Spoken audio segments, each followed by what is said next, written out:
can I put food on my table now? You know, they are not interested in what they are doing, you know, and you elect officer, you know, these days, for instance, you have those days we used to know who is the commissioner for instance, we used to know who is the commissioner for finance, who is the commissioner for education, who is the commissioner for information, who is the commissioner for this or commissioner for that, who is the local government chairman, what's the name of the local government chairman or of this local government and all that. But today you don't know anything. A lot of people don't know, even in your own local government, you don't know your own local government chairman.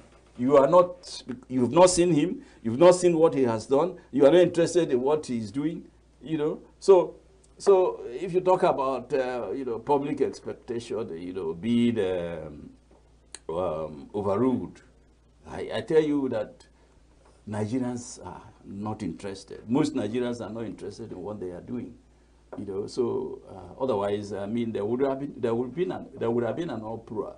There would have been a protest over, you know, some of these you know, results that you know, were announced in ENUGU, in EMO, and well, maybe to some extent in there's one that happened State. in Kwara, of course, and then the Sokoto, that was the local government elections. Well, we're going to go to Edo State shortly, but I just wanted to ask further questions regarding Enugu State. Is it a sense of despondency, you know, or the fact that people don't really care about who rules them at that level? Because local government elections or local government administration should be the closest administration to the people. And people should be more interested in who, you know, leads at that level. And then you talk about the governorship and then the presidency. With what you have seen, is it not going to be the same thing that we have seen in the last 8, 10, 20 years, where there's just selection as long as the ruling party just selects people? Because again, what you call it is selection. There wasn't any internal democratic practices that was seen by the ruling party or even other parties to select people or to, you know, appoint people into those positions as card-carrying members or flag bearers of those parties. And then they just emerge, even without numbers.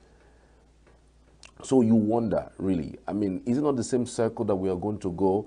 The air of despondency, the air of I don't care attitude that was before the 2023 general elections, and what are the implications of these I don't care attitudes? Well, let's look at it from this point of view, and you know, take a particular state as a state of analysis. If you look at Enugu State, for instance, few weeks to the local government election, a party like the All Progressive Congress Enugu State chapter had a leadership crisis, a changing of the chairman, their chairman, you know, the state chairman of the party. Few weeks to the election, a responsible political party will not do that. You know, one would have expected them to say, okay, no matter our complaints, no matter the challenges that we are facing in this party, let us wait until the local government election had come and gone, then we begin to, you know, play our in-house politics.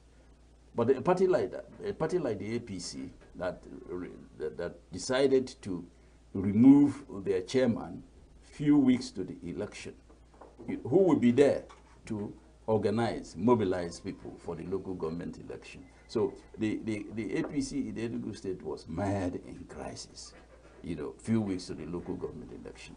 And who gains? Who gains? It is the ruling party, the PDP in the state, that we gain at the end of the day, because this other party that ought to have provided a challenge, you know, to the PDP is in disarray. Okay, so the other party that one would have said, okay, fine, if APC is not there to challenge the PDP, is the Labour Party. Again, 2 weeks to 2 weeks to the local government election, the Labour Party dissolved its state executives. And even the national chairman of Labour Party was removed. And a new, what did they call it? They called it caretaker committee was constituted.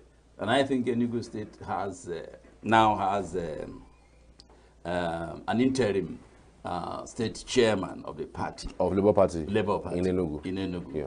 You know, so in that kind of situation, few days to the election, who is, because this other person is challenging, I'm still the chairman, state chairman of the party. This other body say, I'm the new state chairman of the party. Where is the mobilization going to come from? So that is, and you may accuse the ruling party of instigating division, but there's no evidence to show that is the handiwork of the ruling party. So the parties are not, what I'm saying in effect is that the parties are not helping themselves, you know. So, if you now begin to bring bitterness and rancor in your political party close to the election, then the result is already known. The outcome of the election is already known.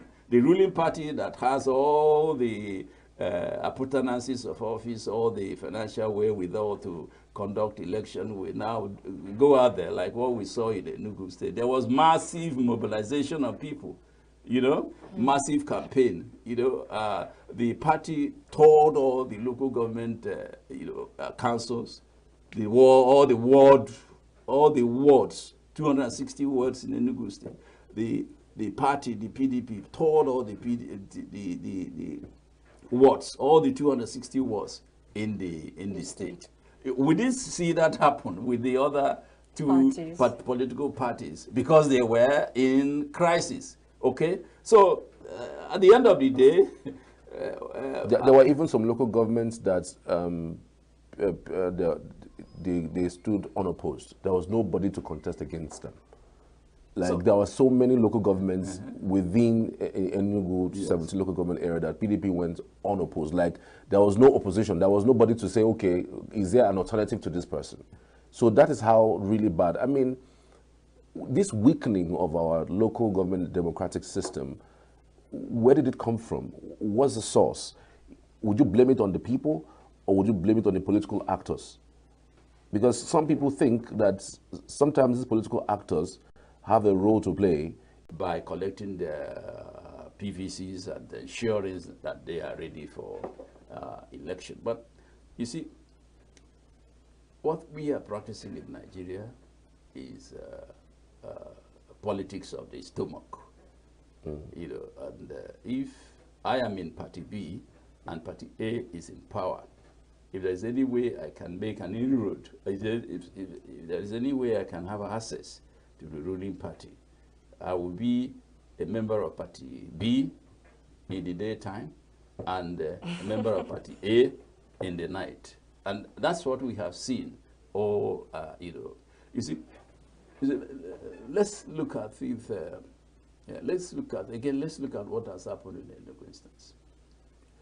There's something they call presidential palliative. Presidential palliative. The president, like for instance, in a state like Kano, the presidency released about 20 trucks load of rice to distribute to Kano citizens. Of course, I know that at the end of the day, the rice would have gone to members of the APC. Members of the APC in Kano State. It happened in the 36 states of the Federation. Did you hear any day that APC in ENUGU State announced that they were going to distribute rice to citizens to cushion the effect of the economic hardship? No, you didn't hear. You didn't, but the rice came. The rice arrived. What happened? You know, they packed it in their various houses. Is it supposed to be a party thing or being headed by the it's supposed to be for the state. Every citizen of the state. Of course, it may not go round, but at least it will, get. It's not a party thing. It's not something that you say, oh, you're in PDP, you will not get, or you are in a Labour Party, you will not get. But there should be there should be a way that the party in the state would have shared the rights to ensure that it gets to at least I think in the case of Kano State, they said it would go to 260,000 families. Okay, so if you come to Enugu State and say it will go to 200,000 families, for instance, we didn't see, and it was in Kano, in the case of Kano, in the case of Sokoto, in the case of Zafara and Bauchi and all that, there was a public function, okay, where a committee set up by the APC at the national level, and that committee was set up for all the states, So here in Enugu, we are supposed to have a committee that is responsible for the disbursement of these rights. But that did not happen. It didn't happen. And so what I'm saying in effect is that few weeks to the election, 2 or 2 weeks to the election, when the sharing of rights, started in other states, a political party that is interested in winning votes in the state would have made sure that these presidential palliative reached to at least 1/4 of their members, so that when you call them out to come and vote, they will come and vote. But if you collect things, collect materials, collect money, collect food items from the federal level, and you just put it for your family, for your family members, when you ask your members to come and vote for your party, candidates of your party, they will not be interested, because they will not be interested in coming out to vote, because they know that you are just there to make sure that you to line your pocket. Absolutely. You are there to line your pocket, and you are not there for the interest of the party or the. So when politicians begin to think or behave in a way that will demonstrate that they are interested in the welfare of the people, okay, I think things may have take a different shape, Some people think also it's because we're just 25 years on democracy, and so we have not reached that extent of the UK democracy or the United States democracy or other countries that have been around for a while and have practiced democracy for that long. So one would expect that, well, these things would happen because we are still young. I don't know if you share the same sentiments, and putting side by side what's going on in Edo State. How do you react to Edo State just before we wrap up? Well, let's start from Edo State, for instance. If I were the governor of Edo State, what's his name now? Obaseki. I wouldn't have disagreed. I wouldn't have quarreled with my deputy governor, Felix Shaibu. Okay, I wouldn't have quarreled with him a few months to the election. Even a year to the election, I wouldn't have quarreled with him. And we saw a situation where Felix Shaibu was impeached as the deputy governor. The court returned him. Okay, he went back to his office, and this man Obaseki did everything to ensure that he sidelined Felix Shaibu. At the end of the day, what did Felix Shaibu do? Felix Shaibu joined the APC. He wasn't alone. He had supporters. Okay, he joined the APC. And don't forget the fact that you had a formidable figure like Adams Oshomole in Edo State. Don't forget the fact that this same Obaseki, and I'm very angry with Obaseki, after ruling for 8 years, he allowed the opposition. I'm not a member of the PDP anyway, but I mean, after ruling for 8 years, it won't happen to me. Nobody will take over power. No opposition party will take over power from me if I were governor. It only shows that the man didn't do, Obaseki himself didn't do well. It only shows. Look at the figure, look at the margin between the Monde Kwebo and, Igodalo. Look at the margin. If it's not a slim margin, for instance. So what I'm saying in effect is that I expected the APC to win in Edo State against the backdrop of how Obaseki mismanaged the politics of Edo State, the politics of PDP in Edo State. You know, here is a man who was elected on the platform of APC, okay? Along the line, he quarreled with his political godfather, Adams Oshomole. He got to a point where he was denied a nomination for his second term in office, okay? And he ran to PDP. In fact, he ran to Wike. Wike promised him a ticket, gave him cover. He contested the election on the platform of PDP and won. Later, he quarreled with Wike. I'm not saying that Wike is a saint, but there are people, that political actors that you should know, that he ought not to have quarreled with. Ought not to have quarreled with people like Wike. He ought not to have quarreled with people like Felix Shaibu. And after Felix Shaibu moved over to the APC, he took along with him all his supporters, and it counts, and it counted in the election. You know, so Obaseki is crying that the figures were inflected. A sitting governor, at the point on Saturday, he went into the INEC office. And was walked away. Was walked away. Yes. It shows that he's not sensible. There's something wrong with him. Even if INEC, what powers does he have to enter INEC office on the day of election when there is restriction of movement? It shows that's the kind of leaders that they impose on us. All right. I mean, we just have to leave it there. There's still more to engage on, especially as it concerns these elections. So I'm supposed to take them one at a time, but because of time, we cannot go beyond this. No, let's keep. Let's keep talking about the election, and right. I think we need to get to a point where our people, Nigerians, should be interested in what happens and in who governs them. Nigeria should be interested in who governs them. All right. It is only at that point that you can get it right.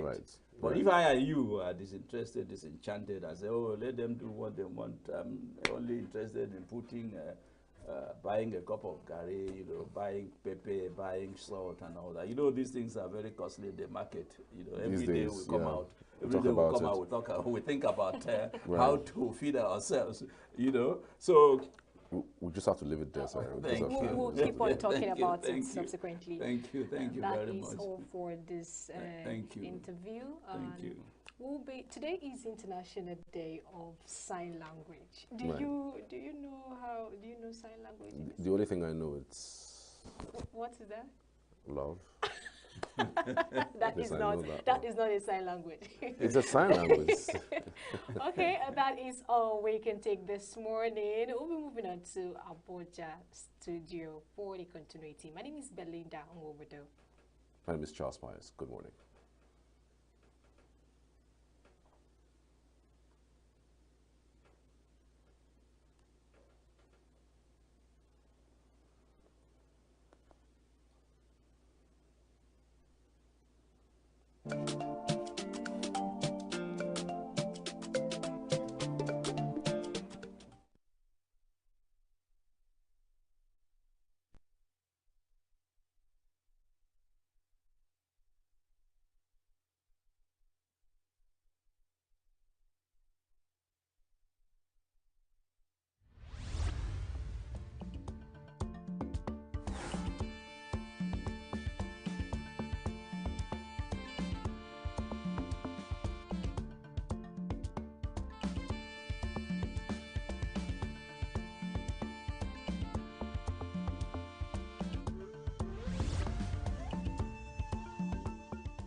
and rolling out of some of the electoral manifestos by different political parties. And it ended on Thursday, the 19th of September 2024, as indicated. Eight and timetables of the elections were also scheduled, and to the glory of God, the election has come and gone. For some people, they said the election was peaceful. For others, they said the election was marred with a lot of irregularities that has characterized the Nigerian electoral system. People hope to see better electioneering processes, but for many people, especially observers, they were not satisfied with what played out in Edo State. But let me bring this conversation to you, Mr. Donald.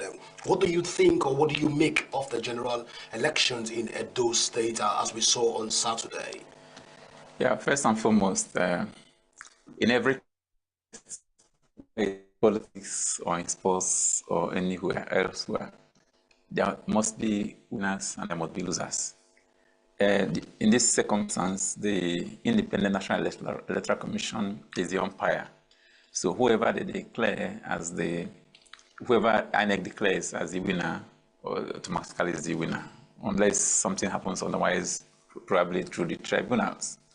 A winner has emerged by the announcement. And there are losers. There should be, naturally, those who lose elections, especially in Nigeria, are usually bad losers. They are usually bad losers, which is unfortunate, because you cannot have two governors in a state. You cannot even have all the candidates that contested for the election as governors at the same time. So one person must be the governor of those states. INEC has said this is the APC candidates, Okpobolo, INEC declared. Well, the good thing about the election is that a lot of Edo people did not lose hope in the process. They still came out in spite of the harsh weather conditions, because there were reports that there were rains in some places, and that made them not to come out very, very early for the elections. But they choose to come out, which was good. Mr. Donald, let's look at this for many political, using the eye of political scientists to look at these things. Many political scientists looking at it from using the scientific approach to analysis of politics. They will say that a lot of factors led to PDP losing Edo State, because it was more of a clash of the titans. It was a fight between Adams Oshomole and Governor Godwin Obaseki, and for many they also allege that this fight was due to the fact that Obaseki was greedy, and so said it fought a legacy that he met on ground, PDP legacy, by fighting Dan Obi all the way, which is like a heavyweight champion when it has to do with Edo State. Said he fought them out, and also fought Ogbede Hihama, who also is the governor candidate that stepped down for him as the person of Obaseki. That was 2020. He fought. He also said he also had this fight with Wike, where he tried to fight Wike, and Wike is a political gladiator, and he prevented the obedient movement from also using the stadium and Jirak for campaign. They said the people also complained at the road that after 6 months he paid zero attention of road constructions in those states, and for many also they also allege that the governor did not pay people that were working in College of Education staff, because they protested for close to 5 years. So these were all the pains of the Edo people. But let's look at these all allegations and factors that perhaps might have led to Obaseki, to PDP losing Edo State. Can this be said to be a tangible fact that made the party lose, or it was just the clash of the titans that eventually we saw PDP go down in this election? The truth about the election, especially in Nigeria, is that there are various interests. Within the party, you have various interest groups. But in the overall interest of the people, the votes that will elect whoever that will emerge will come from people who may not necessarily be party members. So the Edo electorate is distinct from the political machinery of the state. those who are playing politics have their various interests. Yes, there could be intrigues, just like they showed up in Edo. There were intrigues even within the PDP, even within the APC, even with Labour, up to the time that election was were up to a week to the election. The Labour Party still had a crisis. Should this be our national president or shouldn't this be our national president? And INEC also probably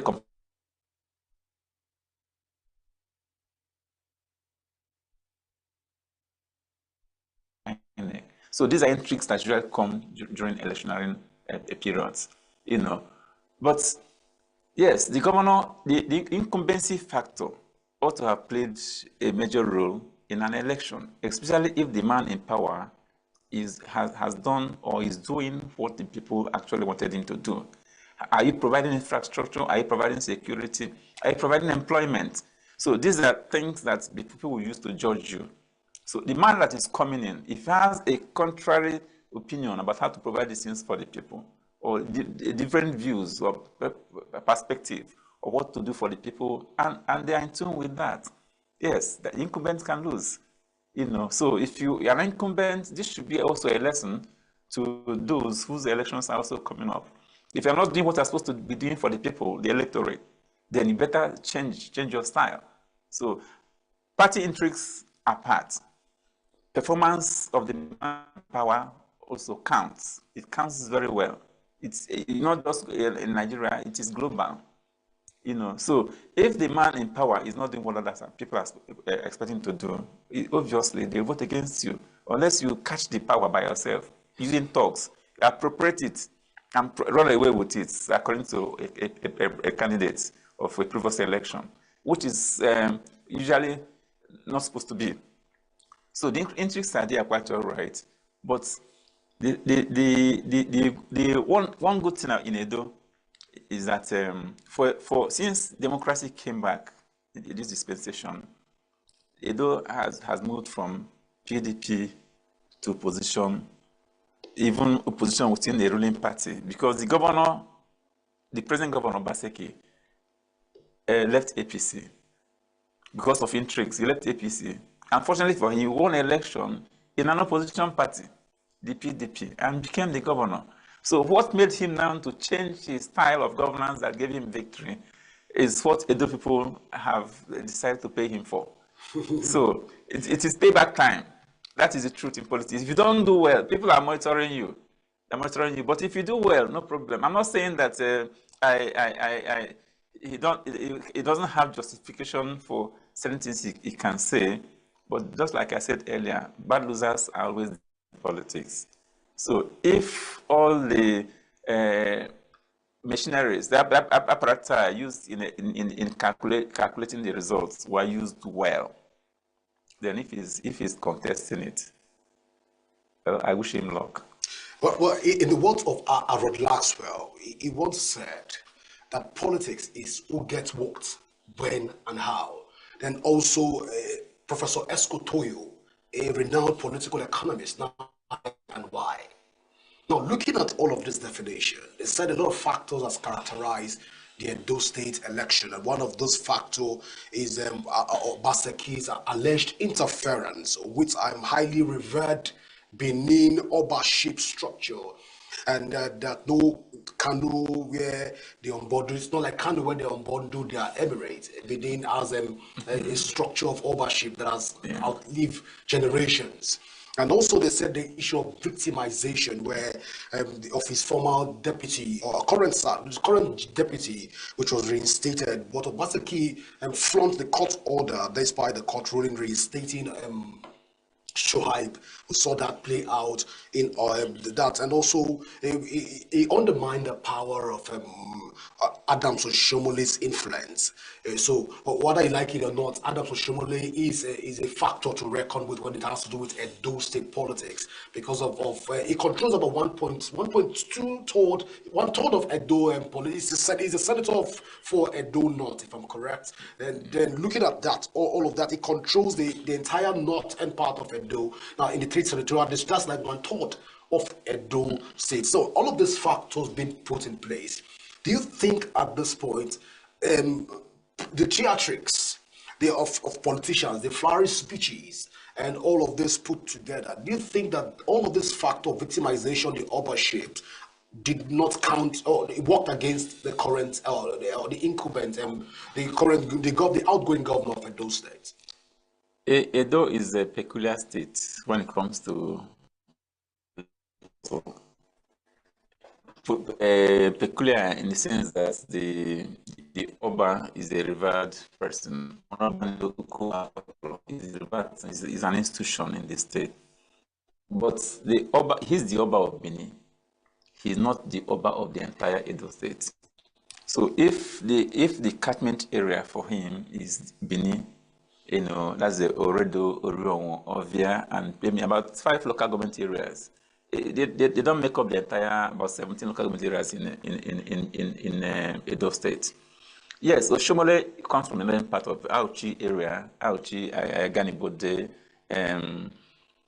you know, or Sambogidaora, those areas, you know, Igara and all that.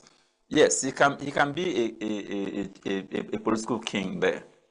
But if he were a king in the previous election that Oshimole came, and that Obaseki defeated him, even with the differences they had in the party, it shows that nobody is a real godfather in the politics. Yes, you can have arrowheads in some parties, but I don't think there is a true godfather.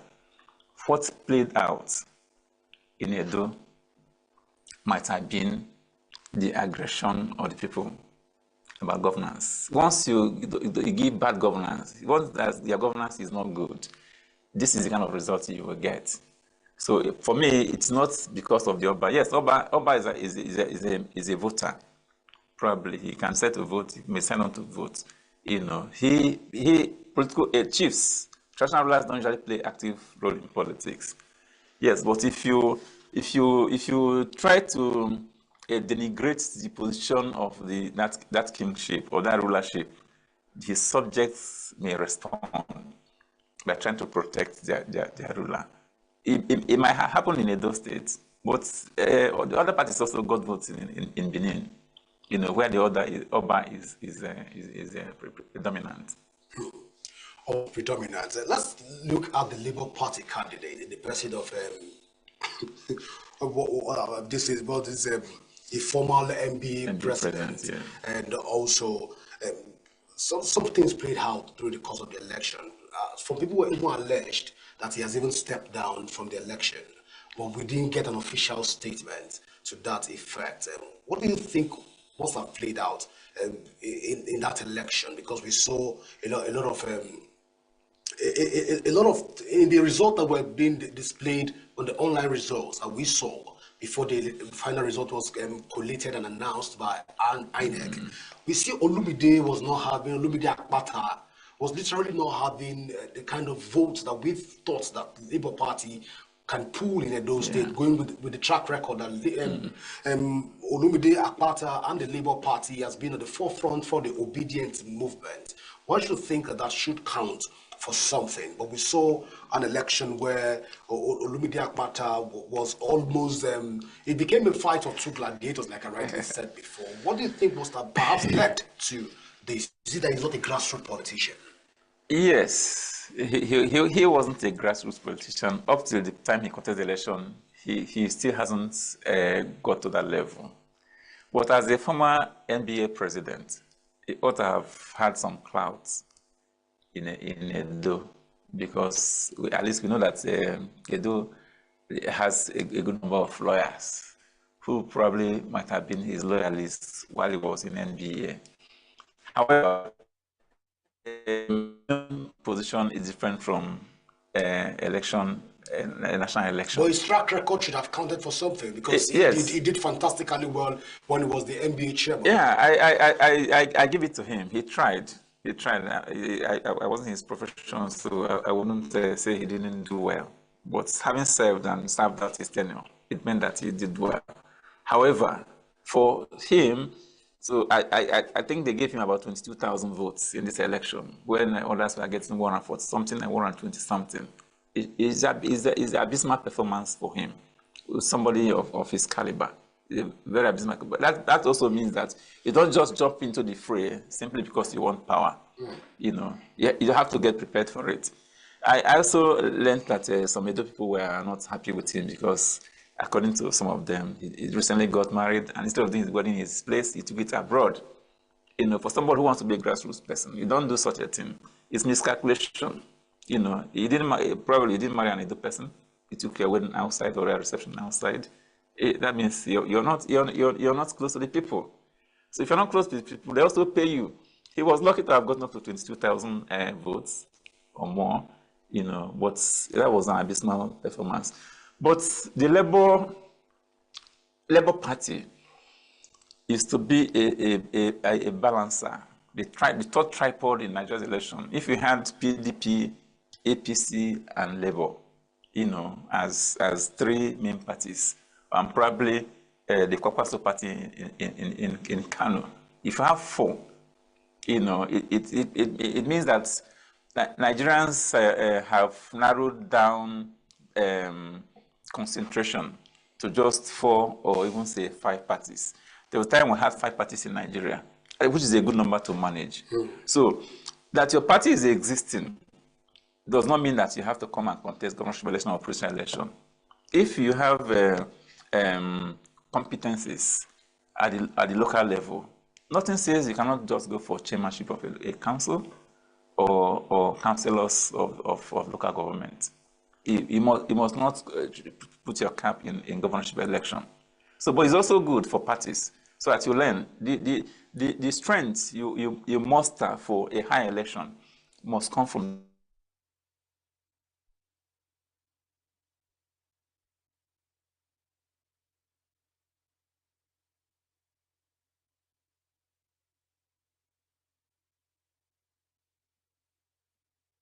were ahead, APC and PDP. You can also see that the margin is not much. The difference is not much. What it also means is that no matter what happens, whoever is sworn in, you should know that you have a Herculean task, you know, because how do you persuade those who didn't vote for you to be with you in the next 4 years? Or how do you even think that after 4 years, you can be re-elected? That also boils down to performance. Whoever, you know, nobody has been sworn in yet. You know, if this APC person, they has to learn a lesson. You know, just like what happened in ENUGU State. Imagine in ENUGU State during the last election between the PDP candidates, Governor Peter Mba, who is doing well in his state according to pundits, and the Labour Party, Chijoke Edoga, is narrow.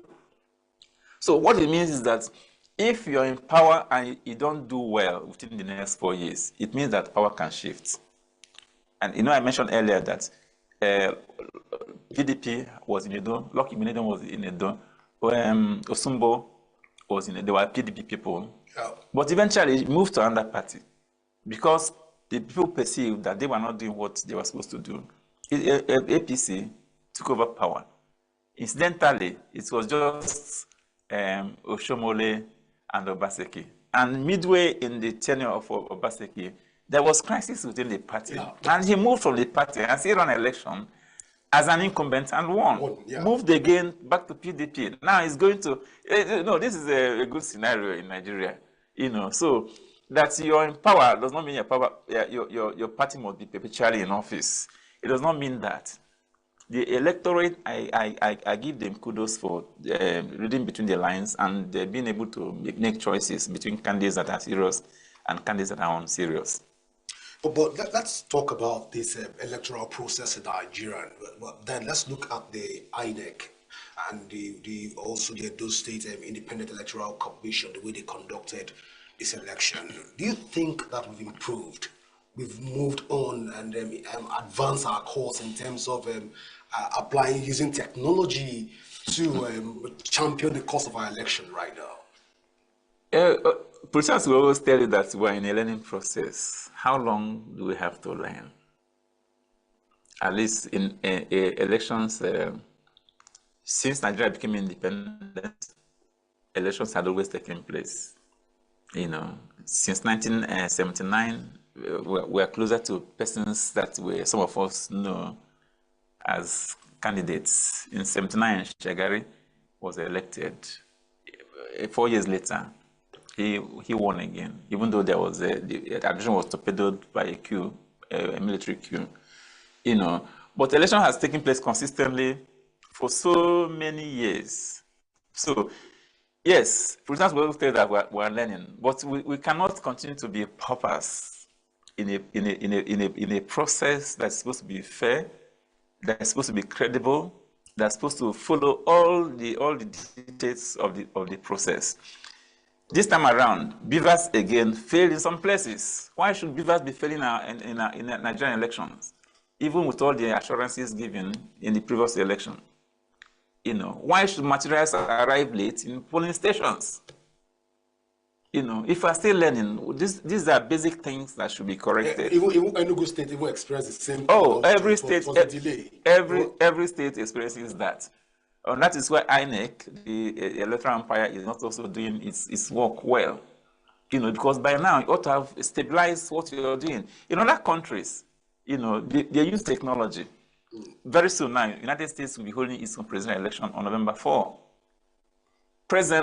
At present, they are asking their diaspora citizens to enroll, to fill a particular form, so you can vote from where you are residing. So if an American that is residing in Nigeria can vote in an US election, it also means, because of technology, it can be done elsewhere. So if the beavers procedure is failing, then INEC should look for an alternative. I'm not saying that you should go and get foreigners to come and conduct elections for us, but if you cannot handle it and you call foreigners, if they do it once and they get it right, yes, you can outsource. You can outsource. So invariably, you're saying that we still did not get it right. No. In this off-peak election, because this is an off-season election, so one would have expected that INEC should have thrown its weight behind this election, seen security men everywhere, ensure that we have right materials and right personnel at the right spot. But then, looking at your own assessment right now, you're telling us that INEC did not improve. No. Is there guarantee for Nigerians' future in terms of electionary process? The thing is that you have to learn. The learning curve seems unending right now. Yes, it's unending, but for every disadvantage you had previously, you're not supposed to repeat the same mistake. So when the mistake now becomes a recurring phenomenon and a common decimal factor, what comes away from? Then it means that they have to reorganize. They have to organize either through the laws. You reorganize the establishment, or even those who are within, who are conscious of the fact that the election is the, let me even call it the life wire of Nigeria, because everything in Nigeria borders on politics now.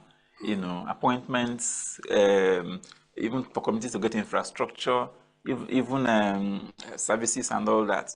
So politics, apart from the oil that produces Nigeria, is the highest activity in Nigeria. So it must be. We have to get it right. If we don't get it right, then everything in this country will toe a negative line, which will be unfortunate for us. Early hours into the election, before the coalition began, we saw the People's Democratic Party supporters allegedly protesting over rigging, that the election was rigged. There's rigging going on. We saw that protest. At first, we felt it was a clout, but then it became like a serious conversation where election result has not been announced and we've already seen protests. Do you think at this point in time that if people have already started shouting foul before the election results are declared, do you think such a result should be upheld, and then the court should even the tribunal should want to look at this, or INEC should begin to disregard result of this nature and work in-house? And before we begin to talk about, let's talk about this before we talk about the issue of even online elections. These apprehensions about results usually come when you check the duration that between the time the election has taken place and the time the results are declared. Elections take place on Saturdays in Nigeria, for instance, like in Edo last Saturday, and results are just coming in early today or late yesterday. So if with technology, at the click of a button, it is transmitted, that thing should reflect in whatever system they're using to count. So results for a small election, Edo is not too large. Even in the south, it's not the largest state in the south by population, by landmass, and they fortunately are not the riverine areas in Edo are not so many, unlike Rivers and Bayelsa and possibly Akwa Ibom. So if it have to be done by land in a particular terrain, I'm not saying that they don't have riverine areas, but they are low compared to their counterparts in the south. So this was ought to have trickled in immediately after the election. Let's even say first thing Sunday morning. If you're unable to collate everything by Saturday, because elections actually end before 4 or 5. So between 4 and 5, and between 5 and 9 to midnight, everything about collation ought to have been concluded within those specific times, so that even before dawn the next day, the results are announced. So when these things are delayed, trusting Nigerians and manipulations and all that, then there could be rejection of results. So not in the various rooms in PDP monitoring room and evaluation room, we saw jubilation that they've won the election. We saw jubilation also in APC situation room that they've won the election. How did most of them get their result? Was through the social media space and the online space. We saw falsifications of results even being published. We saw people announcing, even before INEC announced the result, who the winner is. Now we saw this last in 2023 during the last election, general election, and we're seeing the same replay. It's almost misleading within the political space. Is this the way to go for Nigerian political growth and advancement? Is this the right way to go, or we should begin to look at other ways to be able to sanction results that are declared without INEC's input into those results? And again, should party agents at this point be allowed to snap those slip and upload it? Can't we have a system where INEC can scan those results and forward it somewhere and share those copies also? Because this looks like what has been what we use phone to snap, and it's not clear for some of us. Is this the right way to go when it has to do with our electoral process and development right now? Globally, communication is everywhere. You cannot rule out the place of social media in election matters. Voters come to polling stations and carry their telephones, and agents are also there. They are supposed to fill forms. Even if you don't snap and you declare results, and the agents take down because they're also giving copies of the results. So the copy you have given the agent, the onus lies on him to send it to his party. But can't INEC have a system where INEC in that center, they carry a scanner, where as soon as you're done with it, they can share a PDF document with everybody, instead of allowing people to slap the discrepancies with this result. For example, I can doctor a particular result. No. There are duplicate copies of results. Okay. So the original one that is authenticated by the agents, they are agents. So the question arises when, excuse me, when results are given to an agent, he has it and has tendered to his party. And at another level, from the same word, same polling unit, a different result is published. That is where the problem arises.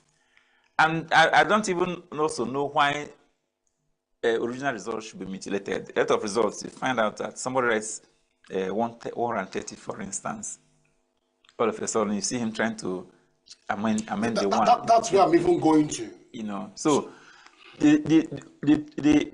If I were in INEC, I would insist that every original result submitted from every polling station must not have any mutilation. Anyone mutilated, obviously, there must be a mistake.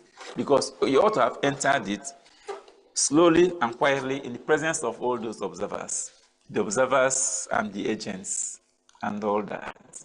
So when a result sheet is mutilated, yes, there's every reason to say that there is forgery.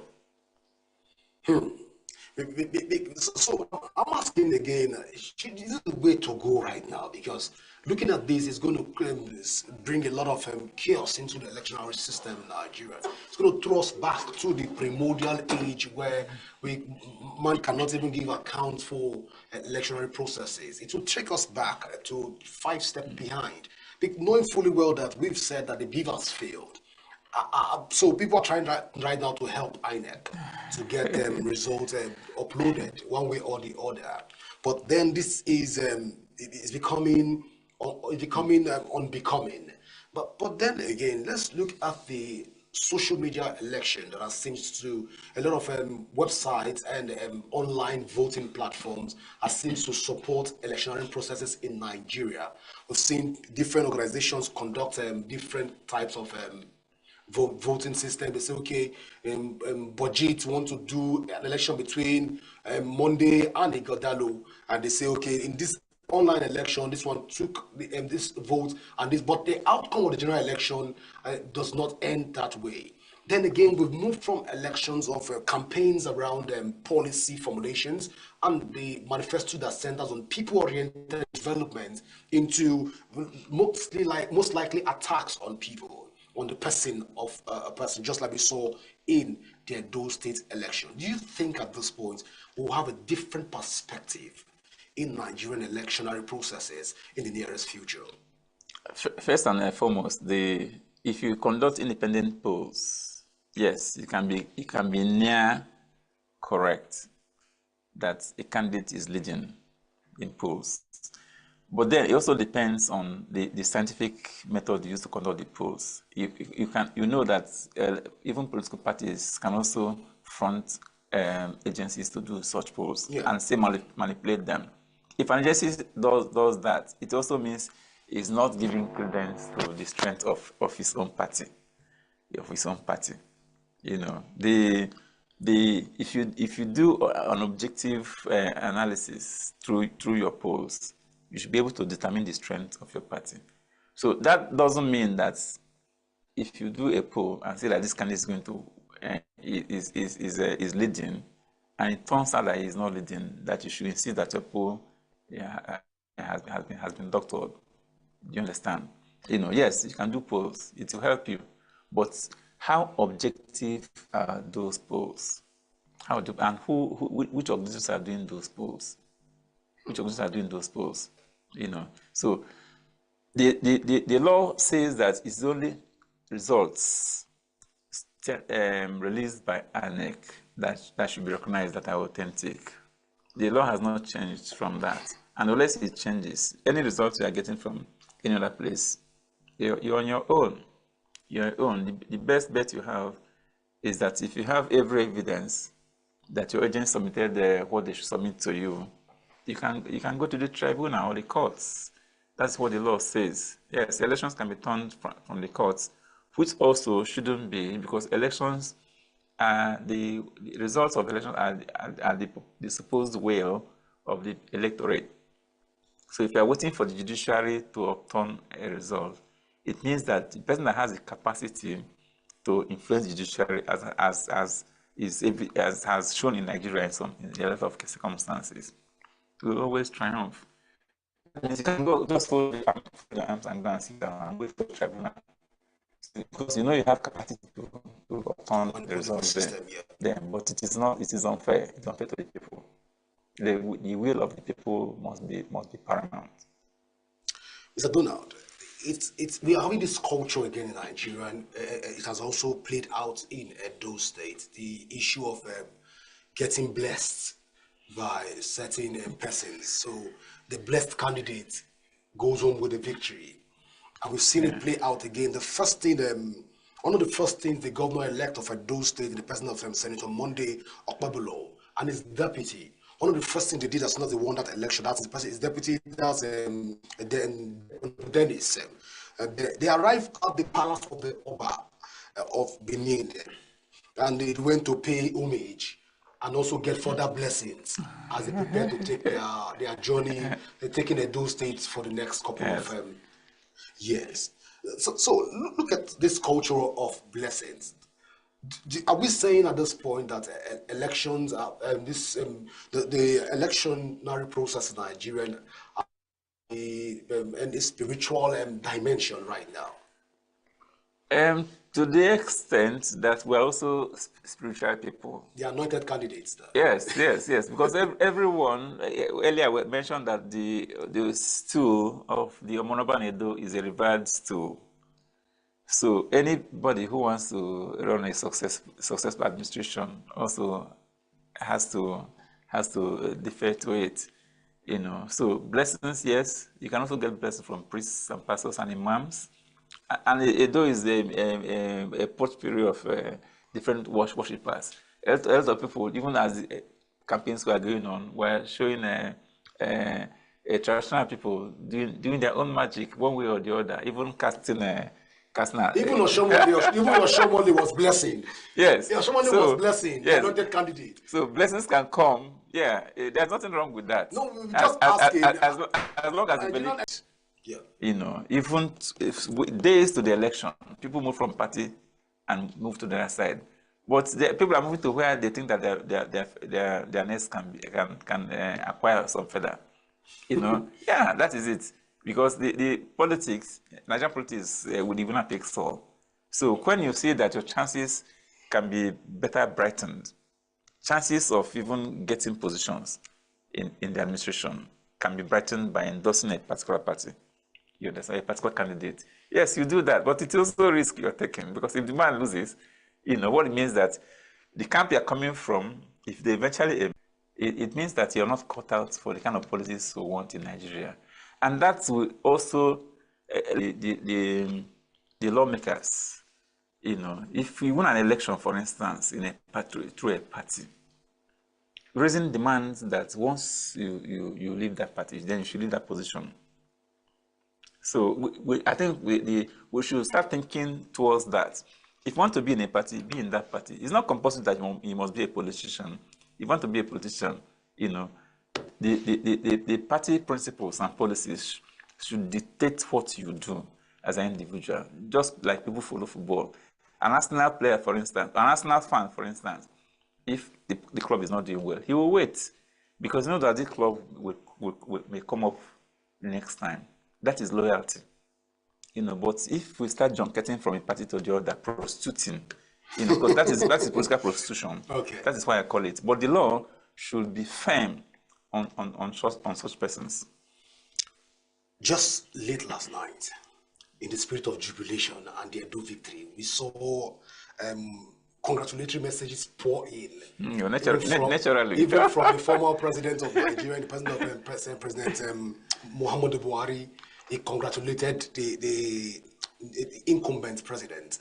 And also we saw President Bola Tinubu also pour in greeting, and he said through his a special advisor on to the president on information and strategic strategy. That's in person of Bayo Onanuga, where the president said President Bola has congratulated Senator Monday Okpebolo and the All Progressive Congress in Saturday's governorship election in Edo State on his victory at the poll. The president said that the victory testifies to the people's support for the ruling party. It is progressive ideas and economic re-engineering program, according to him. He further added that the president commended INEC for conducting free and fair elections while asking those that are aggrieved to seek legal redress. Now, let's stop that quote at that point. Before you delve into this conversation, this is a good one, but then again, he said those victory signs support is a sign of support for the President Bola Ahmed Tinubu's economic development program. Now, this caught my attention. Let me allow you to throw your weight on this issue first. Yes, I actually wanted to cut in because incidentally, some of the persons you mentioned, there's one in particular who used to be my boss in NAN, you know, a very lovable person, Bayo Nanuga. He was the MD of the University of Nigeria at that time. I was there, you know. Yes, but what do you expect from a ruling party? You know, he cannot say otherwise. He cannot say otherwise. Yes, the party has won. Yes, you have to calculate that. That is loyalty. That is loyalty. Even if that candidate was not your right-hand man, the party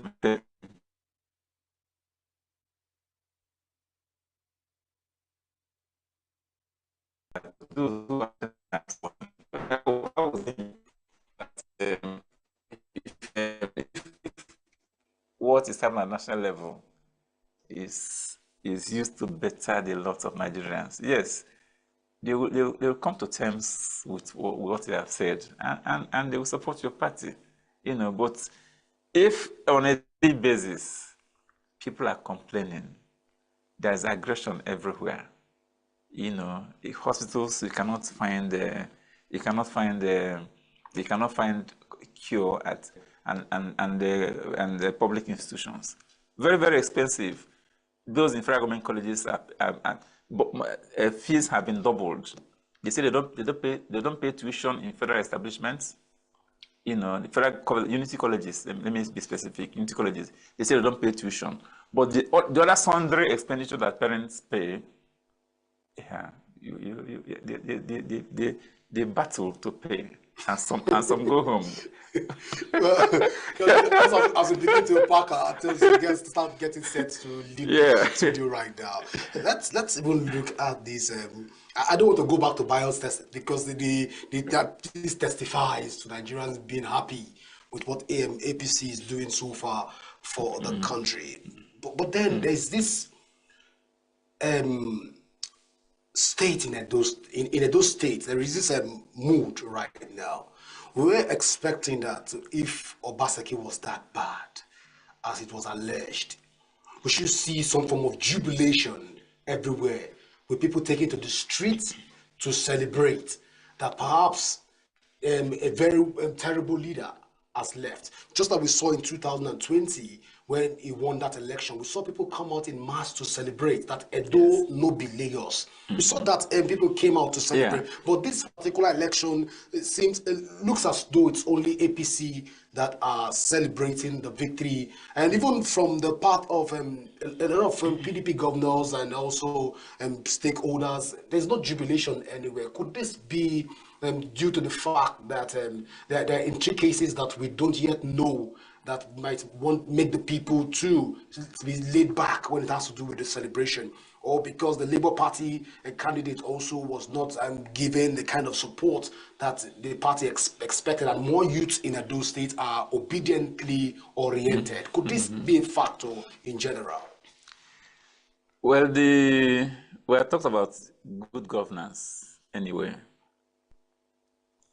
Yes, if Obaseki was doing what he should do in his state, and he feels he has been robbed, you know, people from his party are not supposed to be celebrating the election. But people from those states, they vote if they at all he was voted out and the PDP was voted out. We should see some form of jubilation on the streets. We're not seeing any of that happen right now in those states. No, this is issue of party interest this time around. A party has lost an election. But in 2020, it was party that contended against another party, and Oshomole was still at the forefront of fighting. What happened then was that I believed that the people didn't want this issue of Godfatherism. Okay. Because everything around that election revolved around Oshomole. You know, Oshomole claimed he brought Obaseki. You know, Oshomole wanted him to run his own scripts, which he didn't want. He didn't run Oshomole's scripts, and Oshomole at a point wanted to remove him. He actually didn't even want him to be an aspirant in APC. You understand? The governors switched. It happens on last day. Some persons may take it kindly, some others may not. In Lagos, Ambode was doing well in Lagos. Yeah, it was. Yes, he was doing well in Lagos during his time. But the powers that be didn't want him to come back. So instead of switching, because he was an incumbent, instead of switching, he decided to leave it. And that now paved way for the present governor of Lagos State to be there. So those intrigues must be there. So, but the point is that if there is free and fair election, and the results are calculated based on the votes, number of votes cast, fortunately, Nigeria's scenario is at the highest number of votes.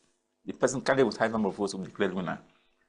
Unlike in other climes where they have some other criteria, collegiates and all that. Even with the highest number of votes in a collegiate system in US, for instance, doesn't guarantee you declare winner. Yeah. Clinton's wife, defeated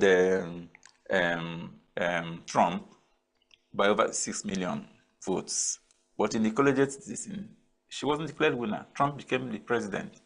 So it doesn't happen in Nigeria. All is a simple majority. Well, even if it is one above the other, simple majority. 25%. There are other criteria, 25% of votes and all that. So when you have made that criteria, you declare winner. So whether it is 1 vote or 1 million votes that the winner used to defeat the other person, usually the loser in Nigeria don't rejoice for that. But even at saying the losers in this case, I'm asking again. The Labour Party candidate, Olumuyiwa Akpata, lost. And if the numbers that we got right now from the election was something to go by, that's about more than 5 million people. We should see jubilation from all quarters, on all people saying the same thing, beating the drums of celebration.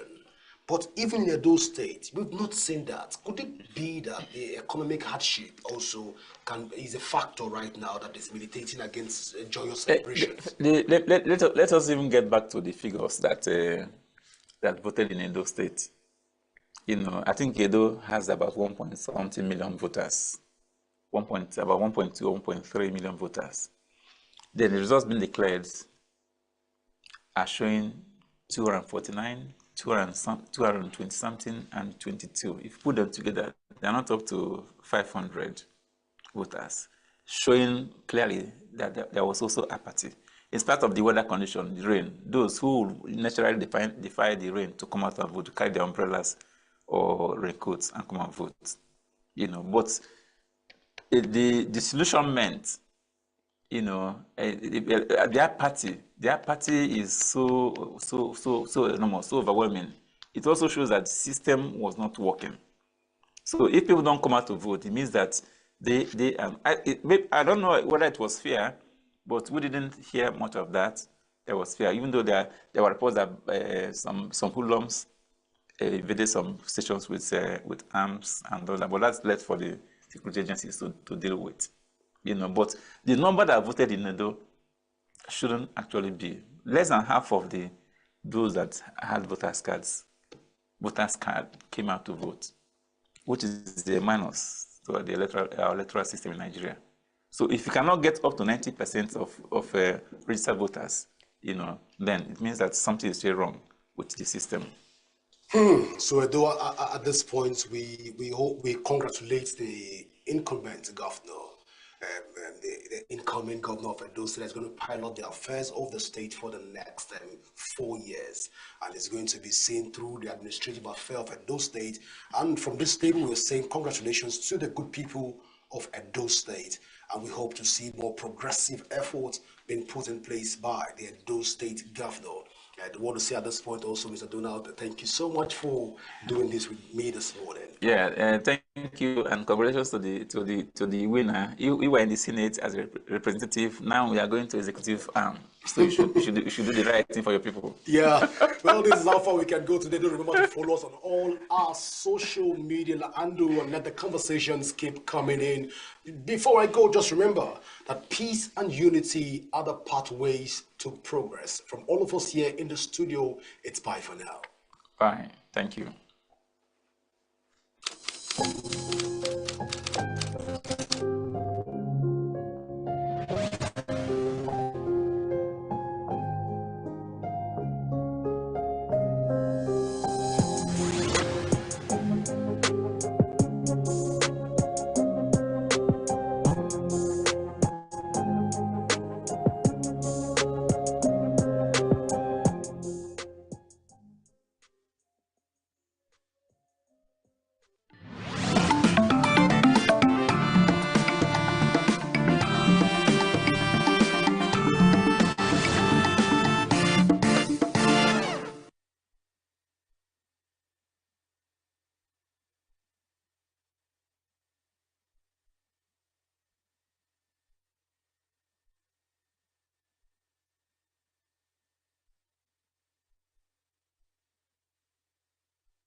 Welcome to E-Vibes, the entertainment show on Signature TV. And as always, I'm your host, Larimi Adeyemi. How was your weekend? How did you enjoy the weekend? Please tell me a bit about it. Did you go for Owambe? Because you know the weekend is always time for parties. So, how was your weekend? Hope you enjoyed it. Hope you partied. Hope you rested from work. Get. So as always, you know this one, that this show is packed with the latest buzz from the world of entertainment, from the hottest celebrity comebacks to the juiciest gossip.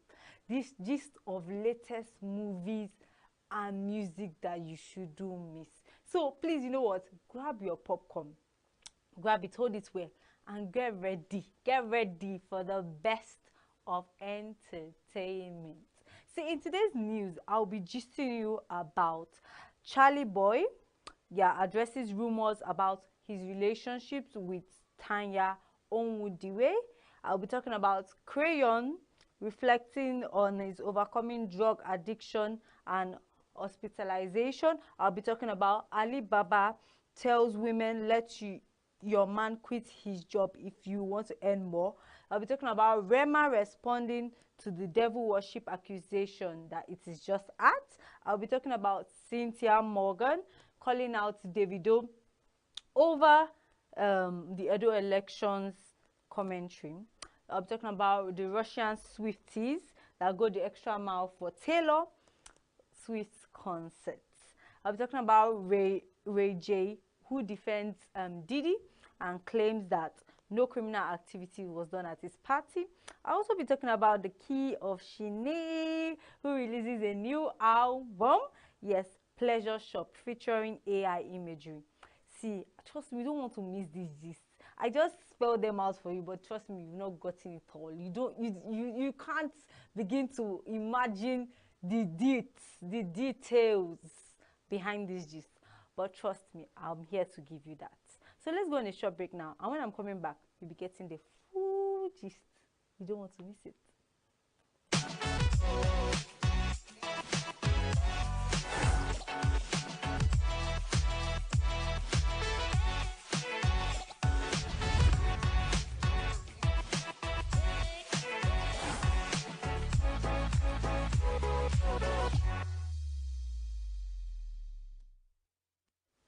So yes, welcome back. It's still E-Vibes, the entertainment show on Signature TV. And I have with me a guest today to be reacting to the news, to be discussing this entertainment gist we've been hearing about. And his name is Joshua Oritogun. Hello, Joshua. Hello. It's always wonderful to have you in the studio with me. Thank you very much. I always like being here. You always like, I'm glad to hear that. Yeah.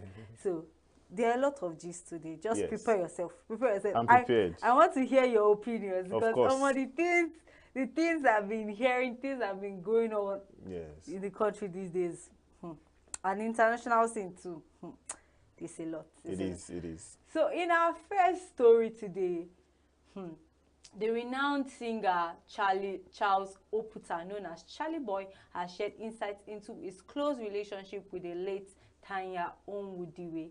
He revealed that he almost married the talented singer, stating that one day they sat down and talked about it. He realized he didn't see himself marrying two wives. Charlie Boy reflected on their strong friendship and emphasizing that Tina was such a beautiful soul, she would give her last penny to a stranger. He recalled how many people often teased him, calling her his wife, especially during a battle with cancer. He explained that he wanted someone to help him with that, preferably a female, noting the challenges of navigating public perception. He also addressed the rumors surrounding the paternity of some of Tina's children, clarifying that, in fact, some of her kids, people think they are his kids. Charlie Boy actively supported Tina during her fight against cancer, but sadly, she passed away on June 29, 2001, just 70 days after his 47th birthday. That'll be her own birthday. Yes, Yeah, her, so, sorry, yes. her 47th birthday. So, Joshua, Yes. what do you think about this? Charlie Boy has always been a very public figure who is vocal, of course, which we all know.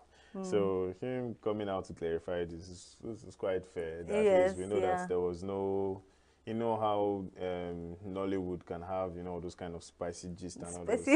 So at least he coming out to clarify it was good, you know, so that we all have clarity of this is what happened. And this is what happened. Because, oh God, it seems like once you're a celebrity, the rumors are just endless. Yes. There's no one they cannot put you with. Even when you're trying to put out a good gesture out there, like, and you're just trying to be nice to someone, anybody can misinterpret Yeah, it. just like you said, he was, you know, there for her to help during the struggle of her fighting cancer, even though she lost the battle, but at least he was there to support her, just even as a friend and all of that. But then again, people even accusing him that he could be the father of her kids. You know, that's just wild. we have theorists in this country. People who can sit down, cook up theories. Cook up things. It's a lot. Yeah. So yes, another news. Nigerian singer Charles Chibueze Chukwu, known better as Crayon, has candidly shared his harrowing journey with drug addiction, revealing that it nearly cost him his life and led to his hospitalization in a psychiatric facility. In an interview with YouTuber Koti EO, Crayon recounted a pivotal moment outside his record label's office where his condition alarmed his manager. He told him that he only smoked weed, but then he started acting erratically and he ended up walking barefooted to the Marvin studio. Crayon expressed relief that no one recorded the incident, fearing that it could have damaged his career. He said that when he reached the studio gate, he sat down, removed his t-shirt and even smashed his iPhone. As calls flooded in from concerned friends, Rema rushed to his side, ready to support him. He recalled that he was lying on Rema's lap when he told him, "Bro, trust me, once you pass this stage, you will come out stronger." Despite being in a fragile state, those words resonated with him. It describes how dire his situation had become, and even nearly jumping out of a moving car. Ultimately, he was taken to the psychiatric hospital in Lekki, but he came back, and when he came back, he went to Don Jazzy's house afterward, highlighting his path to recovery. You can always trust Koti to bring out some things that we don't know when she's interviewing people. Like, she's always bringing out some very, very intimate details that you will not really like expect on a norms. I'm talking about the YouTuber Koti. So now Crayon coming out to say this, it's a lot. No, but then again, when you think about it, it's not the first time. We all know that it's a low-key kind of struggle for them. For them, yeah, especially true. when they have to sing, you know, have to be on shows, go to tours, and it's not easy. Trust me, the energy to jump up from one place to another singing, it's not easy. From experience, not that I'm a big singer, I'm not a singer. Like from experience of having to sing, you use the same energy because you have to come with your own energy. It's different to coming to, you know, it's your energy that you come with that your audience pick up and they now join you. So you have to keep that energy up, and you are presenting, or you are is it presenting now, or you are like delivering like 5-6 songs at the same time. So you have to keep the energy or when they go on tours as well. Yeah, like basically, yes. You have to sing like 5-6 songs on the set or on the stadium or whatever it is that they are performing. So it's always not easy. So they need some kind of things that help them. I mean, even upcoming artists, small people that you've seen self would start telling you they are taking but we have to ask, like, it brings me to ask, must artists always use drugs? Like, are there no other ways to cope with the pressures that come with performing music and all? Well, there is a way. It's just in our country, it's not easy for you to see people tell you that they want to go for therapy. I mean, it's just of recent that even therapy now sounds, I mean, not that going is even okay yet, but it sounds okay, like acceptable, yeah, like a good idea. Okay, do you think you should go for therapy? I mean, a friend of mine told me that, I started going to therapy last week, and even as I am currently, with all the knowledge I have, I still feel like, therapy, are you okay? So it's not necessarily a sign of weakness. It's not even a sign of weakness. In fact, the fact that you can identify that you have a problem and you want to go for a solution is a big step already. So I feel like there are ways to work on these things. There are ways to cope these things. It's just the idea of, first of all, the influence already, the popularity. Yeah. Imagine him now saying, I'm going for therapy, and then people will start wondering immediately. When people tell you they're going for therapy, you just assume something is wrong with this person. Something wrong with this person. Sometimes it's just nice to be able to tell somebody that, guy, I'm really pressured. And that's why I love what Rema did. When Rema came, he laid down on Rema's lap, and Rema said, no worry, after this one, it go pass. You go pass. Okay. So that's it. Sometimes we all need those people where we can be vulnerable with. Yeah. Vulnerability is a strong thing that being a celebrity doesn't really give you the opportunity or the chance to be. I mean, if you see a vulnerable celebrity, even yourself will be like, They'll be like, really? What's going on? yeah, I guess. So even the people don't give them the opportunity to show their vulnerability. And I feel like that's a lot. It limits them and makes them keep up a face, an act, an image, just trying to show. keep. Imagine he comes out for a show and then he just tell the people, "Oh, I'm really tired. I just want to sing so calmly." Everybody like, is this why I paid? I paid good money. I paid good money to come and for you to come and jump and shout and sing and so all those kind of things, they add to them, trying to keep up. But I'm not still justifying that it is a good idea for them to take drugs or anything. It's just that we don't give them the opportunity to be vulnerable. Allow them, give them their privacy. I mean, even paparazzi itself won't even allow you to go to. That's why he was mentioning that he's so grateful that nobody recorded that episode. Because, trust me, that could almost be the end of him. I mean, you can imagine that trending on X. People say, so all of them they do. But then again, if he had told you, he said he struggled with it, it means that he tried to come out of it at some point. It means that it was a slow slide into it, just taking from one pop to pop. The next thing you have wraps of it in your house. So, so it was a struggle for him, but I'm happy for him that he was able to, overcome it. He had somebody there with him who was able to help. That's support. Yes, support is a very important thing. So, of course, he sings amazingly. If you've not heard of the song, please go and hear his song. Crayon sings amazing. Okay, so in another news, Alibaba tells women that they should let their man quit his job if you earn more. Veteran comedian Alibaba has sparked conversations by suggesting that insecure men should be the ones quitting their job if their partners earn more than them. His comments came in response to a viral story about a man who pressured his wife to leave her job due to her high salary. Questioning the authenticity of the story, Alibaba emphasized that a man's self-worth should not be tied to his financial status. He took to Instagram to express his views, stating, "Who are these women falling for such lies? If you earn more than your man, let him quit his job. Nonsense. Who are these lazy individuals spreading these narratives?" He further explained that if you are making 10 million a month and your husband is earning 1.5 million, why should you resign? That shows that the man's confidence is tied to finances. Insecurity is my foot. Alibaba also referenced the high-profile relationship between Oprah Winfrey and Stedman Graham, quipping that so Stedman should tell Oprah to resign. Who raises these men whose self-esteem is defined by their financial status? Instead of feeling challenged, they should be motivated to improve their own financial situation. You are a man, yes, of course. Yes. So tell us what you feel about this. Honestly, I don't think he's saying anything other than the truth. The truth. Because you see, our society has made it look like for you to be called or identified as a man, it means your pocket has to, you know, say that as well. True. It means the amount of money. In fact, you go for an occasion, it is the amount of money you have. That's how well you are appreciated. You'll be appreciated, even if you respected. have almost nothing in your head. The fact that, and that's why you see young boys of these days, you know, going into fraudulent activities, just because they feel like it is money that makes them valuable. I mean, don't get me wrong. Even the good book, the Bible says that money is a defense.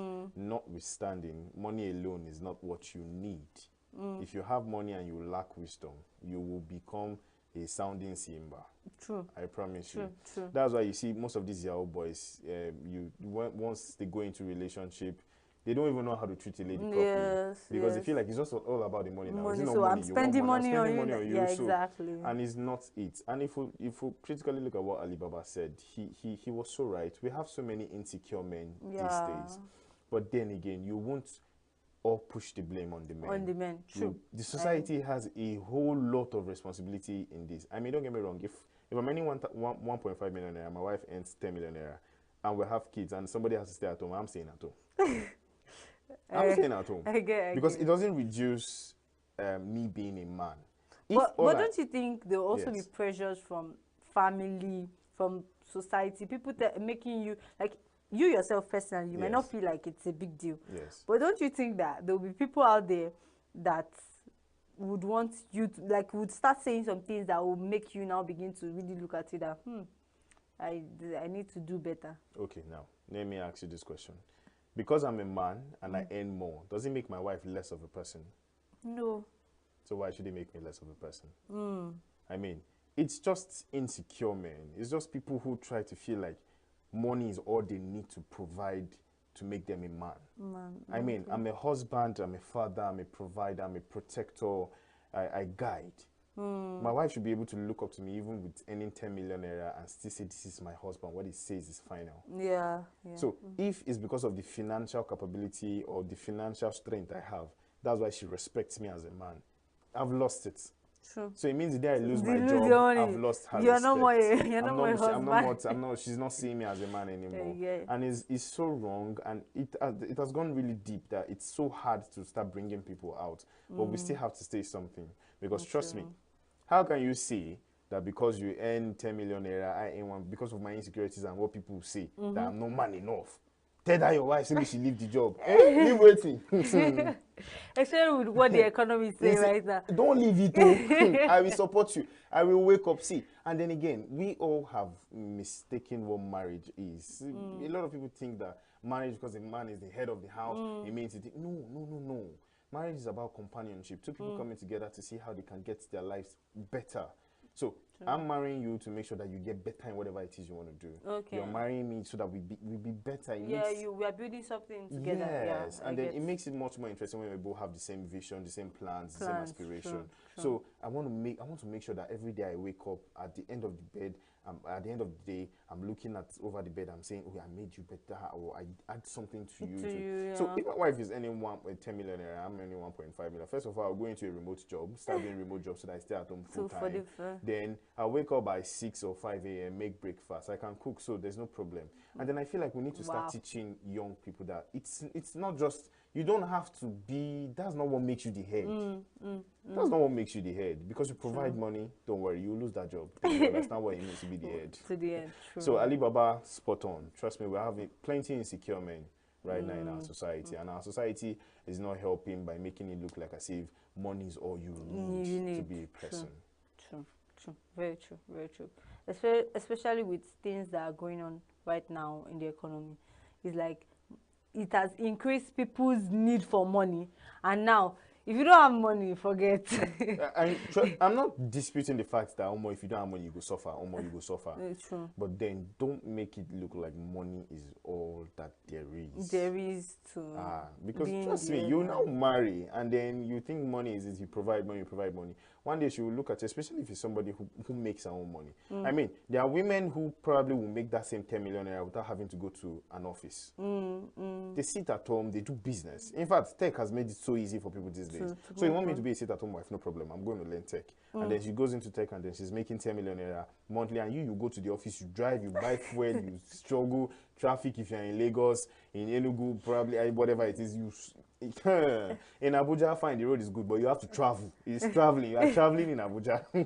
Imagine staying in Lugbe and your office is in Agwanikpa or Area 1. You have to now travel. So when you travel and come back, somebody who is at home, you're making 10 million naira, you're making 1.5 million naira, you're even making 2 million naira. So what's the difference?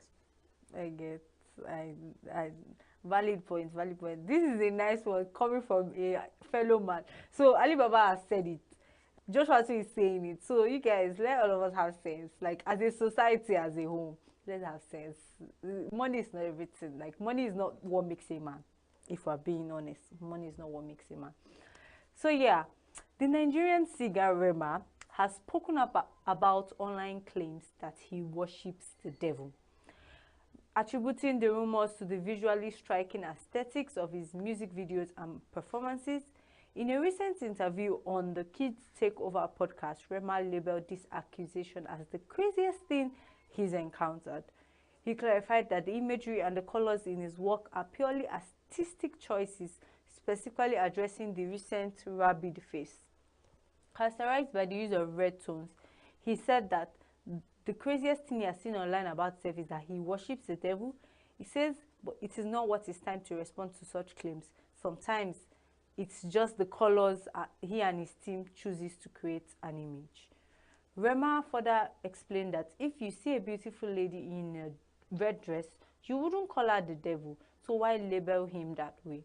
He also pointed out the impact of his Edo culture on his visual style, expressing frustration that some people misinterpret it as devilish due to a lack of understanding.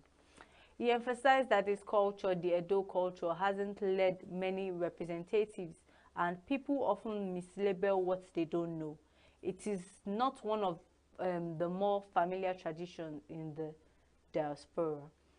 Ultimately, Rema stated that he finds it pointless to address these claims. It's literally one Google search away, he noted, deeming it a waste of time to explain further. Rema, they give now hot to say, why are you telling people that I'm worshiping the devil? Why? Why? What do you think about this? Did you also feel like it was giving me? If we compare the videos he was making before and the videos he's making now, you would want to question. And I think he's totally right and totally understandable to see that people are questioning what he's doing. I mean, if you watch those videos, you would wonder, like, okay, what's going on? You mean you have the cross upside down, you have blood, you have demon-looking, permit me to use in quotes now, the demon-looking shaped objects moving all over.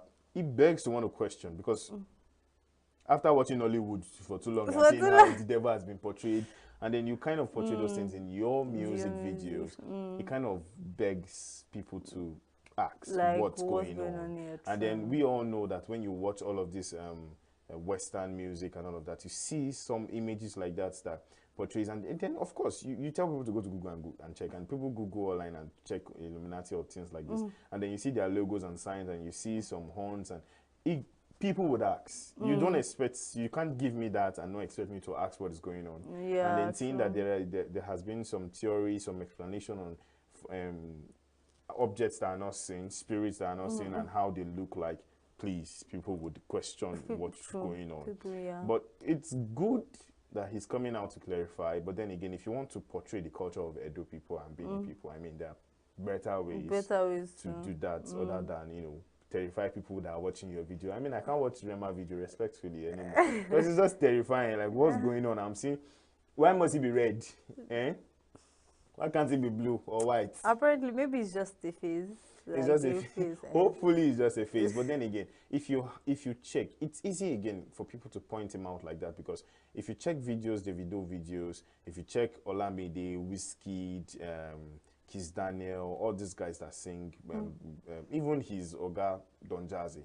If you check their music videos, you rarely see things like this. So why is it just on your video? Even his is it counterpart now, or is even co-singer, was Charlie Poppy. You check people, Charlie Poppy, you check Odumodu Black. Yeah. You don't see images like that in their videos. And then you just come, and the people's videos we see this kind of thing. He's trying to tell you his artistic style. I'm not taking any side. Of course, no, I no, I'm just trying to, you know, analyze the situation the way it is, comparing him to other musicians. If you say it's his own style, by all means, who are we? Who are we? Who are we? We can only watch the video and pray that as we're watching it, we're doing blood of Jesus, blood of Jesus, blood of Jesus. That's the best. ridiculous. That's the best we can. As they're watching it, hey God, blood of Jesus, blood of Jesus. I mean, I'm just Who saying. is this guy? I'm just saying. I actually want to know you guys' opinion. What do you think about this Rema style of videos and even like outfits, dressing, everything? What's your opinion? I want you to put it in the comment section. I want to know what you think about it. Do you also feel like it's giving devilish vibes, or you feel like we're all just mistaking artwork, artistic flow for devilish things? Please let us know. So we'll be going on a break now. And trust me, I'm still coming back with much more interesting gists for you guys. Stay tuned.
Yeah, it's still E-Vibes, the entertainment show on Signature TV.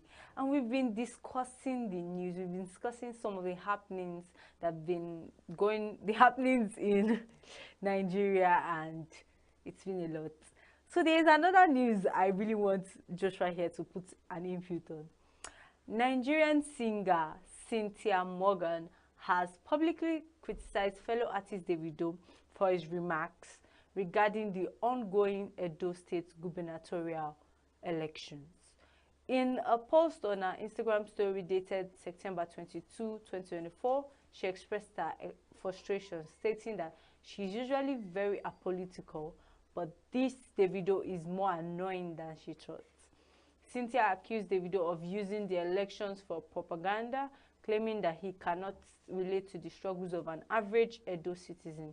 She added that since he has been saying his mom is from Edo State, she has never seen him visit his mom's family or even mention the village his mom is from. It's all just propaganda. Please leave Edo people alone. You are not from Edo and don't understand our struggles. ASU is the man. The Nigerian government is not a family business.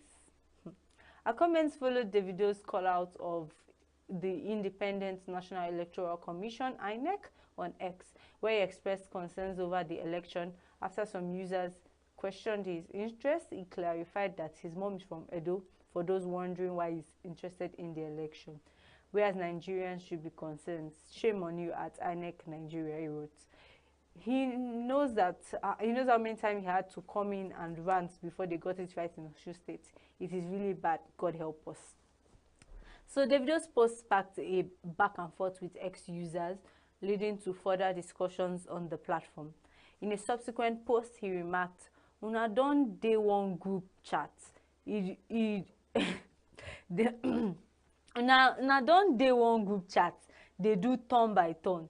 Nothing wey una fit do.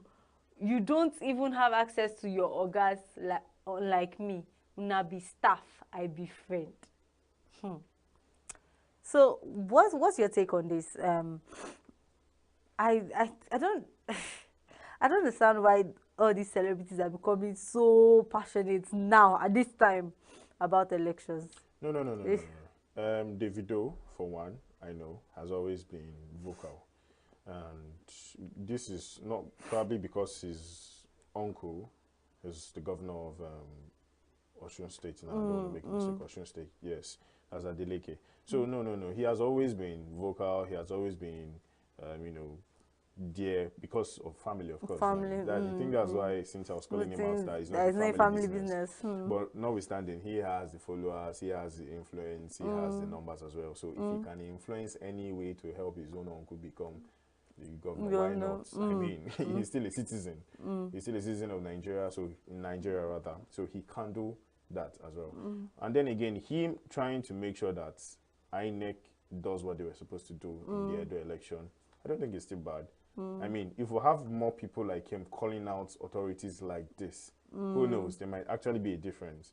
I mean, people who probably don't even care about INEC, seeing their, number one OBO, Davido, talking about INEC, might not actually want to be interested. Okay. What's going on here? Is there really something, suspicious fishy about now? Yes. See him laying an accusation saying that he know how many times he had to go there to rant before they got it right in Osun State. I mean, okay, so is it that we can actually start talking to INEC? A lot of people don't know that constitutionally it's right for you to, question the result of INEC. You can actually do that. You can question, as an individual party, you can question and do this. So him coming out to say, you don't know how many times I had to come out and rant before INEC got it right. So he's saying that from my past experience with INEC, I know that something fishy is actually going on in Edo State. And he's telling Edo people, or he's calling INEC out with Edo. I think it's a beautiful idea. If we have more celebrities coming out to call out these people without fear of them being cancelled or anything, I mean, it will go a long way. Cynthia Morgan, all respect to her and her music that she has done. Mind you, the word I'm using, she has done, because I don't hear anything from her anymore. I mean, you are not doing much. We've not heard your input in the society. And SARS, I'm not sure I heard anything from her. And bad governance in Nigeria, there was nothing from her. So the video comes out to say something that, of course, whether it's controversial, whether it's true, whether it's not, but he's saying that from his experience of what happened in Osun State, INEC had misbehaved, INEC don't misbehave in Edo. He's even saying that his mom is from Edo. You are saying, why didn't you tell us the local government from Edo? Why would I tell you the local government when my mom is? Do you get? I'm just trying to, as well, again, try and be logical to this thing and not emotional. Davido probably may have not done anything to say during any of these protests, but then he has said something during his uncle's election. He has seen firsthand what INEC can do, and he's saying, INEC, don't do that. Do better. And then you're calling him out and saying, this stuff, come on, please. Okay, well, to me, I just see it like as if two celebrities supporting opposite parties are fighting. Allow me to say this: one celebrity and somebody that we used to know. Wow. Yeah, it was just in a lighter note, sorry. But then, Cynthia Morgan, you're a very good person. Yes. Of course, So it's like, because we are supporting different people, so we are attacking each other. It's like the Taylor Swift and Limp story again. Exactly. So you can imagine. I'm still a citizen. I still have the right to say. You don't limit me because I'm a celebrity. And that's because you're a celebrity, you shouldn't say anything. What you should say, of course, what you say as a celebrity has weight than the ordinary man. Of course, that's because of what you've acquired due to the thing you're doing. Agreed. But then again, I still have the right to say what I want to say. And he's saying that INEC just, come on. Come on. Nah. Okay. It's all right. Let's move on to the international scene. If you're a fan of Taylor Swift, I'm sure you want to hear this. Artem, a 22-year-old IT student in Moscow, has no regrets about spending over $3,000 to see her favorite singer, Taylor Swift, perform. Swifties, known as Swifties, the fans around the world are accustomed to paying high price for our concerts, but Russian fans faced unique challenges in their pursuit of the superstar. Since Russia's military actions in Ukraine began in 2022, many Western artists have pulled out of the country, making traveling to concerts more complicated.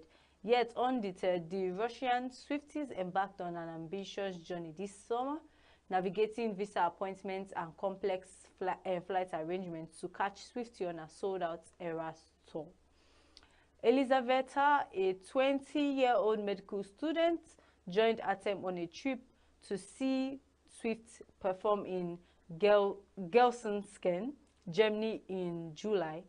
She described the moment they arrived at the concert as a dream come true, filled with happiness and gratitude. The pair are part of a closely knitted community of Swifties in Moscow who formed a fan group on Vikonte 3 years ago. Diana, a 20-year-old international relations student, said, "We try to create a cozy community and a place for people to meet. Their gatherings include sing-alongs, bracelet making, workshops, attracting dozens of attendees." For Artem and Elizaveta, nothing compares to seeing Swift live. Elizaveta managed to fly to Germany via Greece, where she had secured a visa, while Artem planned his trip 6 months in advance, applying for an Italian visa. I combined it with a general European trip. If I had gone just for the concert, it would have been cheaper, he explained, noting the total cost to come around 300,000 rubles, known as $3,200. As these dedicated fans showed, the love for Taylor Swift transcends borders and challenges. Let's take a look at this video.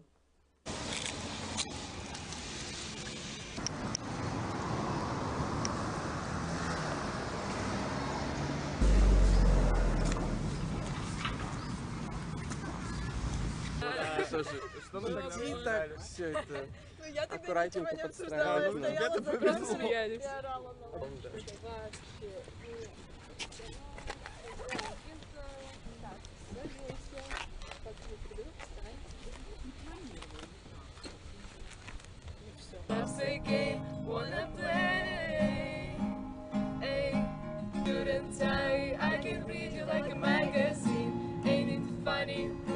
I can make a bad guys good for a weekend, so it's gonna be forever. Oh, it's gonna go down in flames. We love you, Taylor! Woo!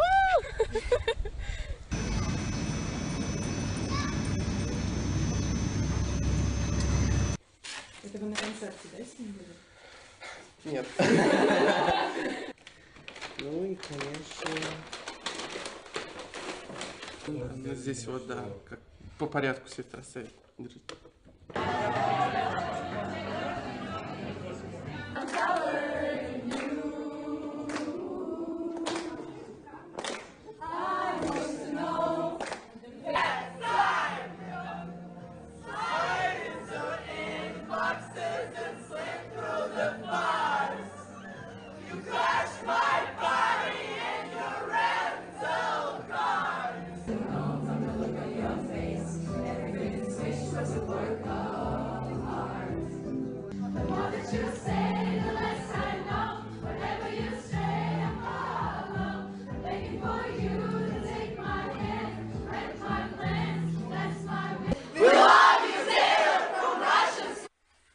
It just has to be the love for me. I mean, if this was Nigeria, they would call it idol worshipping. I'm just saying. Wow. Because you see the kind of love. First of all, let me tell you, or let me just give an estimate of what $3,200 is in Nigeria. With the current exchange rate, it should be about 6.5 million naira. Wow. So imagine your Just kids. to see. Imagine your kids spending 6.5 million naira to see, and then somebody said they've planned this for 3 months already. That Yeah, they have to do 6 the months. There was another person that said 6 months in advance. in advance. So Damn. I mean, now you can understand why Lil Pump is angry. You think if this lady Taylor Swift comes out and say, tell all these ones, vote for this person, they won't vote. I guess somebody like can the spend influence, the- the influence yes, a the lot. influence is All the way much. from Russia. Like Having to come down to see Taylor Swift perform. And I mean, at most, you're going to spend 3 hours. At most, in the concert, will be 3 hours, 4 hours. 4 hours. They want to even dash you. They give you the whole night, which is 12 hours, which is not going to be possible. Nobody can, perform for 12 hours 12 straight. hours You're going to be straight, tired yes. and all of that. So, at most, we dash you 12 hours. And then they have a fellowship, where they come together It's to sing like Taylor fellowship Swift at this songs. point. They come sing, oh Taylor Swift, we love Taylor Swift. My African people will tell you that this is juju, pure juju, that they've been jujulized. But then again, it shows the passion that people have for music. Music, and then yeah. good music. Taylor Swift is, of course, a very good musician, and then she produces and writes good music. So young people relate. But then Nigeria, my Peking carry 6.5 million naira there. Go watch maybe Davido's show. Abi What Wizkid. happened to YouTube or streaming live? It's the same experience. I will give you the experience. But then again, it's good. It's good. That's how I'm just gonna Now say. it's good. It's giving like question mark. It's giving question mark. It is. Oh, it is. I mean, $3,200, and even to a US citizen, $3,200 It's is a quite lot. of money. Yeah. A lot. Quite It's a a lot lot. of money. Wow. Anyway, Taylor Swift, you can see how much they love you. They love you. This love is very serious love. But it's cute to watch. I cannot lie. Like, oh, it's giving a lot of oh. No, now if you were in celebrity shoe, you'd be like, wow, these people took out time Well, to come and it would be nice if she acknowledged and sees Sees their their- effort. let's hope. Just like how she Jesus does. saw the 4 friends, remove the ceiling and drop their friend. If she can see it like that, it will be good. But if she doesn't, more $3,200. Otelo. But they enjoyed their time. Yeah, They. So Ray J has spoken out about Diddy's infamous parties, asserting that he has never witnessed any criminal behavior during his time attending them. In an interview with Chris Cuomo on News Nation's CUOMO, the singer reflected on his long-standing relationship with Diddy and the allegations stemming from a recent federal indictment. Ray J stated that they've never seen the stuff that is being said, that he has never been in the rooms where any of that was happening. He emphasized that while he and the other entertainments often attended Diddy's gatherings, he was unaware of any serious sexual crimes, or such as sex trafficking and being like all the things being discussed.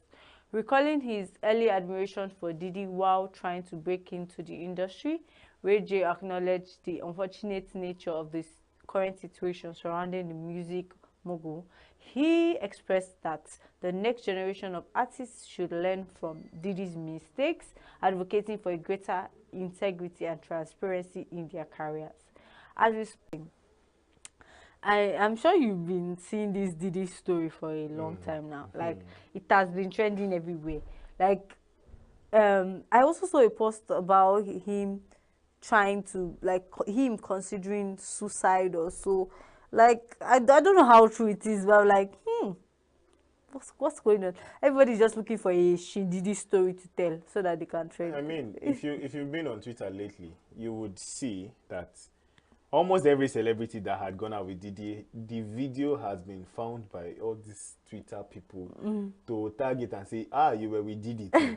You were with Diddy too. In fact, the video, Burna Boy, and I think Wizkid video too popped up that, you were with Diddy too. Wow. So, I mean, it's just, everybody I know understand that it's just now for cruise. But then again, a lot of people that were together with Diddy, or that, just like Ray J was saying, that he attended the parties, according to some information, again, I don't know if fact checked, Diddy had special room for what he was doing. Of course, he's not going to make the room so easily accessible by his guests, and he usually has most of these parties. And if you check on X, there are a lot of videos coming up, things that you could see and have a question mark to them and say, this looks suspicious, but then again, because there was no information then as to what he was doing, there was no much eyebrow being raised or more questions being asked. But now that, you know, the information is now out, a lot of people are now seeing those videos and they're now putting a more bigger question mark of what was happening here, what was really happening here. And I feel like all the celebrities that were, you know,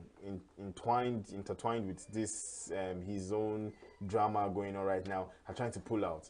I mean, Usher came and deleted all his posts a few days ago. But I hear he said he was hacked. He hacked. He was Again, hacked. So I'm going to hack your accounts, and I'm not going to make people to tell them, oh, I'm in a tight situation now, or should just get me money done. And now is to delete all your posts, almost 9,000 posts. I mean, deleting almost 9,000 posts, came out and now casually said, oh, I was hacked, so you're off here for it. I mean, Pink again did the same thing. Pink deleted all his posts, or her posts rather. A lot of people are saying Pink is a guy, people are saying Pink is. So, him or them posts. Pink deleted the post, yes. Permit me to say. So Pink deleted all his posts as well. So what's going on? A lot of people are asking questions now. Why are you deleting your posts? People are saying that Usher Raymond too had something to do, so he might have been. So this is him trying to clear. But then again, this is the digital world. Nothing you delete is actually being deleted. Nothing. Trust me. Let me tell you, all those things you think you are deleting, they are not being deleted. There is a way. Don't let all these tech bros sit down with your phone. They will get everything back. So anything happening with Diddy right now, I feel like, well, karma. What goes around definitely comes around. And since I saw that video of him, you know, physically abusing that lady, I lost everything I had for him. I mean, come on, it was brutal. Whatever it is that she did, it did not warranty that kind of beating. So, Gigi, by all means, I'm sure you get, you know, the right to judgment. Of course, 1,000 baby oil in your house. Come on, you're a model. Even models don't do that anymore. Well, he was denied bail twice. Good. So that shows that this is the serious of the serious. Yes. So I don't understand Ray J coming to say that he didn't see anything that happened. That's what I'm like, how would people just see that? I'm like, want to lie such a lie, and against someone that is very influential. Do you get? You know, I can understand if this person is poor and does not have people to back him or her up, and that's the reason why you can now like frame the person, put a lot of things. But someone as influential as Shin Diddy, do you think it can actually be framed? Again, that's what I'm saying. That Ray J coming out to say this is just him trying to exonerate himself before any investigation starts. Because I'm sure the FBI are not done yet. They're just going after P. Diddy yet. Once they are true, they're going to start, because of course he couldn't have done it alone. And then he had people who knew that something was going on. So everybody is just trying to quickly come out now and say, oh, I didn't know this was happening. I never saw it. And then see him saying, I hope PDD, other upcoming artists learn from what are they learning from? Was that a mistake?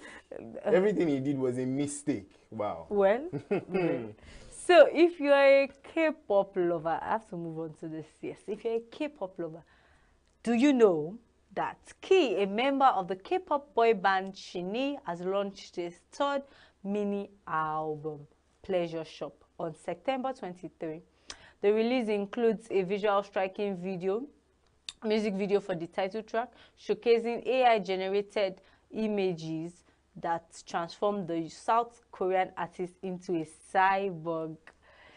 During a news conference in Seoul, Key discussed the use of AI in the video, stating many scenes feature graphic images generated by AI by imputing specific words. He believes it's beneficial to utilize the AI technology as long as it's not abused.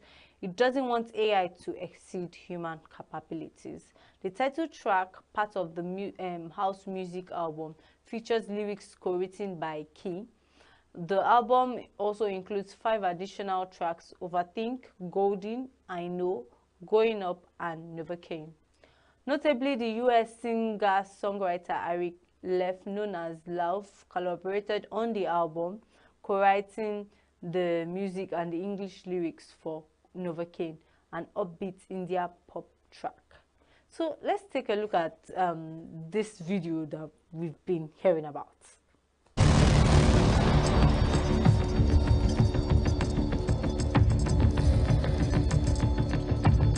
Tell me what you want. What you like.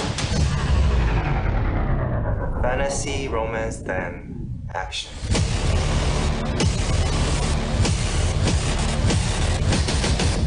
The change genre of reality sci-fi. Welcome to the pleasure shop. 흐릿해지는 시선 겹쳐진 실루엣 분명히 너인 듯해 Come close 손을 뻗어 Let go 어질러버린 꿈또 뒤바뀐 place 반복되는 mistakes 잔뜩 엉망이 된 채 falling. Yes, so you can see that. Like, I don't know, I just love the art. I like the concept. I like concept. You like it? Yes, I like the concept. In my own mind, watching this thing, I'm just saying, if you're not afraid of AI, if you're not afraid of AI, if you're not afraid of AI. Well, AI is not just coming for your job anymore. AI is coming for both actors. There was a movie I watched, there was a premiere, I think it was a premiere or something, about AI's acting movie itself. Movies itself. Yes. Wow. So imagine even your actors. I think one of the things I would say about AI is the fact that I don't ever feel like AI can totally replace humans, because one thing we forget is that humans are dynamic. Do you understand what I'm saying? Like, we have, you can't tell what our choice will be. You can't tell what our emotions will be. Do you understand? Like, Really? as No, I'm sitting, I can be angry and be sad at the same time. Do you get? We experience those dynamic emotions. Agreed. But human beings, according to research, you can gather information on this person based on things that they've done. If you study them for a while, you can guess, if not 80%, 90% what their decisions will always be. Will always be. Because humans are predictable, actually. I mean, we have a pattern. And once that pattern kicks in, a routine kicks in, you can dictate when a person is going to. I feel like there's still always a probability of randomness when it comes to. Not because necessarily. there's sometimes that when people make life-changing decisions, that just changes the whole direction of their life. Something happened. There was a shift. There was a factor. So what I'm saying is that AI has the ability to be able to do machine learning, that it learns a human being. Like, a machine can give you information about yourself you did not know you had. That's how strong, and I don't want to use the word dangerous, but that's how detailed machine learning and AI can be. I mean, even just husband and wives, after being together for 5 years, the wife can boldly tell you, "Now I know what my husband will do when he wakes up. I know what he does when he does this." And when there's something else, when the husband does something, he says something is wrong. So if that human being who has his own experience, who has his own borders of life, affairs of life, can never predict, just by staying with you. And let's not forget that the people behind the AIs are still humans anyway. No, apart from that, you can program an AI to function independently, and that's where it becomes scary. Scary, okay. Because you don't know the amount of knowledge and information that AI can now gather. As much as I know you have a lot to tell us, and I want to even learn. I want to hear this whole AI gist. Yeah, but it was not AI gist. It was K-pop, key of Shini's group. Yes, that's how he just moved us from our K-pop to AI. I'm sorry. Can you imagine? So we've actually run out of time. I would have loved to hear a lot about this gist, but you know, it's all right. You can also put your opinion in the comments. Do you really feel that it's this AI business is scary and it's as if it's about to take over? What do you think about this? What do you think about this? I want to hear your opinion. So do well to also tune in tomorrow by 1 p.m. and do well to follow us on all social media platforms: Facebook, Instagram, TikTok, and YouTube here. So do well to subscribe. If you're not subscribed, I don't know what you are doing. I don't know why you want to be missing such entertaining gist like this. Yeah, please do well to subscribe. Thank you. And don't forget, we are live on YouTube 24/7. I've been with the wonderful Joshua Ritumu. Thank you so much for being around and reacting to these stories with Thank me. you so much for having me. And I remain your host, Laomi Adeyemi. So, till the next time, it's been E-Vibes.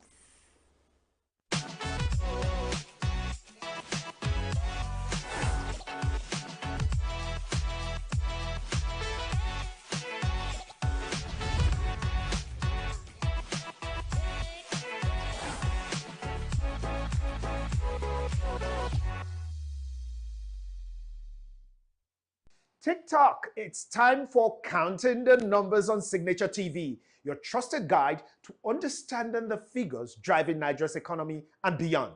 Welcome. I'm Imewari Ohiomokai, and every week we'll bring you the economic statistics, financial data, and business trends. Let's begin to count the numbers.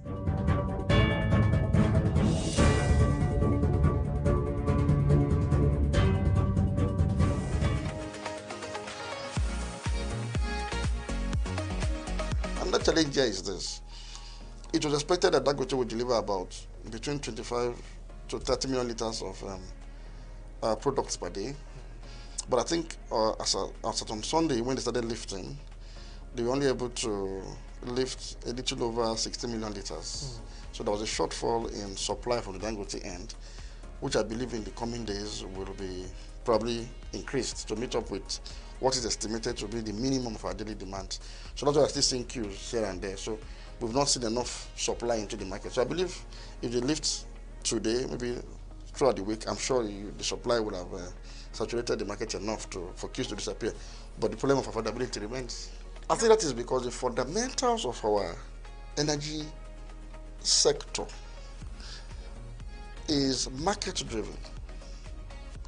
And it makes no distinction between the domestic needs for energy products and services from hydrocarbon derivatives and what is obtainable in international markets. So there's an internationalization of the Nigerian energy sector, which is faulty from a perspective of what you can call home advantage in terms of energy security. And I do not know of any country in the world, I don't know of any, that ties its domestic market for energy to the ravages of international pricing regimes. So government has no policy at all to subsidize production of crude oil. One, government does not have a policy to also sell crude to refineries at a discounted rate. It's not existing anywhere in any statutes, in any policy document. So it is a willing buyer, willing seller arrangement that the PIA prescribes. Even though producers of crude, NNPC is a producer of crude, and the IOCs are supposed to prioritize or the WTI from the United States. And so I don't know why Dangote didn't understand that sweet crude from Nigeria sells at about $4 above the average price of Brent or WTI because of its sweetness. It's just the best grade of crude, low sulfur content, and it's very easy to refine. And so as a matter of necessity, Dangote would have needed to actually import lower grades of crude and blend with Bonny Light in order to maximize performance refining.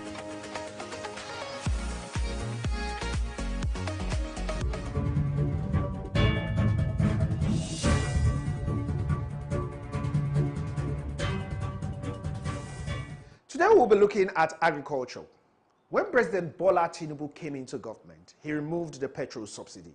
This affected the economy negatively as prices of goods skyrocketed and inflation went to its all-time peak. Food inflation currently stands at 32.15%. It was at near single digits as at May 29, 2023. Then the federal government introduced agriculture palliative. Not much has been heard about that since it was introduced. And we hear that to access any of these palliatives, you need your national identity number, NIN. We talked to an agricultural expert about these palliatives. Ahmed Adekunle, a former special advisor to ministers of agriculture, is our guest on the corner. Now, it's a game of wits between former Governor Yahaya Bello and the EFCC over his appearance in their office or not. The governor says they reported to the EFCC after 5 months of evading arrest. And he was told to just go. Go. But the EFCC says, no, he's not in our custody and he's still wanted. They laid siege on the Kogi State Lodge last night, and reports say that the former governor was again whisked away by the present governor, Ududo, in his car. This is not the first time it's happening. It's the second time. In fact, it's so much drama. But don't forget that in the midst of all this drama, this is a case of financial fraud against Kogi State. But the state governor keeps protecting the one who is accused of fleecing the state. Nigeria is a lot of drama. Meanwhile, the federal government of Nigeria is working on a strategy to position the country as a key player in the global halal economy, aiming to add $1.5 billion to its GDP by 2027. This initiative was announced on September 16, 2024, and it seeks to diversify the economy by offering services that meet Islamic standards. The plan will bring together government agencies, private sector, leaders, and international partners to capitalize on Nigeria's position as the 8th largest halal economy in the world. And these plans were announced by the Office of the Nigerian Vice President, Kashim Shettima, through the Special Assistant to the President, ethical and religious criteria. It comprises of halal food, halal cosmetics, halal pharmaceuticals, Muslim-friendly tourism, halal logistics and supply chain, modest fashion, halal media and recreation, and other markets, targeting to fulfill the needs of Muslim consumers daily and globally. Nigeria can indeed benefit a whole lot from this sector. Meanwhile, the country usually has an annual halal expo. It holds in Abuja every year. Now, for more trending business stories, let's take a look at what's trending on business.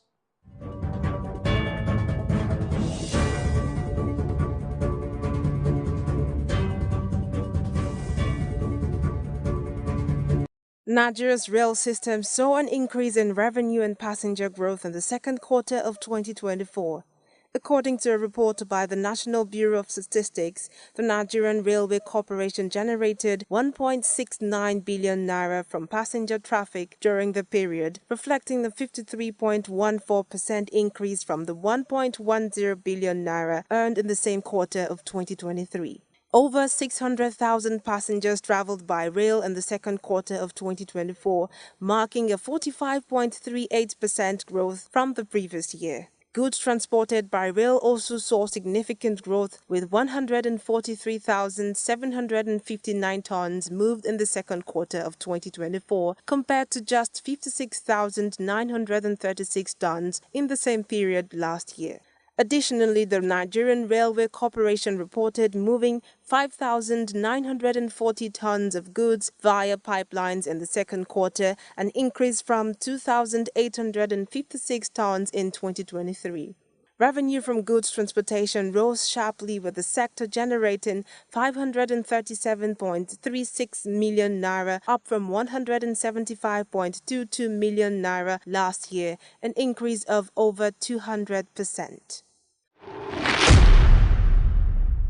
Nigeria's government is rolling out a new set of initiatives aimed at spurring economic growth, including corporate tax cuts and long-term low-interest loans to businesses. Wale Edun, the finance minister and coordinating minister for the economy, announced the plan during Access Bank's 2024 corporate and senior Coca-Cola executives, including John Murphy, president and CFO of Coca-Cola, and Zoran Bogdanovic, CEO of Coca-Cola HBC. Since 2013, Coca-Cola has invested $1.5 billion in Nigeria to boost production, enhance its supply chain, and support workforce development. Bogdanovic emphasized the company's continued commitment, stating that with a stable business environment, they will further increase their investment.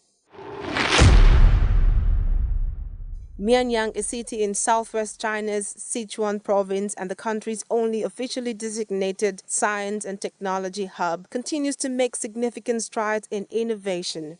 Ranked 17th among the top 50 cities for SkyTech competitiveness in 2023, Mianyang jumped 24 places in just 2 years. It is also recognized as one of the top 10 cities with the highest potential for SkyTech innovation. The city's booming electronic display industry has played a critical role in this success. Changhong, a leading consumer electronics company based in Mianyang, operates a smart factory where a new LCD screen is produced every 6 seconds. The company's cutting-edge 10-bit LCD technology has enabled them to achieve ultra-high-definition video resolutions of 7,680 by 4,320.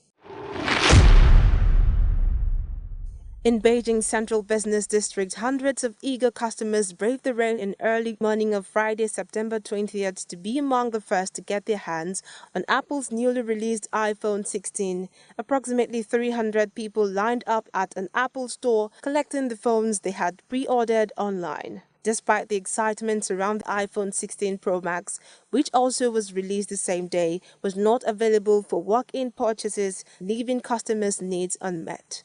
Despite the excitement surrounding the launch, many customers expressed concerns about the phone's steep price. Huawei has enjoyed strong patriotic support in China, particularly after facing tough U.S. sanctions that initially crippled its smartphone business. Analysts believe the Mate X's use of a locally made chipset signals the company's ability to handle U.S. export restrictions. Concerns remain about whether Huawei can mass-produce the phone to meet demand. In Europe, markets took a hit on Friday, September 20th as investors reacted to recent central bank decisions. The pan-European Stoxx 600 index fell by 0.47%, with auto stocks being the biggest losers. Mercedes dropped by 8.3% after announcing a downward revision of its 2024 forecast due to a weaker demand from China, while Volvo and Stellantis shares also slid, falling 4.38% and 2.97%. The European market downturn contrasts with data showing that UK retail sales grew by 1% in August, beating expectations. Shares of Burberry fell 3.6% after investment bank Jefferies downgraded the stock. The British fashion brand was officially removed from the FTSE 100 index on Friday, following a poor year for its share price. At the close of the trading session on Friday, September 20th on the Nigerian Stock Exchange, a total of 554 million shares valued at over 10.1 billion naira were traded across 8,670 deals. This represents a 21% increase in traded volume and a 55% boost in turnover compared to the previous trading session. The number of deals also saw a 12% decline. The overall market capitalization now stands at 56.5 trillion naira. 111 equities participated in the trading, with 35 recording gains and 21 recording losses. Leading the gainers was Fitsin Healthcare, which appreciated by 10% to close at 15 naira 95 kobo per share. Other top performers included Mayer, Caverton Offshore and PZ Cousins, all gaining around 9.8%. On the losing side, FBN Holdings saw a 9.98% price drop to 27 naira 50 kobo per share, followed by Northern Nigeria Flour Mills, the Nigeria Infrastructure Debt Fund and Flour Mills Nigeria, all recording losses near 10%. In terms of trading volume, FBN Holdings led the market with 152 million shares traded, followed by Japol Gold and Ventures with 150 million shares. Fidelity Bank and USC of Nigeria also traded 27.2 million and 26 million shares.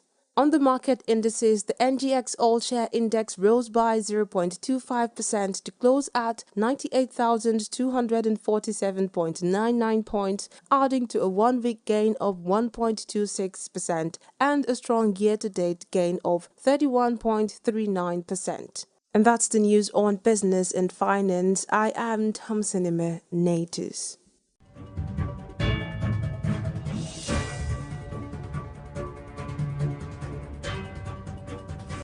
Asian stocks mostly rose on Thursday after the U.S. Federal Reserve began its easing cycle with a large rate cut, though it tempered that with a balanced outlook as it seeks to keep the economy ticking over. Now, for more on global markets, let's turn over and see how the markets are looking today with the latest figures making the headlines.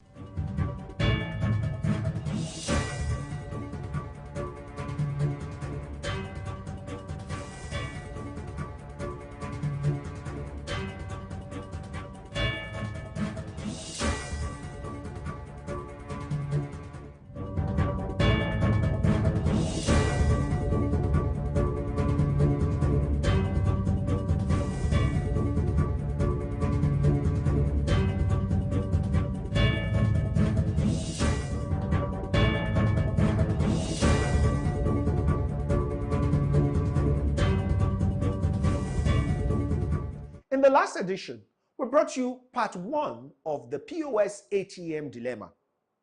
Are ATMs running dry? Thompson and Natus asked Nigerians why they are all turning to POS operators for their daily cash needs instead of the ATMs provided by banks. We have the second part of that Vox Pop on street business. In today's world, financial transactions have become more accessible, with POS and bank transfers leading the way. Many people find POS transactions to be more convenient and user-friendly, while others still trust the reliability of ATMs and banking apps. Recently, the federal government announced a 50 naira deduction for every electronic money transfer of 10,000 naira and above for fintech companies such as OPay, PalmPay, MoneyPoint, etc., which became effective on September 9th. What do people think of this as well?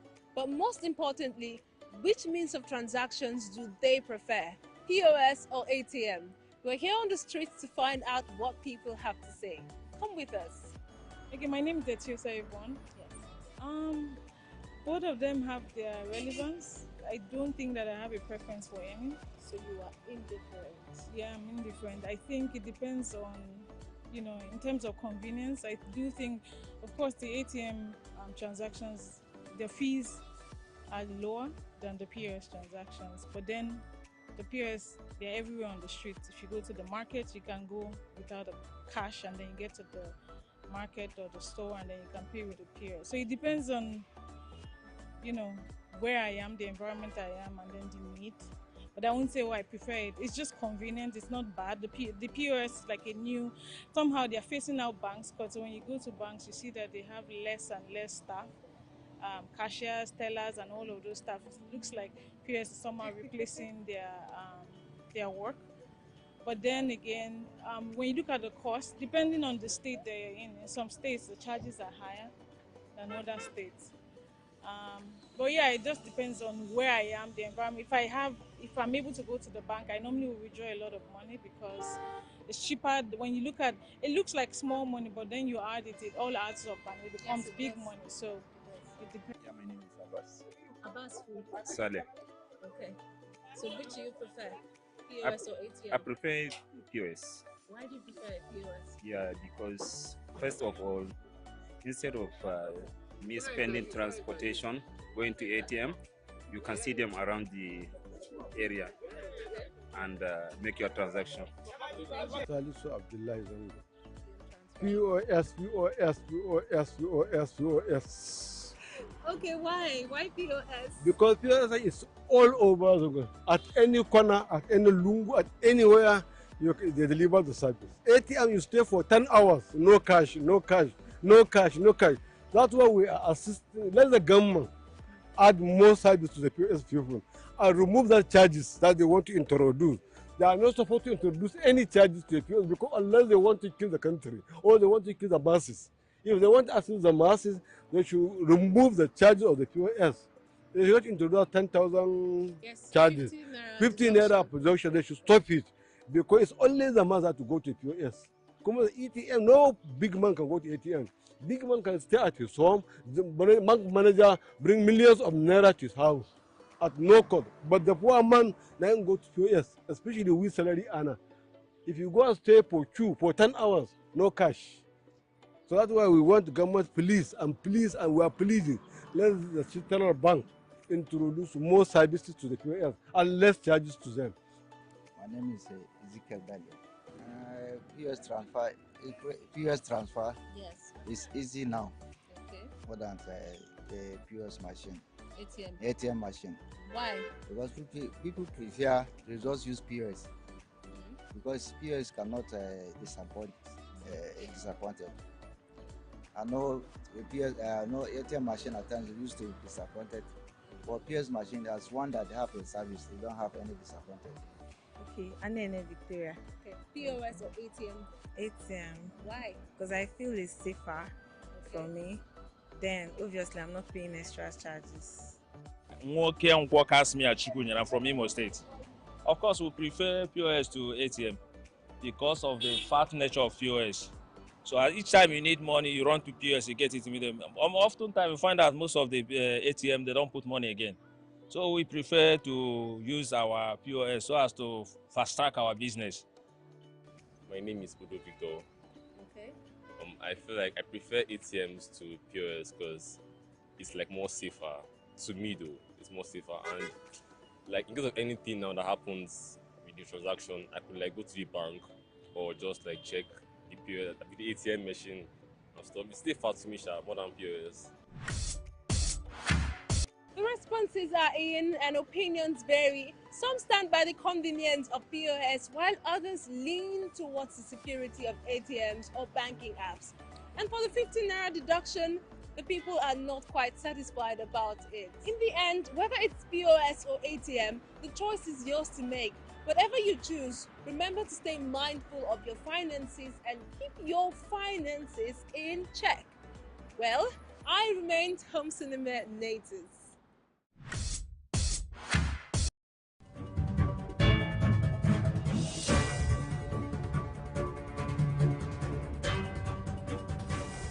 And now, who do we have on the corner today? Ahmed Adekunle, a former special advisor to ministers of agriculture, is our guest. He'll be looking at the agriculture palliative that most of us forgot this government promised us.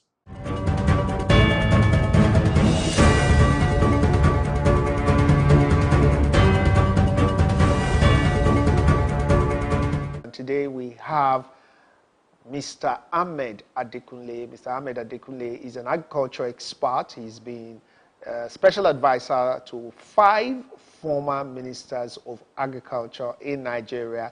And we'll be looking at the palliatives of the president to the agric sector.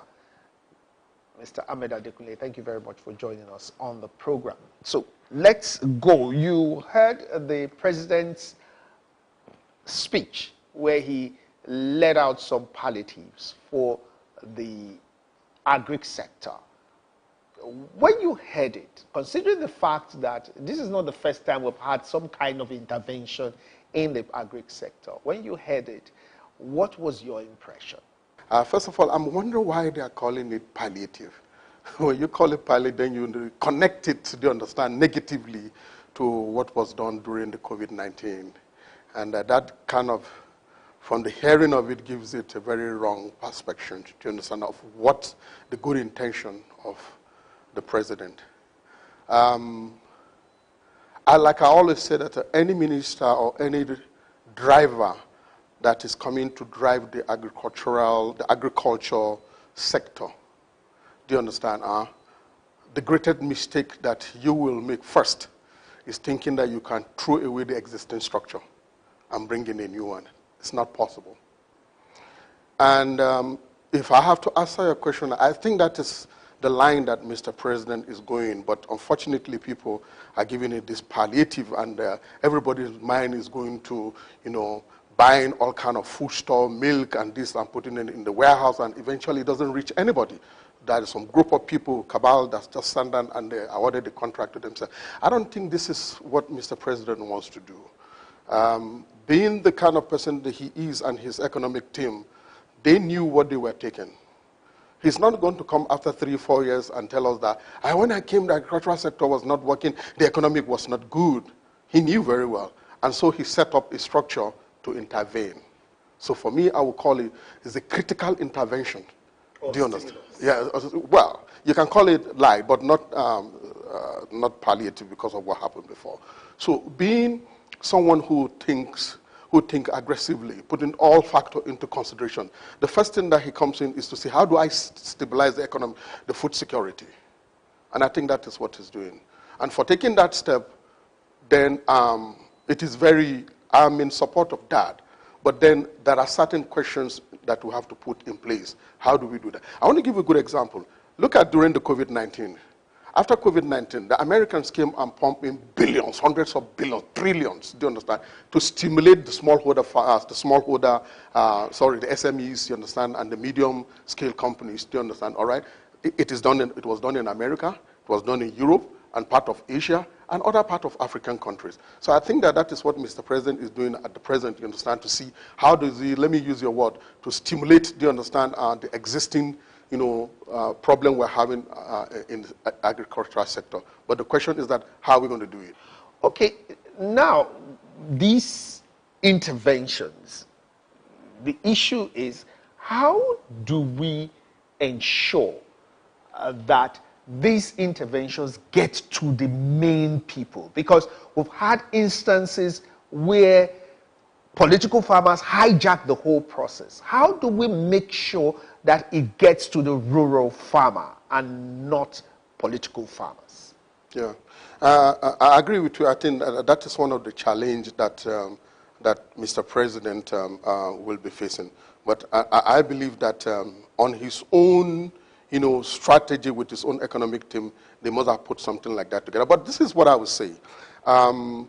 My former boss, do you understand that is the current African Development Bank, president. We roll out a program called GEX, do you understand? There's an electronic distribution system, do you understand? Though for this palliative that is supposed to take place immediately, to say to bring it in may be a bit difficult. But I'm telling you, a temporary structure may be set up like that, whereby some of these commodities and produce that we are going to distribute will reach the farmer. However, we still have some commodity associations that have integrity. I don't want to mention names, but believe me, we still have few of them that have that integrity in terms of reaching out, you understand, to the farmers. We also have the Ministry of Agriculture. The Ministry of Agriculture have an extension of the state, and the state also have extension of all the local government, do you understand? So all the president need to do is to sit down and develop a electronic distribution system, and this system is not a very difficult one. I'm telling you, within 1 week it can be developed, do you understand? It starts from the collecting center. The collecting center where you drop it, do you understand? And where you drop it, who are you going to give it to? Where is that person going to register to? So there will be an electronic distribution system that can be put in place to do this. Though this is coming in very short, do you understand? And we have to make the move. But eventually, I think that what to say, Mr. President, is for him to find someone who knows the system very well, who has been in the system, who had participated in electronic distribution or distribution of these commodities, you understand? And you need to ask yourself, what is that person actually doing right now? We don't need to go and look for somebody who is already tired, do you understand? And who has forgotten about the system entirely. We need to checkmate it. And also, I want to suggest that the company, we're talking about, let's look at what we're going to distribute. Mr. President should distribute mechanization, not necessarily buying tractors to give. Do you understand? There are tractors, enough tractors currently in the country that can do what can be done. We're talking about fertilizer. We're talking about seed. We're talking about other herbicide that need to be given. Do you understand? We're talking about warehouses. The company that they are going to work with, do you understand, should come together and give a kind of a backward integration system distribution. In partnership with the federal government, understand, in partnership with the Ministry of Agriculture, the state and the local government, do you understand? Something like this can be put immediately, almost immediately. And we put a law in place, do you understand, that holds the company responsible, you understand, for any input that is not accounted for. But not to say, okay, we're bringing this, we're putting it in a warehouse, and we're leaving one person there to do that, do you understand? Now, let me tell you, kiosks can even start. is the place where we're going to put, is the warehouse where we're going to put this item, this input, are they really conditioned enough to hold them? You remember what happened with the palliative, do you understand that when you're talking about? Some of the rice were rotten. Some of the sugars were bad. So where? But I'll tell you that most of these manufacturers of all these services, you understand, and input, they have strategic warehouses.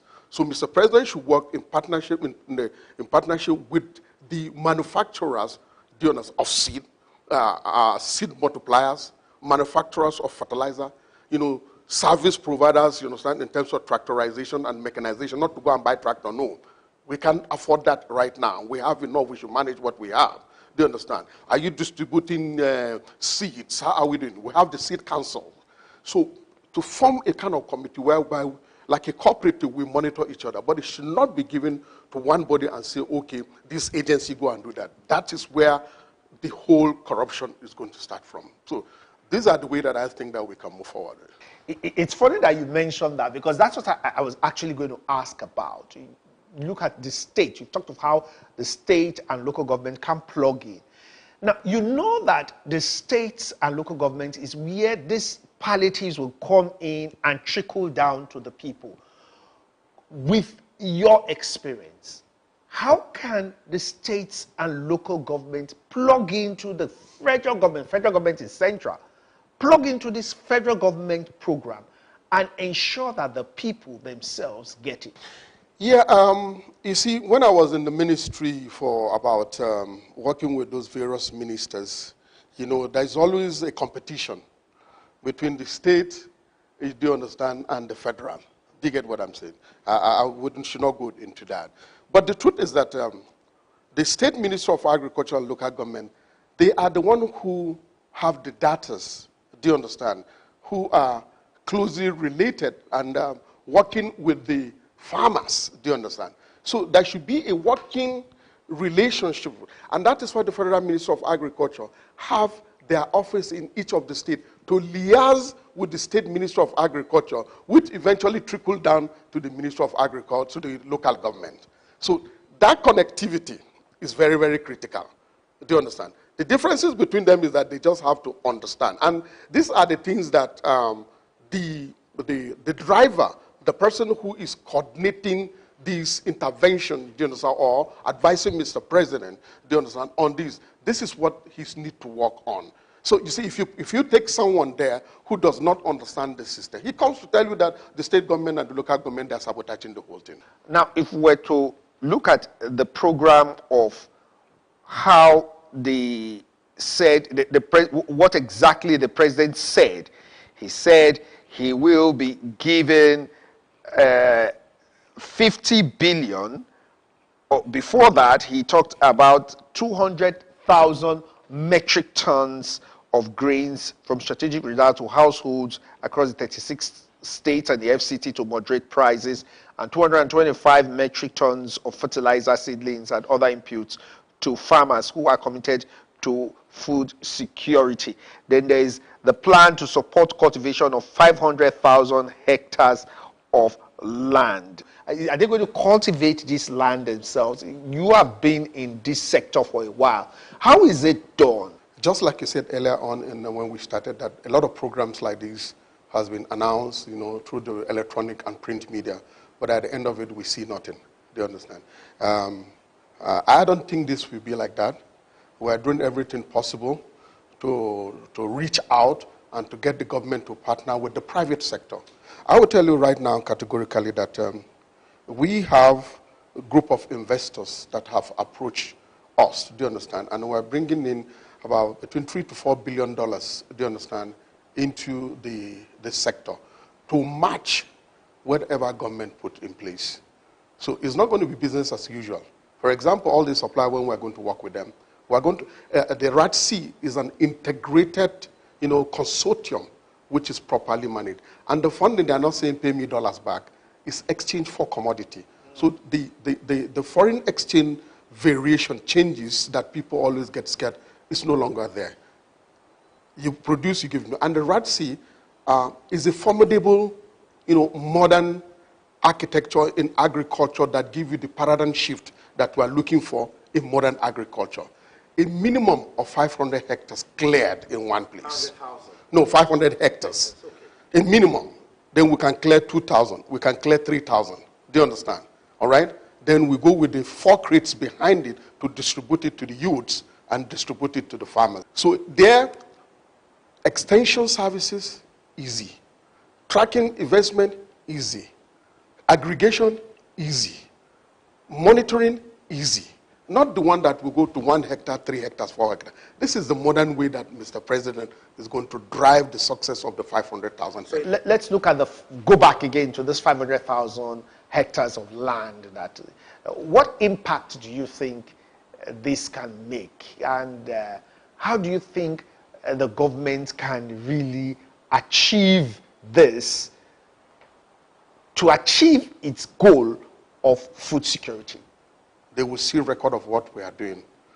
So there is an investment of 3 billion that is coming into the country at 2% interest rate per annum, an exchange for commodity, whatever kind of commodity. They will just go into agreement. It has backbone, the strength of the company, because they are the one who has been feeding us. So we don't say because we have new models, we have new president, then we throw them away.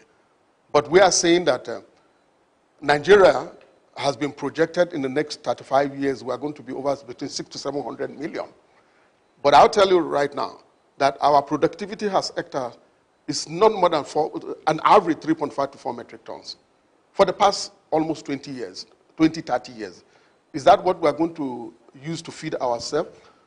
RATC, the program we are bringing, RATC incorporated with FOGRID, will increase productivity by 200% to 300%. So what I mean that what we are getting right now at 3 metric tons or 4 metric tons, an average of all different type of commodity, apart from cassava, do you understand, who have a high yield per hectare, we are going to increase it to about 9%. Say maize, maize will go to about 9% or even 12%. Rice will move to about 6 to 7%.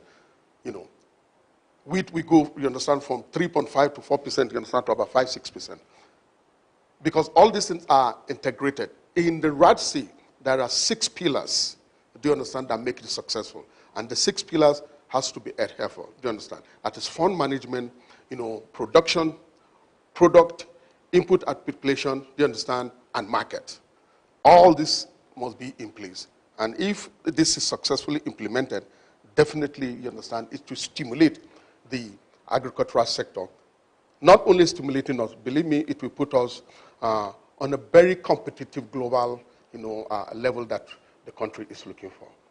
Thank you very much, Mr. Ahmed Adekunle, for speaking with us. It's been very insightful. I must say that we must ensure that this program, you're talking about the RADC and all the other programs, PPP projects must go viral, and they must actually, the government must listen and be part of it. I'm sure this is a very good initiative by you, which the government should be able to plug in. Thank you very much for speaking to us on Talking Point on Global Business. And we've been talking with Mr. Ahmed Adekunle. Mr. Adekunle is an agricultural expert, agricultural mechanization expert, actually. And he's also been special advisor to at least 5 ministers of agriculture.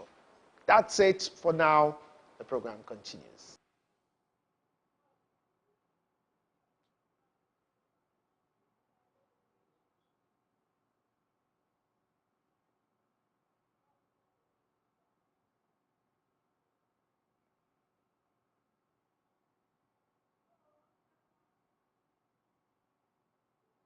What are your thoughts on this whole agriculture palliative? Adekunle says we shouldn't call it palliative. Anyway, hit us on our social media platforms. They are showing on your screen. And that's it on Counting in the Numbers. The numbers never lie. And all that matters is what it truly matters to you. Take 2. Take 2. No, back. Go, take it back. Okay, it's okay. Take it back. Take It's okay. It's okay. So, what does this palliative mean to you?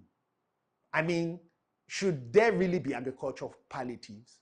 Well, Adekunle says we shouldn't call it palliatives. Hit us on our social media platforms. It's showing on your screen right now. That's it on this episode of Counting the Numbers. The numbers never lie, but what they mean to you is what really matters. If you found this helpful, be sure to tune in next time when we will continue to unpack the data that moves our economy and your everyday decisions. I am Imewere Uhiomokai. Remember, join us as we always count the numbers.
So I should not waste my whole time voting when I know it will not count.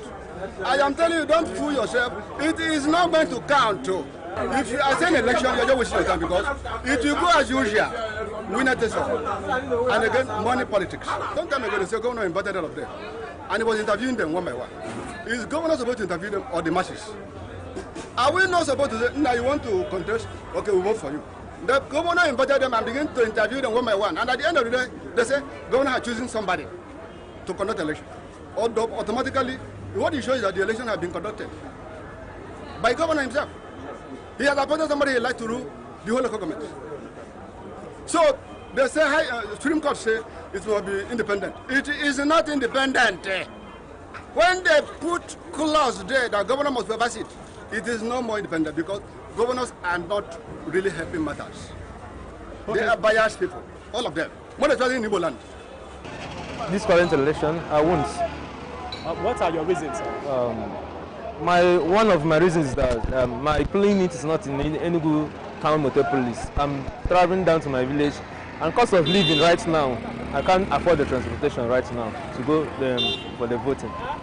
We have voted for the presidential and governorship election last time. I voted all the elections, the past election. But this time around, the cost of living and poor transportation is quite unfortunate for me to afford it. So as a student, I can't afford it, and I'm still managing myself to go to school. There's no specific reason, but I don't think I've seen a reason to vote. I don't think there's a reason for me to actually go and vote. I'm not just interested. I'm not sure about that. It should be 50-50 on my side. My reasons is that the leaders are not helping matters.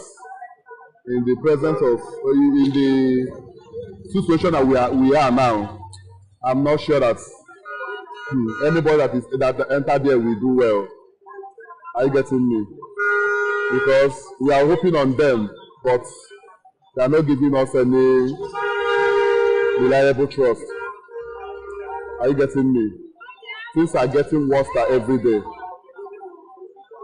When we vote someone in, anybody that is voted in will be worse than the one there before.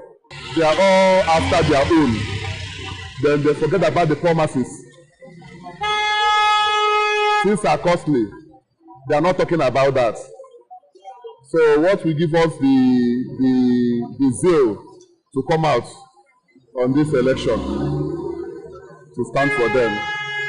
The truth is that the masses are not happy. Well, I've been partaking at every election that is going on in the country. So now that you guys have informed me, I will be part of the exercise. What makes me distinguished in this country's election is that there is no free and fair election in this country. So after every voting, you will find out that the actual result being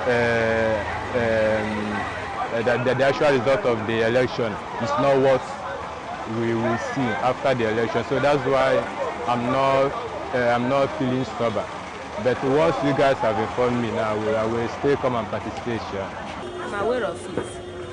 They came to the market and announced it, and we will come out for it because it's for our own good. Many a times, after the election, you will know and you will be assured that this person is supposed to be the one that win the something. After a while, reverse will be the case. So that's why I don't want to make out my time to go and stand under the storm, to wait or to queue to vote for somebody I want to vote for.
Hello and thanks for joining us.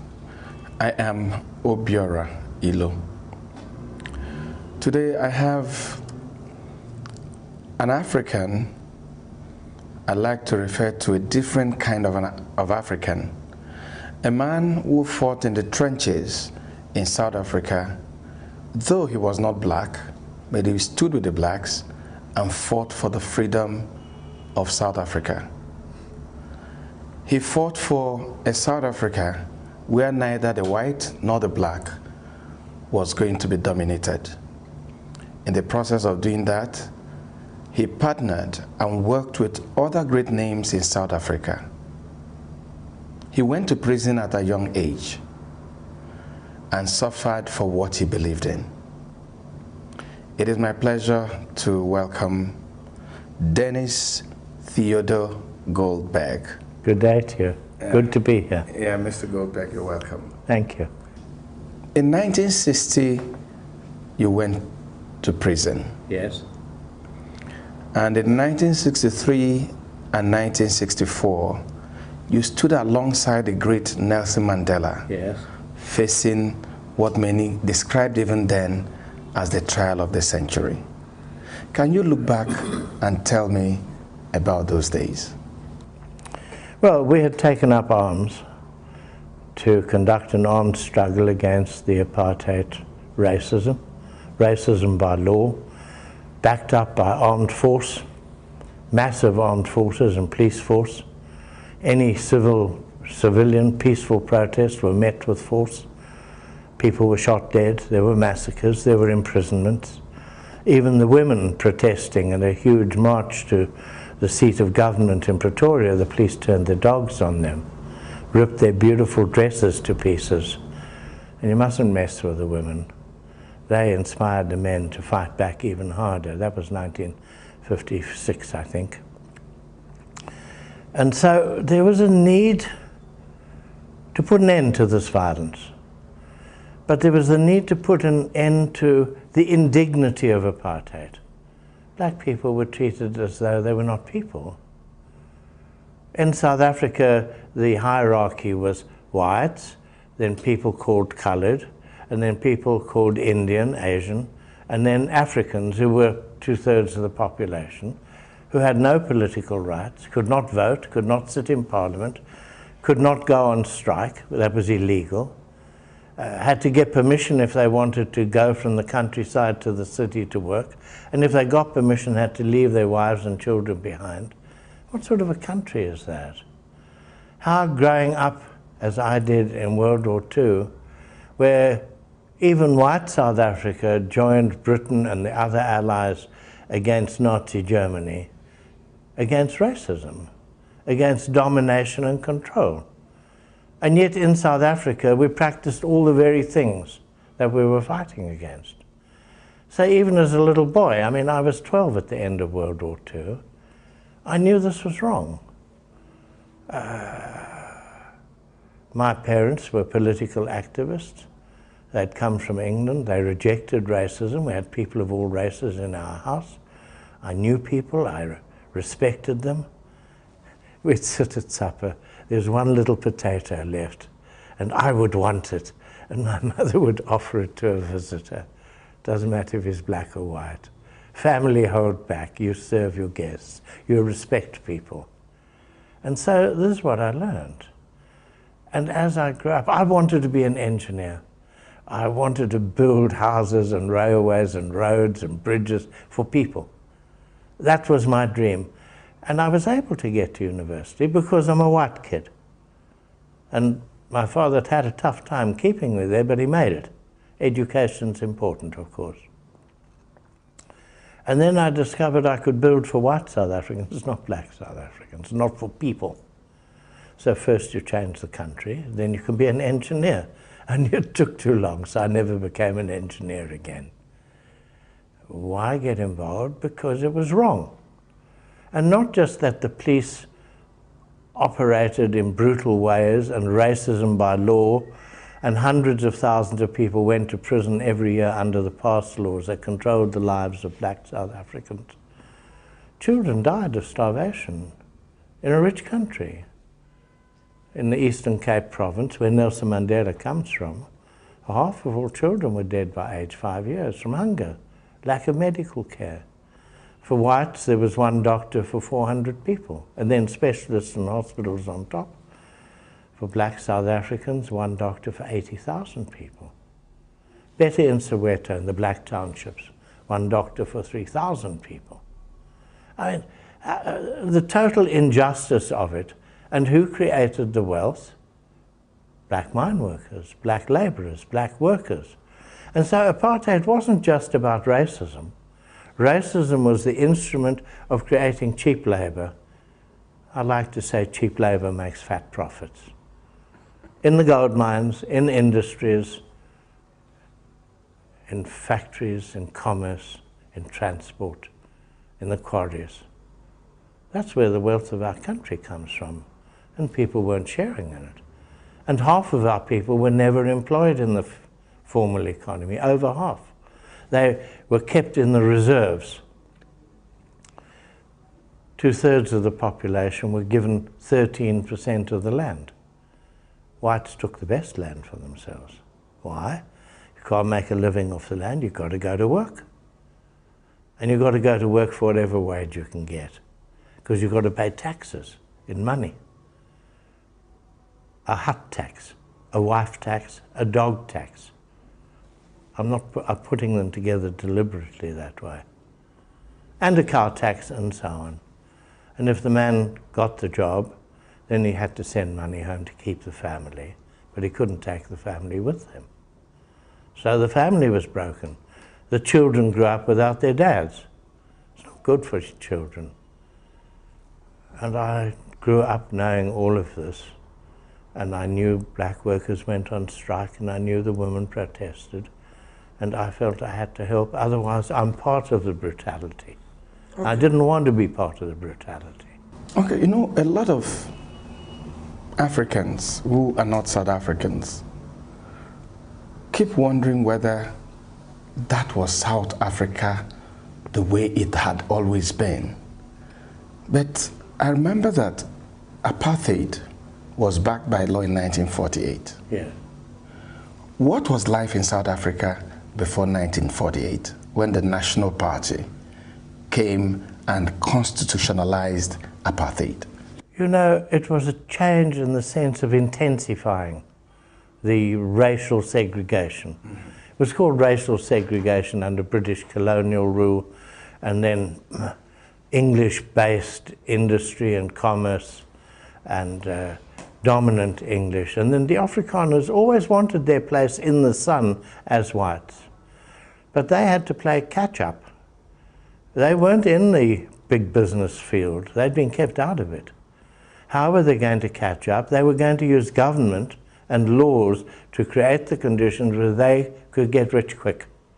And in 20 years, there was a stratum of very rich white Afrikaans-speaking South Africans who were made partners with English-speaking South Africans to exploit black workers much more intensively. But for over 300 years, we've had racial segregation, nearly 400 years now, ever more intense. It was a way when diamonds, it was always there when farmers settled and they took the land and stole the cattle. And when the indigenous people took the cattle back again, they called them thieves and had wars. And the British Empire took control in 1806 during the Napoleonic Wars. It took a whole century to conquer South Africa. And they had troops from all over the British Commonwealth, India and Australia and New Zealand and Canada and so on, to fight the African people. And they conquered them one tribe after another. And the Zulu people were the last to be conquered.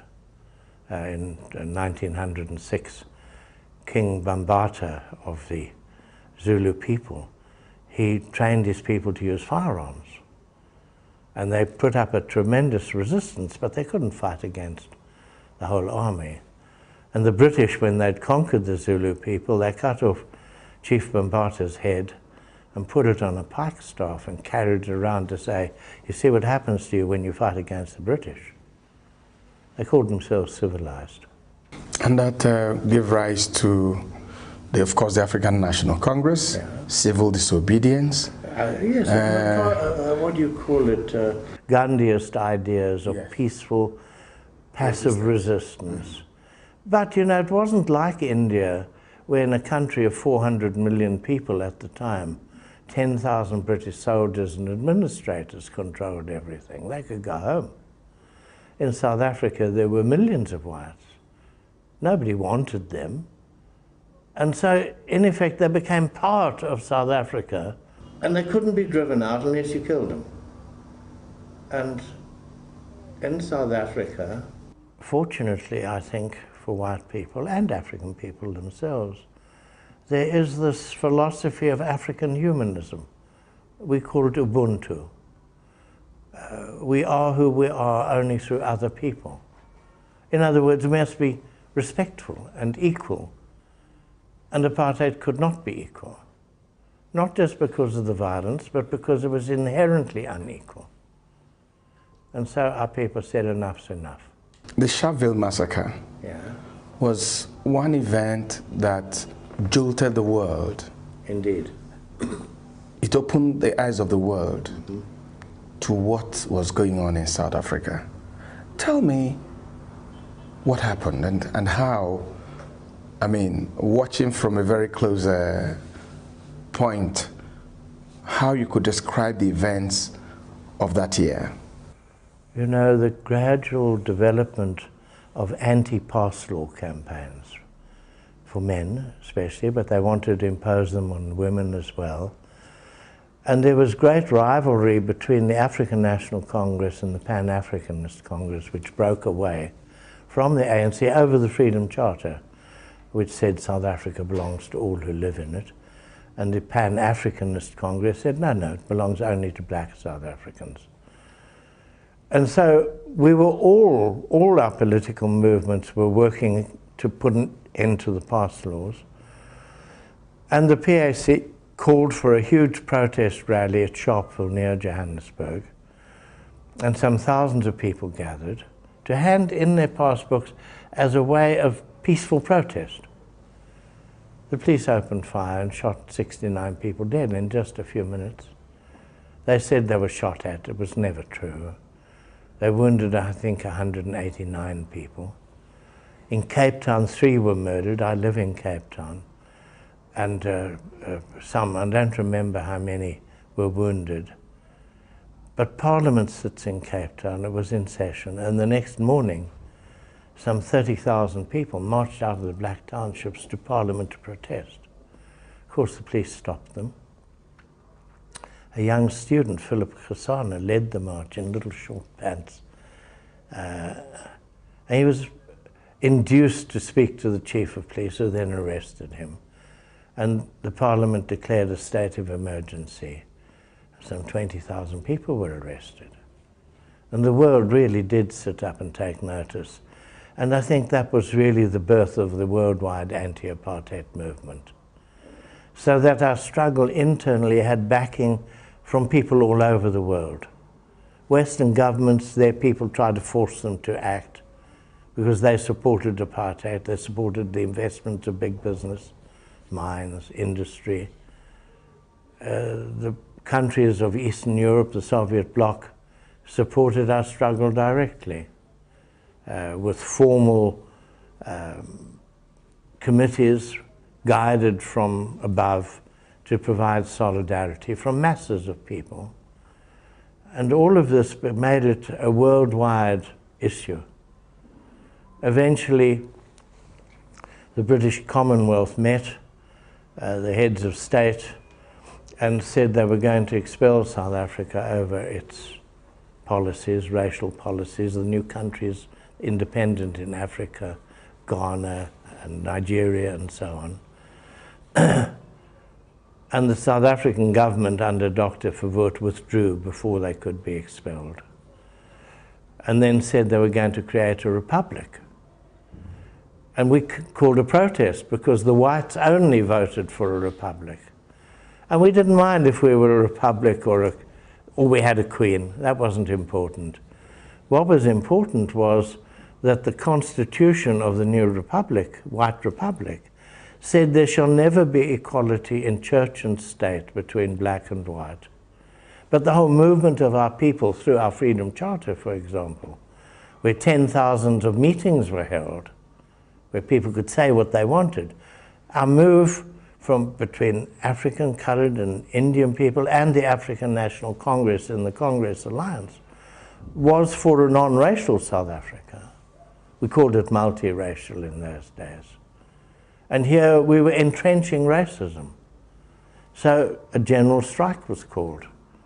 And the apartheid government called out all its soldiers, 200,000 armed people, to crush this strike. We called it a stay-at-home, because striking was illegal for black workers, but staying at home was a little legal nicety. And they simply crushed it with armed force and forced people back to work at gunpoint. And so our people started talking of taking up arms. There was a treason trial. The apartheid government said the Freedom Charter was high treason. How could you change the government unless you used force? The very basis of it. So that's high treason. Trial went on for 4 years, 156 people arrested. And the great leaders were together every day. Even during the state of emergency, black leaders all together. It was like being in permanent political plenary session. In the end, after 4 years, they were found not guilty. But there was a new strength of purpose in the Congress Alliance. And there were individuals who wanted to go out and commit acts of terrorism, random acts against any white. And since the ANC, led by the Youth League in the 1940s, had said, no, people are people and all must have equal rights. I want to take you back to 1961. Yeah. The apartheid struggle was, you know, kind of copied what Mahatma Gandhi had done in India, non-violent resistance. But in 1961, the struggle changed, yes, with the founding of Nkonto Wesizwe. You say it very well. You know, what brought about that transition? I think two major events, the Sharpeville massacre and then the crushing of the general strike in 1961, and the determination of the apartheid government to crush all peaceful protest. There was nothing more we could do peacefully. And our people were saying, we can't go on like this. In 1961, I was asked to go out to one of the townships about 120 kilometers from my home, a small town in the north of Cape Town, to take pamphlets to say we're going on strike. Chief Lutuli has burnt his pass and he's calling a general strike against the Republic. And I got there. I went to visit comrades who put me in the back of a van, covered me with sacks, so I couldn't be seen, to drive me into a black township because it was illegal for me to go in. And I met with the local committee of the ANC with these leaflets. And they said, comrade, we can't do it. Our people suffered so badly, lost their jobs after the 1960 Sharpeville massacre and the protest. They're still trying to recover. If we call on them to go on strike, they won't. And so we have to find a new way. You have to be able to protect our people. We have to collectively protect our people from the might of the apartheid state. And so there were individuals who were going out and committing acts of terror. That was the mood of our people. You can't go on an armed struggle unless people are ready to go.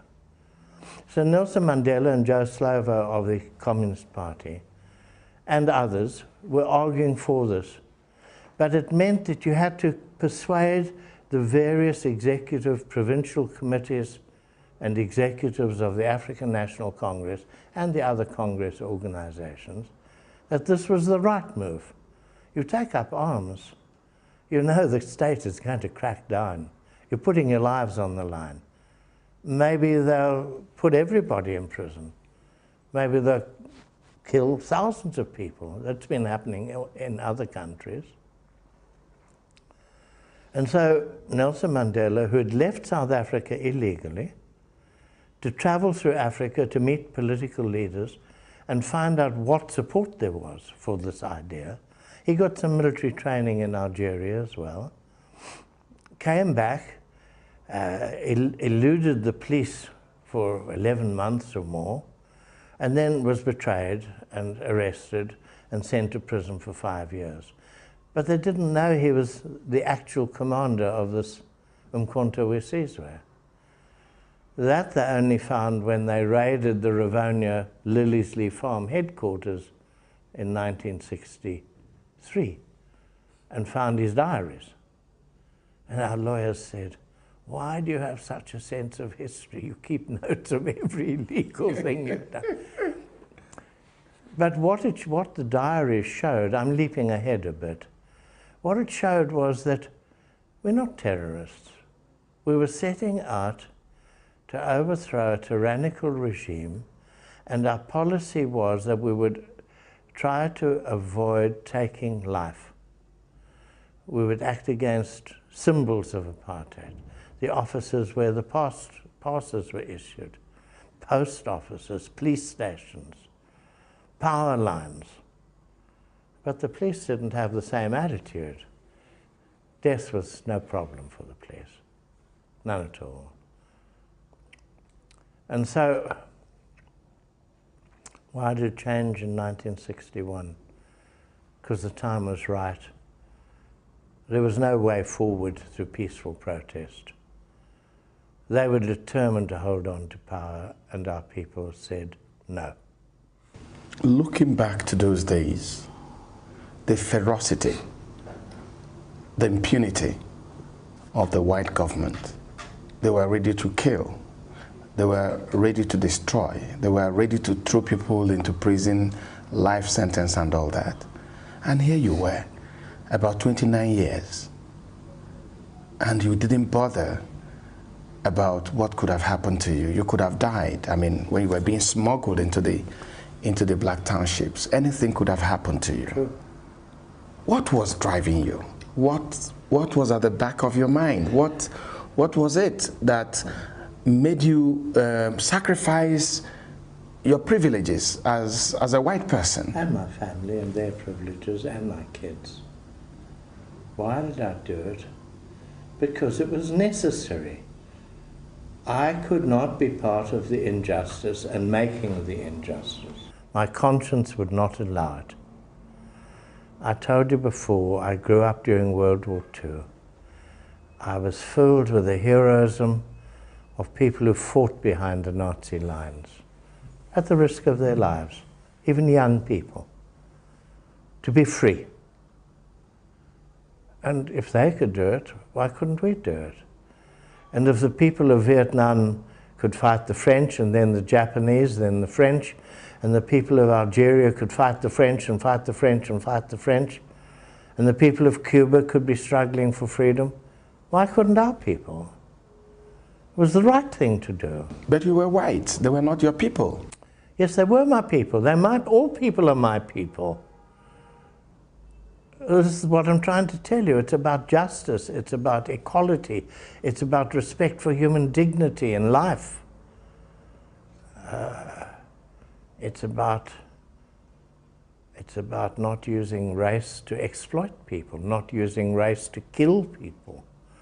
It's about wanting to be able to choose my friends because I like them and they like me, not because of the color of their skin. You didn't fear for your life? Yes, of course I did. You take up arms against a state, they're going to kill you. Or was it youthful exuberance? Maybe we were a bit romantic, but I didn't expect to survive it. I would if it was great luck, you know, good fortune. But you take up arms, you run the risk of death. But people are dying every day from apartheid, not just murder and violence, from the system.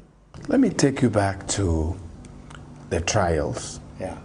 Because for the world, that was Nelson Mandela's coming of age.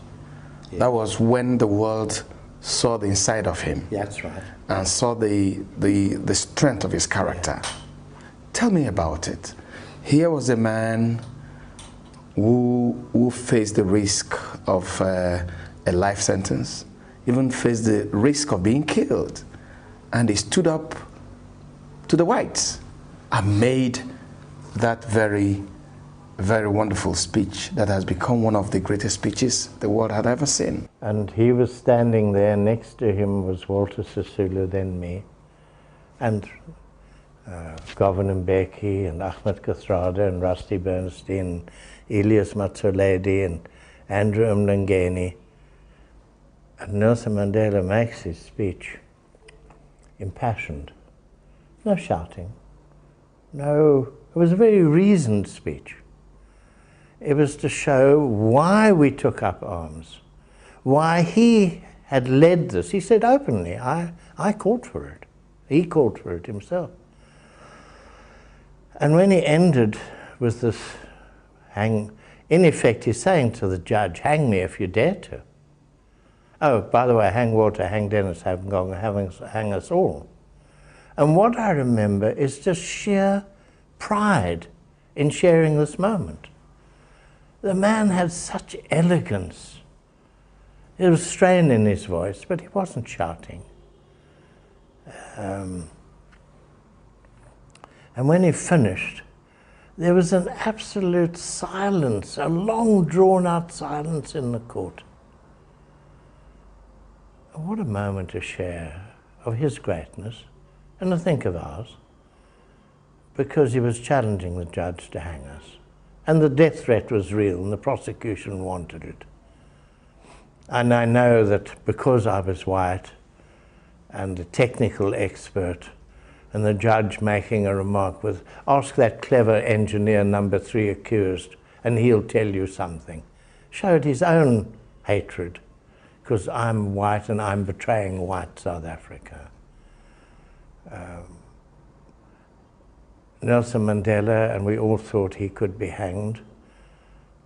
I thought maybe they would hang me because if Nelson was hanged, then there would be an uprising.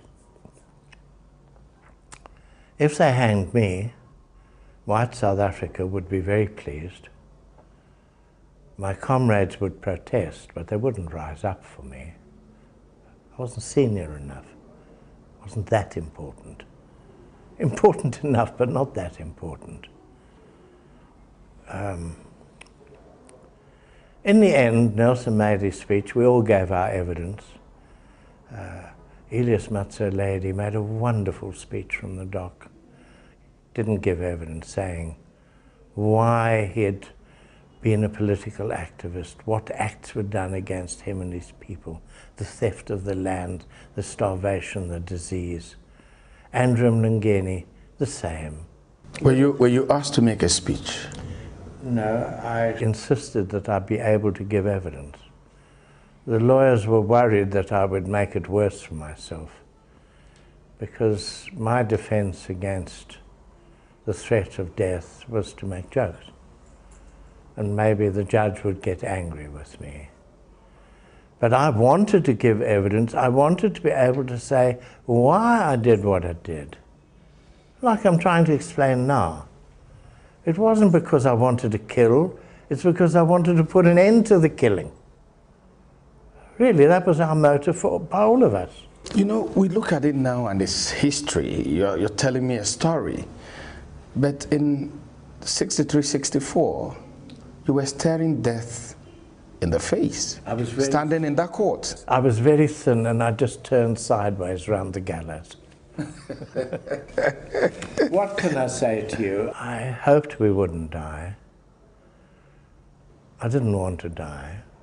But I too was prepared to die for our people to be free. What did your parents think of you then? Oh, my parents were very proud of me. The day I was sentenced to life imprisonment, or the next day, my mother said that her life was fulfilled through me. I wasn't just her little boy anymore, I was her comrade. And I was proud. That was what she said? Yeah, yeah. But our people, the day we were sentenced to life imprisonment, my mother couldn't hear what the judge said. He spoke so quietly. She said, "What is it?" And I said, "It's life, and life's wonderful." We all smiled a little bit, and then we laughed because we'd escaped the death sentence. Nelson as well. And then when I look back at the way our history has evolved and the role Nelson Mandela has since played, how lucky we are as a country and as a world that people like Nelson Mandela and Walter Sisulu and Govan Mbeki, the father of our second president, and my other comrades and me, that our lives were spared and we could take part in rebuilding our country and making sure it didn't go down in flames. You know, you were a young man. You had this brilliant life in front of you, but you chose to stay and fight and ended up in prison at a very early age. Yeah. But even before all this time, you wanted to be an engineer. I was a graduate civil engineer. And but you still went to school while you were in prison? We were allowed to study by correspondence through a distance learning University of South Africa. Mm-hmm. And I took a degree in public administration because I thought I have to be ready for when we take power. I finished that degree very quick, 5 years. But it took 22 years, 30 years before I could have been an administrator. I was sure they could not last that long. Then I did a bachelor degree in history and geography. And part of studying was for the lights to stay on at night. Otherwise you had to go to sleep as soon as about 8 o'clock. How can you sleep for 10 hours every night with nothing to do? Then I did a degree in library science, because that's all there was left for me to study. And that took a long time. And then eventually they said, we could study second level degrees, so I started a law degree. And I got halfway through it, so I'm half a lawyer. When you were released? And then I got released. Enough lawyers around, I never finished the degree. Tell me a typical day in prison. It changed over the years, but round about 5 o'clock you would hear the shovels going as they were putting coal into the boilers to cook the breakfast, make the pup. And then round about 6 o'clock they'd come and open your grill, and an officer would come round to inspect you. He'd walk past, you know, he's inspected you. Then they'd let us out for about half an hour to go and empty out toilet buckets and wash and clean the bucket. And then come back, then they'd bring our food in a chipped enamel bowl. Sometimes they put the bread in the pup. It was nice bread at first. Otherwise they put the bread on the floor. There was no respect for prisoners. It doesn't matter white or black. And then we had a couple of hours where we had to work sewing mail bags, repairing old post sacks. We're just keeping us busy. Filthy work, insisting we don't talk to each other. In winter in Pretoria, I was in prison in Pretoria, not Robben Island. Temperature goes down to very cold, sometimes frosty, you know, 0, but 2-3 degrees, and then it warms up a bit. But in the prison courtyard where we sat was 3 stories high, no sunlight. And you sit for 3 hours and you can hardly move afterwards, you're so stiff. Then they'd lock us up for lunch for a couple of hours while the warders went off. Then we'd have another afternoon session of work. And the day ends, 3:30, locked up. And then you're alone for 18 hours till they opened up the next morning. You were in a white prison in Pretoria. Yeah. And this was the situation in a white prison. Yeah. How could it have been in a black prison? Well, they say everything is culturally arranged. So we got meat most days of the week, but on one day of the week we got fish. And there were vegetables and there was rice. And they said it was a balanced diet. But if you scratched yourself, it didn't heal. There was a lack of vitamins, lack of sunlight. And it's not really about the food you eat, unless it's impossible. I mean, I ate soup every night, made from powder, in prison, every night for 22 years. Is that milk? Soup. Soup? Soup. Bean soup, pea soup, ground up green peas. Not very nice. I still love soup, but real soup. And what was it like on Robben Island? Separate diet scale for black Africans. Separate clothing. Short pants, no socks, open sandals. For coloured prisoners, long trousers. Better food. For Indians, also like coloured people. They said this was culturally arranged. It took a very long time to get equality of clothing and food served by the prison services. It was a battle fought in prison. Of working in a free South Africa? Yes. And you were trying to get degrees? Yes. What gave, what gave strength to this dream? Well, I was surprised it took so long. I thought apartheid would be dead, not from romantic view. It had so many inherent weaknesses that I thought it would collapse much earlier. It's a lesson in history. It takes a long time. Everywhere but you have to make the start. You can't say, well, if it takes 5 years, okay, otherwise I give up. What does the strength come from? Maybe we just believed that we could win. And, you know, Our movement made us symbols of freedom. When I said Oliver Tambo made Nelson Mandela famous, Free Mandela became the worldwide campaign. But he stood for all political prisoners. And there were buttons and badges and posters and things with my face as well. All of us, in the Rivonia trial. They made us famous, you know. So in 1985, you were released from prison. Yes.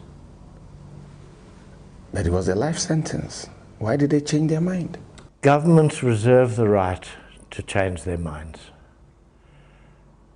Actually, my visitor friend, a woman who really was my visitor for 14 years, her husband was a lawyer, one of our defense lawyers.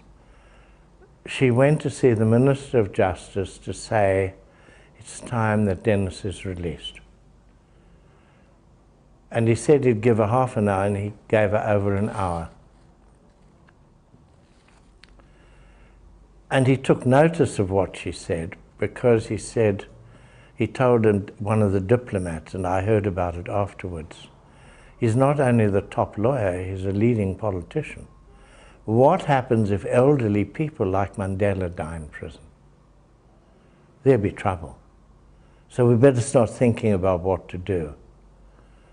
I was the guinea pig. They offered me release on conditions, and I accepted, because I believed it was necessary to move things forward, to negotiate. 5 years later, the others having been released in between, Nelson Mandela was released to negotiate.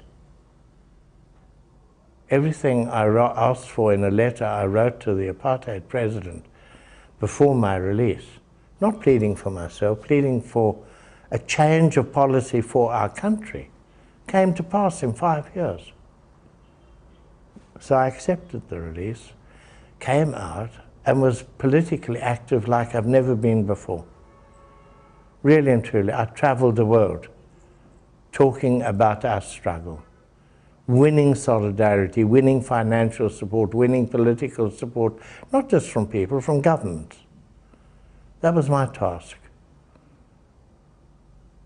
Why did they release me? Because they had to. The big Western powers wanted an end to this situation. Cold War was coming to an end. If they could get Cuba out of Africa, they would be happy. All of it came together. So you traveled the world, yes, making the case for the ANC and the future of South Africa. Yes. And I was wondering, at what point did family come into the story? I arrived back in England, and my wife, after a little while, said she felt cheated.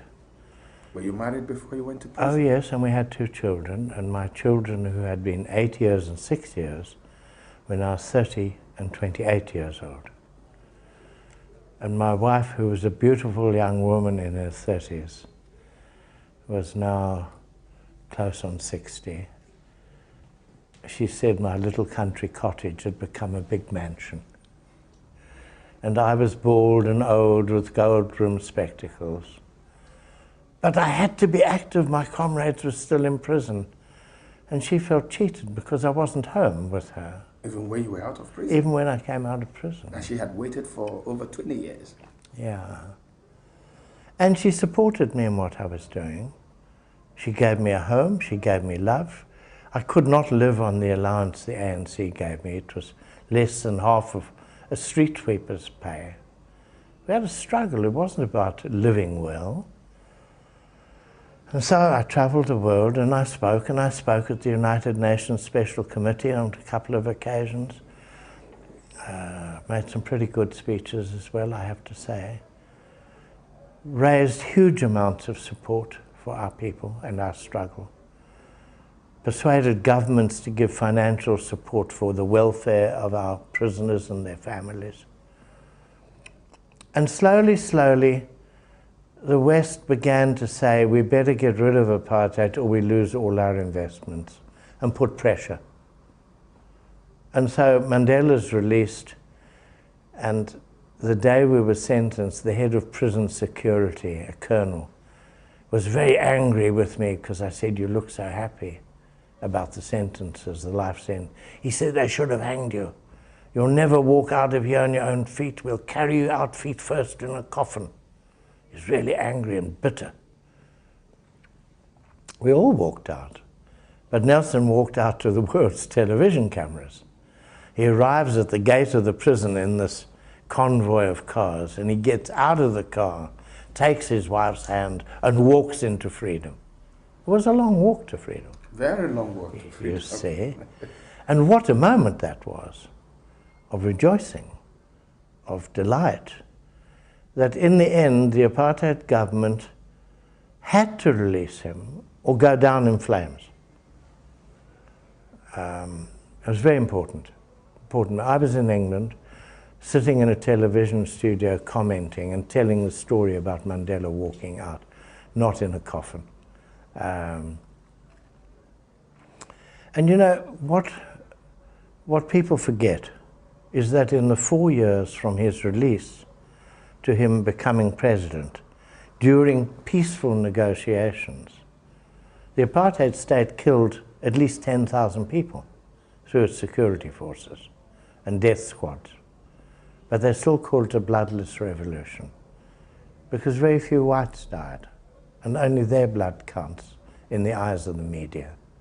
This is one of the biggest tragedies, I think, of our struggle, is that the thousands of people who gave their lives are being ignored. Yes, Nelson Mandela is a great leader. He played such an important role, called for the armed struggle. Then it was taken over, led by Oliver Tambo, to the point where apartheid had to negotiate, and Mandela had the strength of purpose to say, now we can call off the armed struggle because our people are dying every day. Hundreds were being killed. We didn't go to war for our people to die, and so we had to make concessions. And now they're rejoicing Nelson Mandela is the peacemaker. He was a strong man. He was a tough guy. He called for the armed struggle. And he called for peace.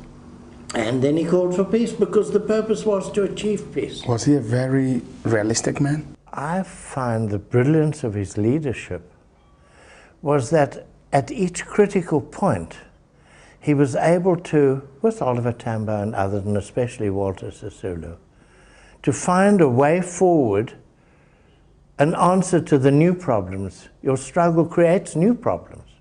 It's not dynamic. Yeah, very. So you need new answers, and he could find them and convince us that it was right. When Nelson became president, when he walked out of prison 4 years after he became president, did you feel you had won the battle? Oh no, Did you feel that now you are fulfilled and the battle was over?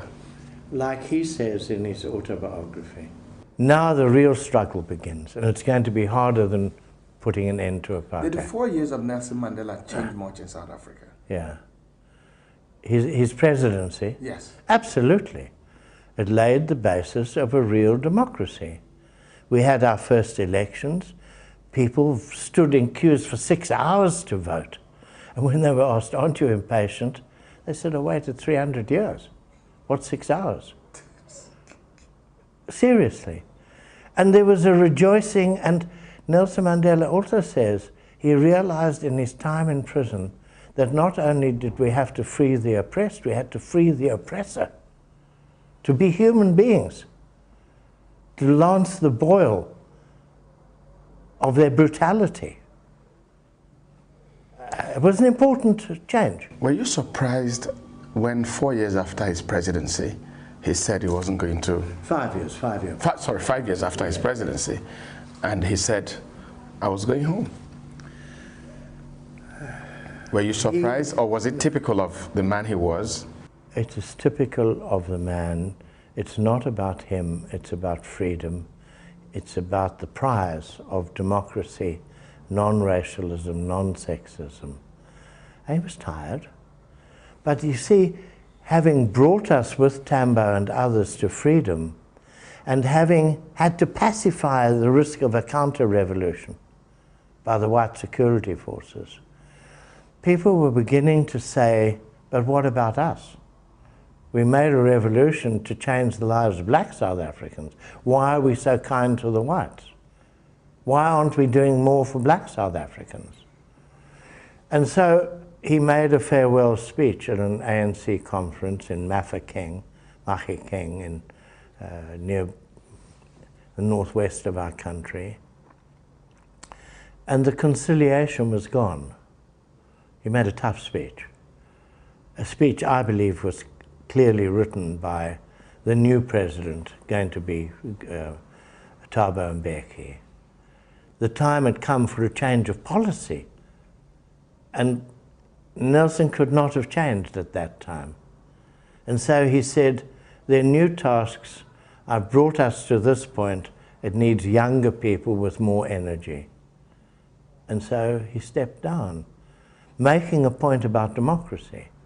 And there were times during his presidency where he issued decrees and was challenged in our constitutional court and found to have exceeded his powers. And he said, okay, I withdraw the decree. Not going to fight it, because democracy is a very tender little flower. And if you don't listen to the court, you destroy the democracy right at the beginning. It's what a courageous man. Let me ask you a personal question. I mean, you did so much for the struggle. Yeah. You spent so many years behind bars. Yeah. You couldn't pay as much attention to the kids as you would have wanted to. Yeah. And then the new South Africa comes into being. Yeah. And then many people thought you would have been like a minister or one of those big positions. But the little you had, you didn't complain. Well, I didn't do it to get rich. I didn't do it for me. I did it for principle, like my comrades of my generation. It wasn't about the self, it was about principles. That's what we lived for and lived by. Do you have any regrets? Yes, I got caught. I shouldn't have got caught. I should have done more. Should have done better. When you came back, years after you came back, you lost your daughter at 42. Yeah, okay, yeah. How did you feel? Devastated. She was my great supporter all the years of imprisonment.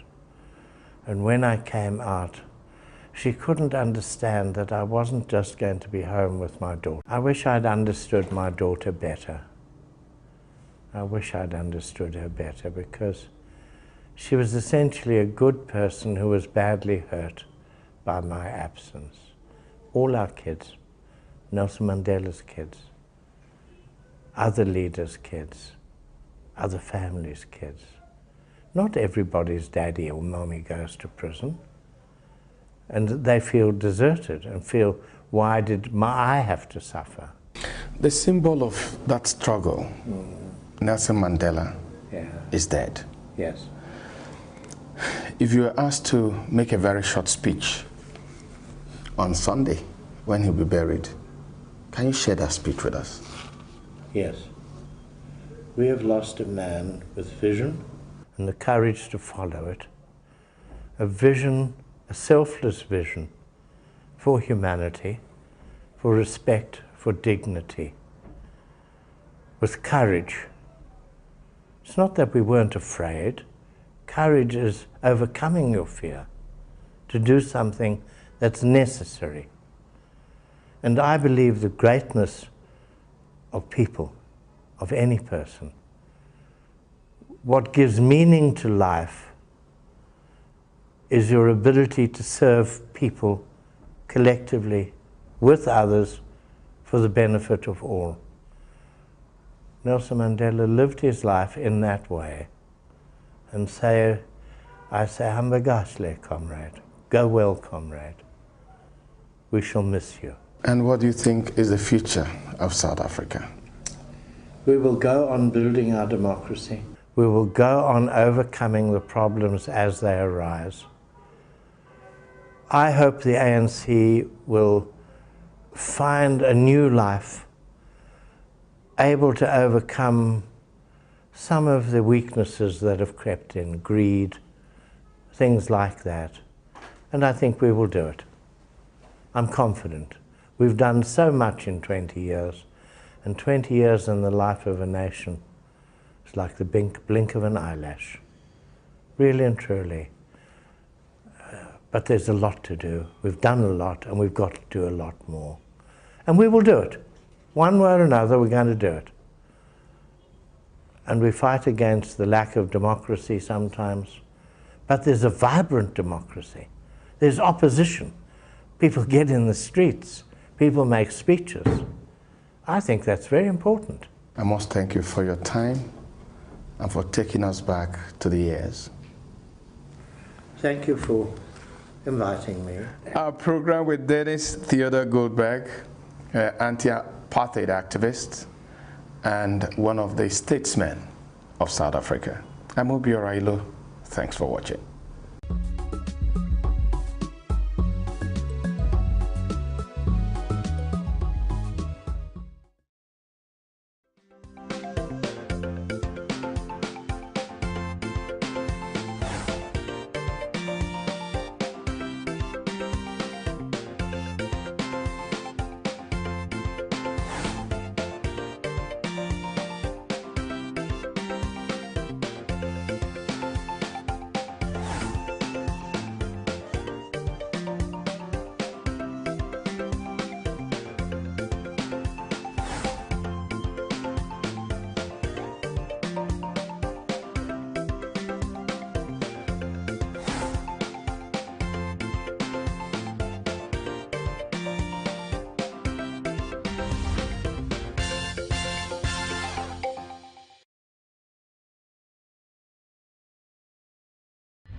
From the president to the ministers to the governors, all of them, 98% of them attended public schools from primary, secondary to university level, paying almost nothing. Now go to a typical primary and secondary school in your locality and see how it has been destroyed over the years simply because people in the position of power have the resources that they have accrued from the national treasury to take their children and give them the best of education in any part of the world. Keep that aside. 98% of people in the position of power, their mother either gave birth to them in their homes or in public hospitals, because in the last 40, 50, 60 years, how many private hospitals do we have in Nigeria? But now go to a typical private hospital, public hospital, and see what you have there. I was invited for an event, and then the head of a public school was delivering a speech, and he said, government can no more build hostels, government can no more give scholarships. So what can government do? You attended a public university, lived in a public hostel, and now you find yourself in a position of power.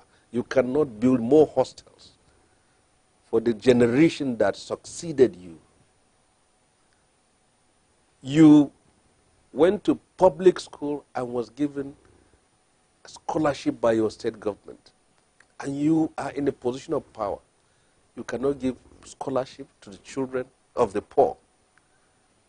You cannot build a nation when you rob Peter to pay Paul.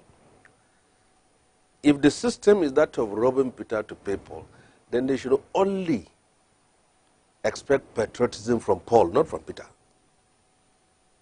So if this country will experience peace and stability, then we must ensure social justice and equity. These teamy young people who are sitting down, we don't know. This is a keg of gunpowder. This is a time bomb for our country. If you think that because you have 4 or 5 children that you have educated well, and then you don't care. But those your children, which country are they going to live in? They're still going to live in this country here.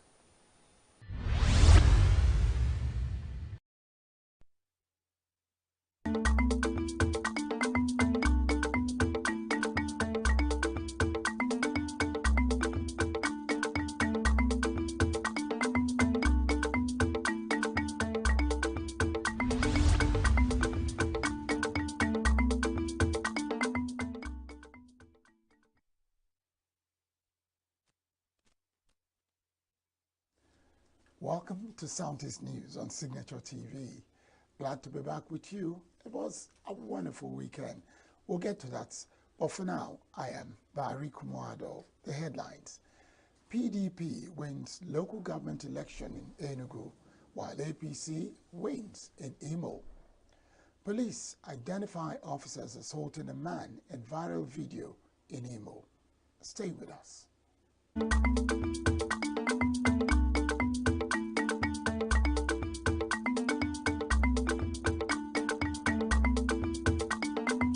Saturday, the People's Democratic Party, PDP, won all the chairmanship and councillorship positions in the 17 local government areas. PDP chairman-elect celebrated a victory with Akezi Akauden local government promising a massive agricultural revolution and improved infrastructure. Greg Anyegbudike Oji River local government vowed to prioritize youth empowerment through job creation and skills acquisition programs. Notably, opposition candidates were absent from the NSEC declaration, sparking speculation about the election's outcome. Say thank you to God for making this possible, and also to our Governor, His Excellency Dr. Ketan Silva, who gave me the ticket to run on the platform of our great party, the PDP. And then to my people, to this Suzo, I want to say thank you to them because they spoke with one voice yesterday in the election and gave us a landslide victory. So, and I believe they already know that we have them in mind in terms of governance and development from what we did in my first tenure. So they should even expect more.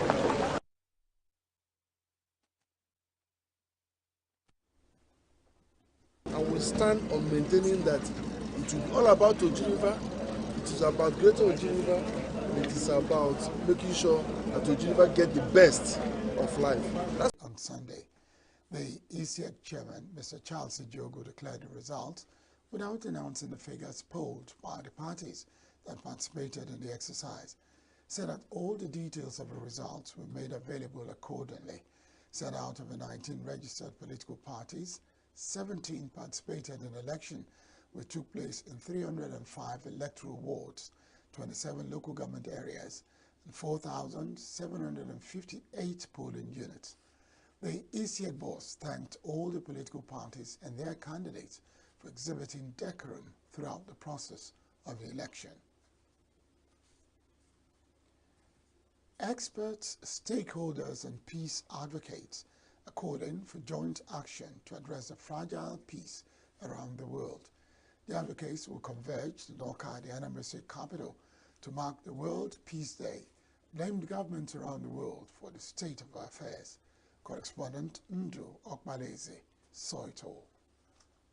A peace advocate group known as the United Nations Peace and Positive Living Awareness Center, UNPPOLAC, gathered experts from the Ivory Towers, faith-based organizations, and peace institutions to mark the day with lectures and call to actions. The international coordinator of the UNPPOLAC, which functions under the auspices of the United Nations Economic and Social Commission, ECOSOC, Dr. Zomo Zemana, said the group joins the rest of the world annually to Georgia for world peace.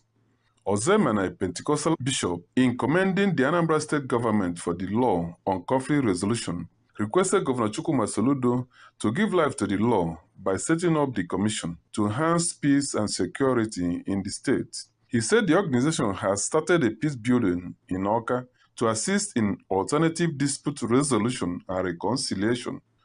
This project, when actualized, will be a masterpiece. It will serve a lot of purposes. Halls for conferences, seminars, and workshops, outdoor courses, international college of peace advocates, peace education and tourism, guest house, amongst other facilities. Dear distinguished audience, Your Excellencies, ladies and gentlemen, I beg on all of us to support this multi-billion-dollar peace house project as a legacy project for generations to come. In his keynote speech, the director, Institute for Peace, Security and Development Studies, UNIZIK Oka, Professor Jaja Nwanebu, identified injustice, denials, and deprivations as root causes of strife and disharmony. He said the culture of peace is achieved by consultations and interface for leaders to listen to the masses and address their needs based on equity and justice. Structural violence is oppression. That's the notion that creates a condition that generates hunger, that generates poverty, and that affects access to education. We call it structural violence. If you have it, you don't have peace. The third one is the cultural violence. Cultural violence is that one which makes it difficult for somebody that exists within children born by the same father. One is a male, the other one is a female, and because it's a female, it's not entitled to anything in the family. That is what we call cultural violence. Another university don and an ambassador for peace of the United Nations PEPOLAC, Professor Echezona Ihejirika, regretted the crisis and conflicts around the world, citing the cases of Israel and Hamas, Ukraine and Russia, and some African countries torn apart due to intolerance and tight leadership. That there's no peace in the world. It is painful. I was imagining what is happening in other parts of the world. I don't need to mention them. But I know in my wrap-up here, I said countries like Sudan, the Democratic Republic of Congo, even Nigeria, there's no peace anywhere. And so celebrating peace today, we must celebrate it in a sober mood, because the world is in total crisis, and it is so painful. The coordinator of the National Open University of Nigeria Awka Study Center, Dr. Bibiani Uguala, in discussing the theme of the day, spoke against unhealthy use of the internet, especially by the younger generation, and called on students participating on the World Peace Day celebration to take home the need to be peaceful in all their approaches by using technology to cultivate peace. We live in a society where wealth is prioritized, no matter how you get the wealth. Whether you are a Yahoo boy, whether you steal your parents for money, you are prioritized. You come here, they'll give you big titles and so. And now I said again, we live in a generation where we are standing everywhere with technology. Chairman on the occasion, Dr. Innocent Akuvwe, described as apt the theme of this year's World Peace Day, which is cultivating a culture of peace, the imperative for a contemporary society.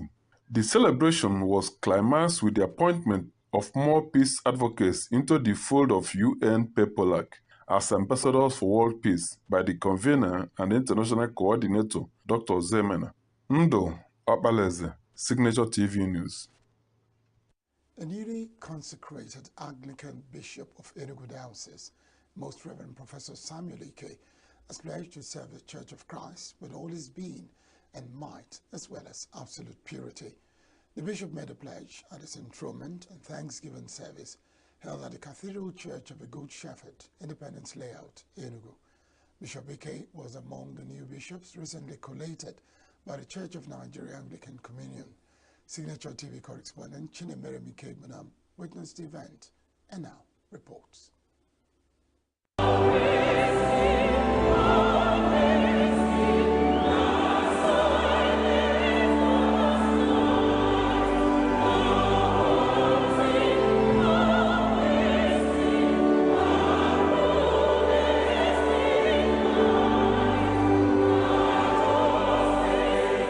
It was an atmosphere of praise and worship of the Almighty God at the Cathedral Church of Good Shepherd as people gathered from far and near to celebrate with the new bishop of the diocese who was consecrated few days ago.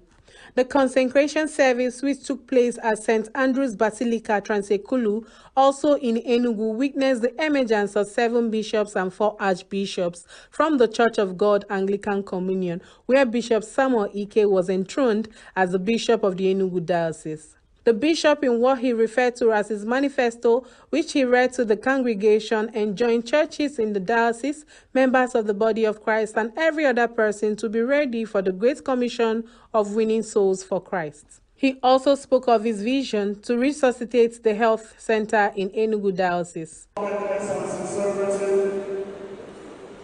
never set out in my entire life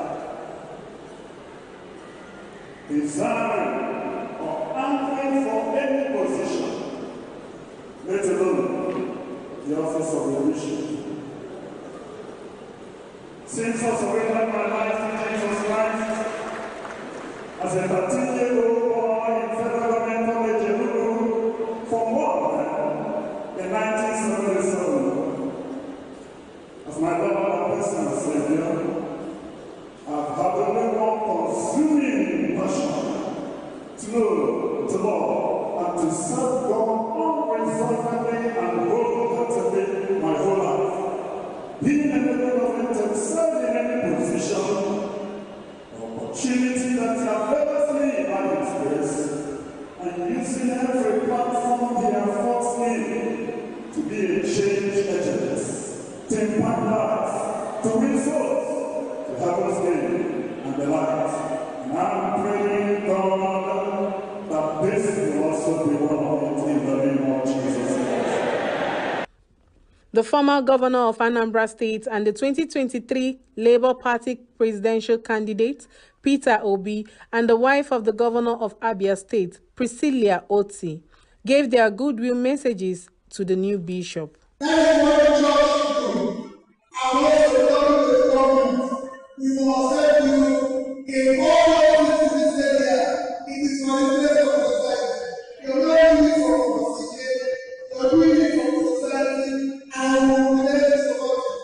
To congratulate, especially the bishop, today on your assumption of office and duty.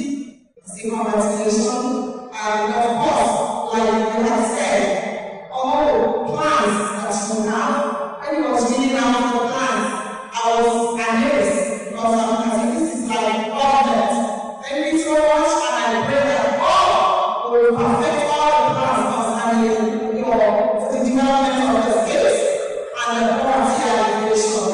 Friends and well-wishers of the new bishop shared some knowledge about Bishop Ike. What one achieves in life, I believe, is a function of one's effort and God's grace upon his or her life. And I think that grace is sufficient upon his life. So with that, I'm not in doubt that he's going to accomplish much within the very period that is still available for him. I've known him for more than 30 years, and I have known him to live the things he preached.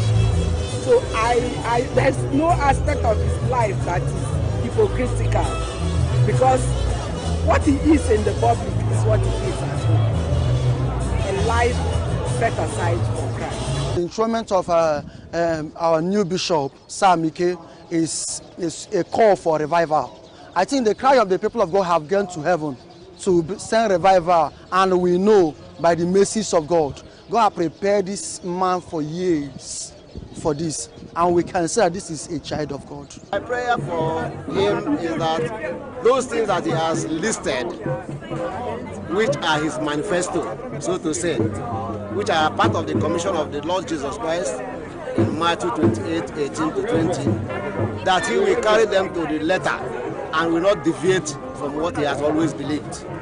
The large turnout of members of the Anglican Communion and other denominations and well-wishers from all parts of the Federation shows a large level of acceptance from the Christendom. Chinemerem Ikebunam, Signature TV News.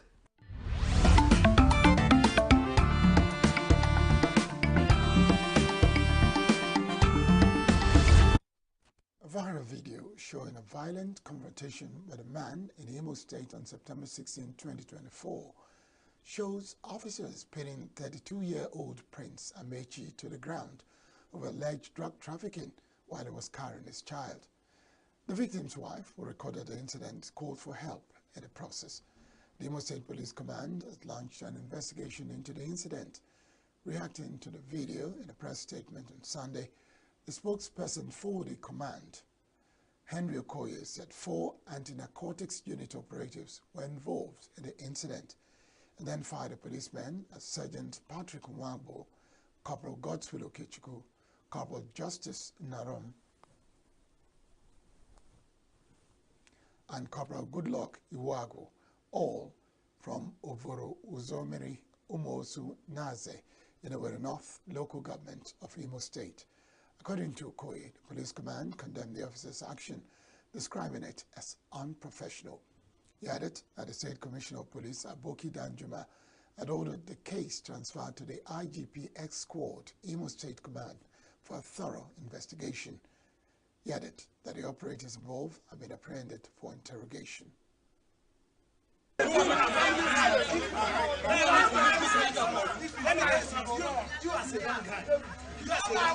Police stopped you and said, enter car. And see your paper is not complete. And they said, enter car.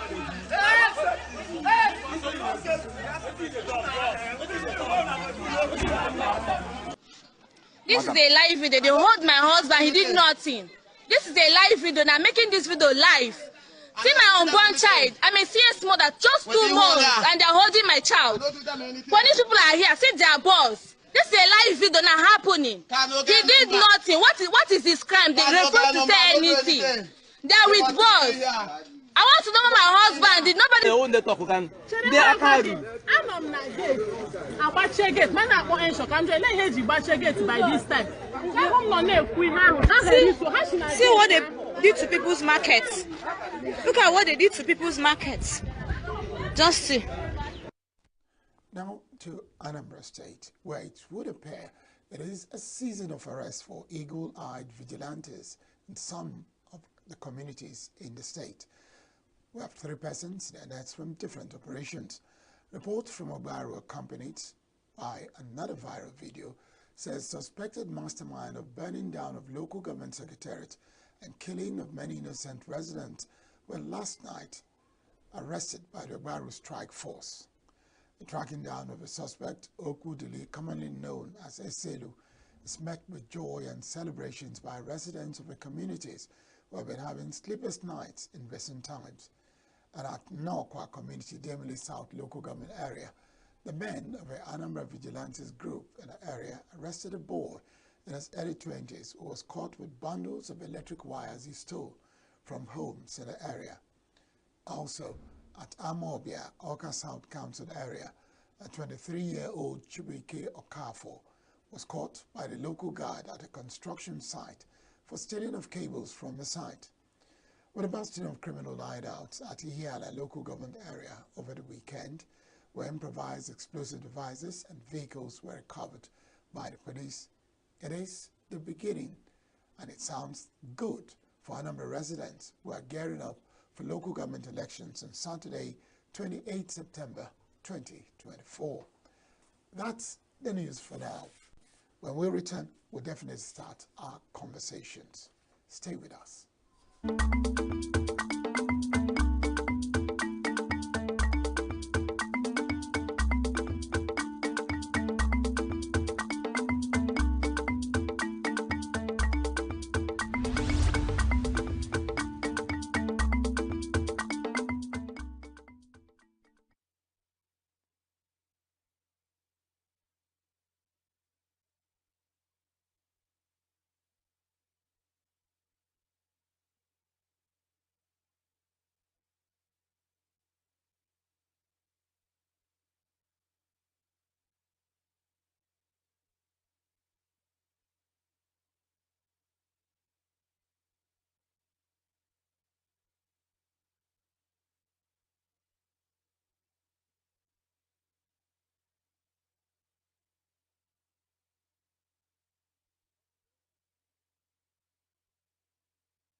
It's good to know you were there and we are here.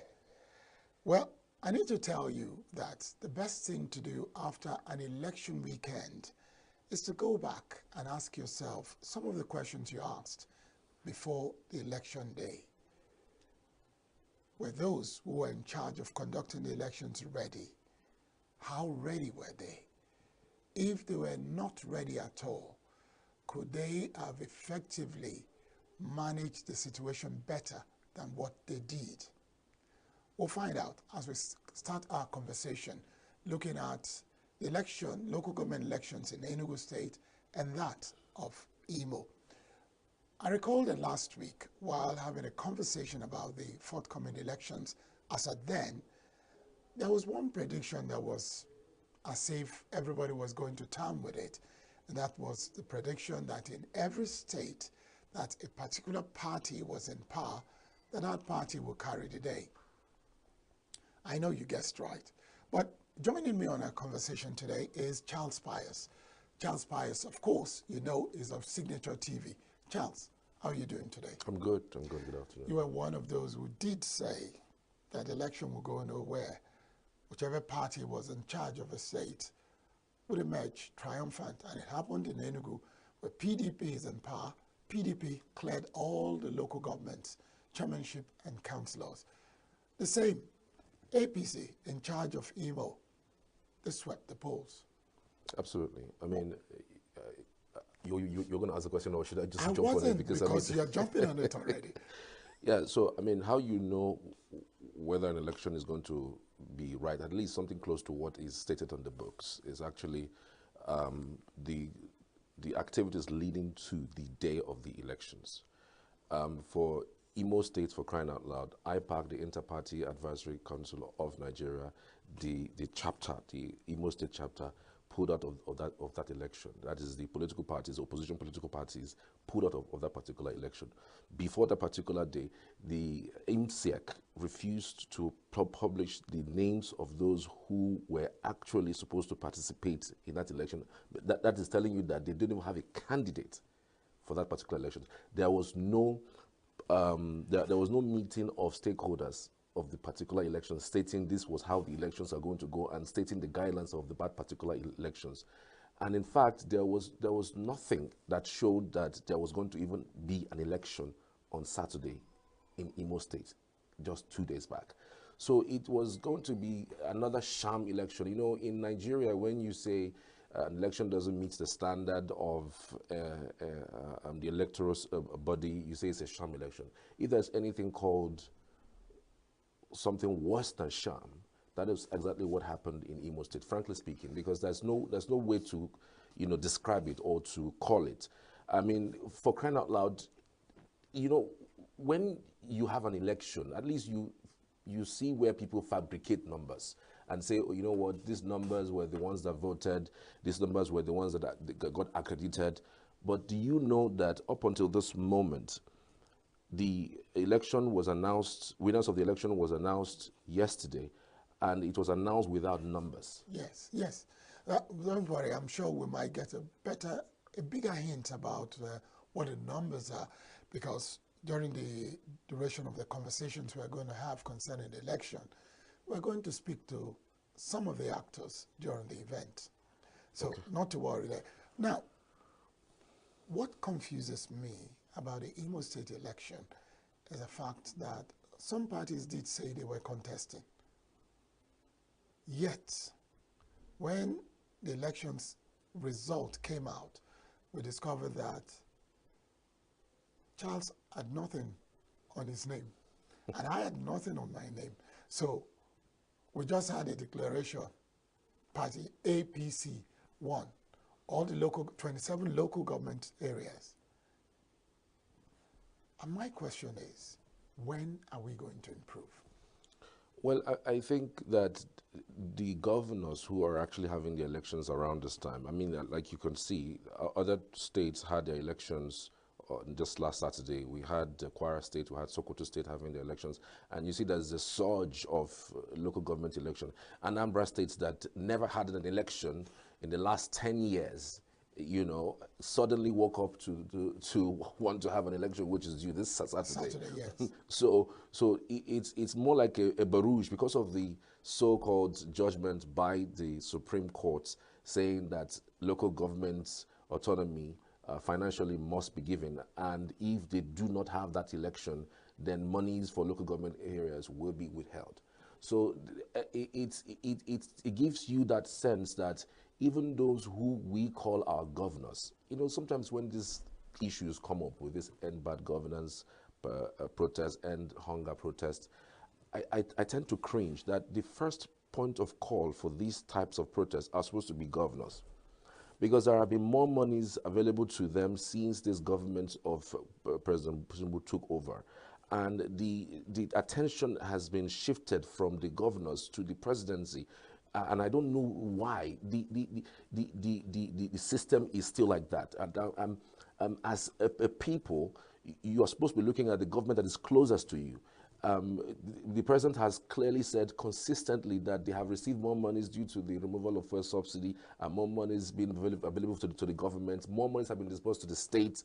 And so we are supposed to be looking at what the state government is doing in terms of the more monies available to them, to cater to the people of the state, but we're not doing that. So one would have thought that, given that the Supreme Court has finally done the needful, which is giving financial autonomy to the local government, you will see something practically new. Some of the governors who are doing local government elections right now are actually new, new governors because of the 2023 elections. For instance, Enugu State last year had its governor installed, still PDP, and it was another sham election, for crying out loud. I mean, if you look at the build up to that particular election, even their internal democratic process was not even followed for the selection that they did, because for crying out loud, it wasn't a nomination like it's called from their political party. And so it dovetailed down, even places that it felt like some persons are going to have dissenting voices or vote for other political parties, they were threatened. They were beaten, in fact.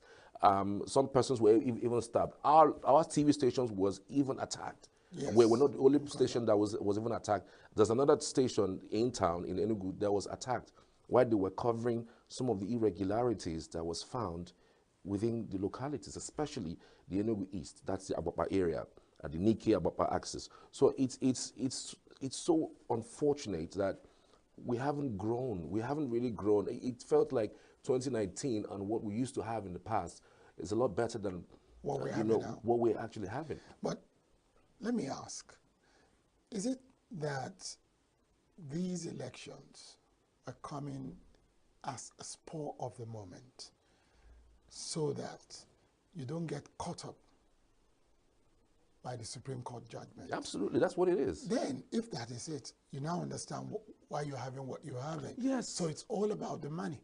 Absolutely. It's all about the money, so crying out loud. Imagine the amount of money that has been available. Say, for instance, if a state is receiving 500 million in a month, and state government money is around, 200 million, I mean, you wouldn't want to leave that extra 200 million. You want to go after it. And after all, you tell them where you had a local government election. And I think that Supreme Court should go beyond just talking about local government having its autonomy and then forcing governors to do a sham local government election. I think there should be, our laws should be a little bit tighter in the sense that there must be some measure of punishment if you do not carry out local government administration properly. Over the years, we've seen governors decide what more amount of money that should be dished out to the local government, which is not supposed to be so. Local government should actually have its own resources, should actually have its own administration, like we have the state government, we have the state government, the deputy governor. We should have the local government chairman, deputy chairman, and again the legislative body of the local government, and everything should work like a proper government working. But we haven't seen that happen. Go to several headquarters of local government areas and you will see you see plants and weeds growing in those areas, and it's so bad. Yes, well, probably because now they are gone in for the money. This narrative may change. Why would it change? Simply because right now there is this threat that if a local government chairman think that when they take over power, they will say hand over the money to the state government. It's not going to work Mhm. because EFCC is going to be on their case. And there is this other financial intelligence unit that would also be on their case to track the money. Right. And if all that is put in place, you will begin to notice that probably in the next 6 months, you begin to find out that the councillors will be teaming up to impeach the chairman. Well, I mean, as it says, you are supposed to be loyal to the governor. I mean, given the arrangement that has been put in place. If it was a transparent process from the stakeholders and the local government stakeholders, I mean, it would have been a lot better. You know that you are going there independently. But a situation where, you know, the governor is the one that calls you, you know, and invites you and say, look, I want to give this position. Would you accept it? I mean, your loyalty is the first to the governor because it's the one that actually chose you. Yes, but don't forget that even if your loyalty is to the governor, you still have a loyalty to your people. The people, I think we're missing the point. We think that if election is a charm, then you don't owe your people any service. We're missing that point. The only reason you wanted to contest, whether you were voted for or you were bulldozed into office, whatever terminology you want to use, you owe your people service.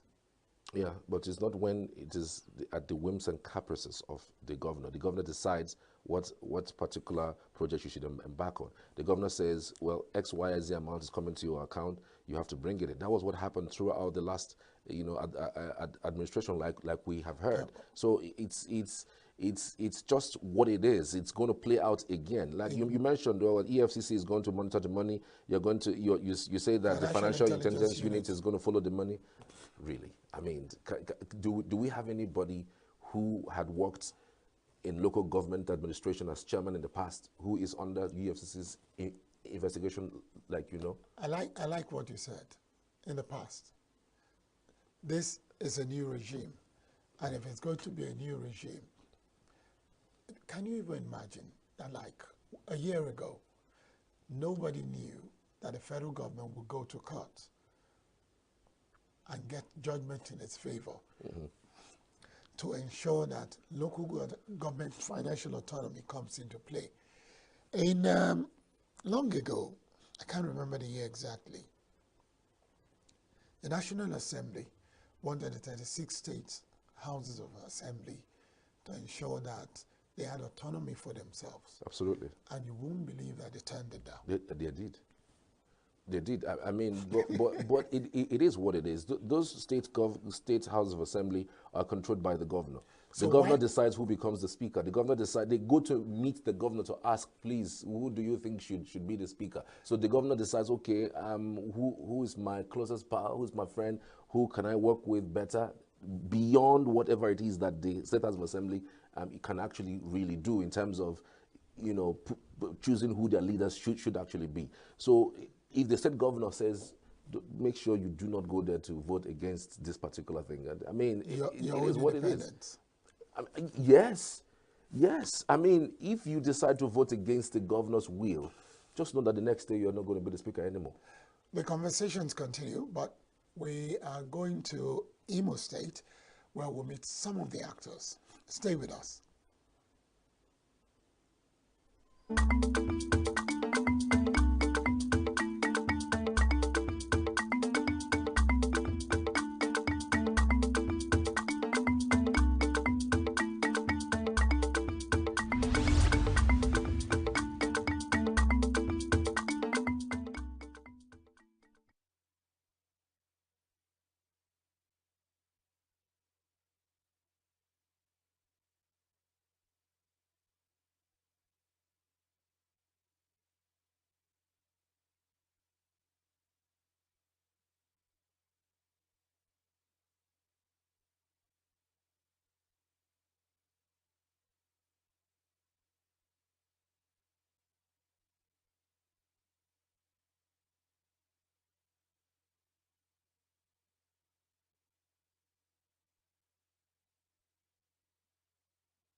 We're back, and thank you very much for staying tuned.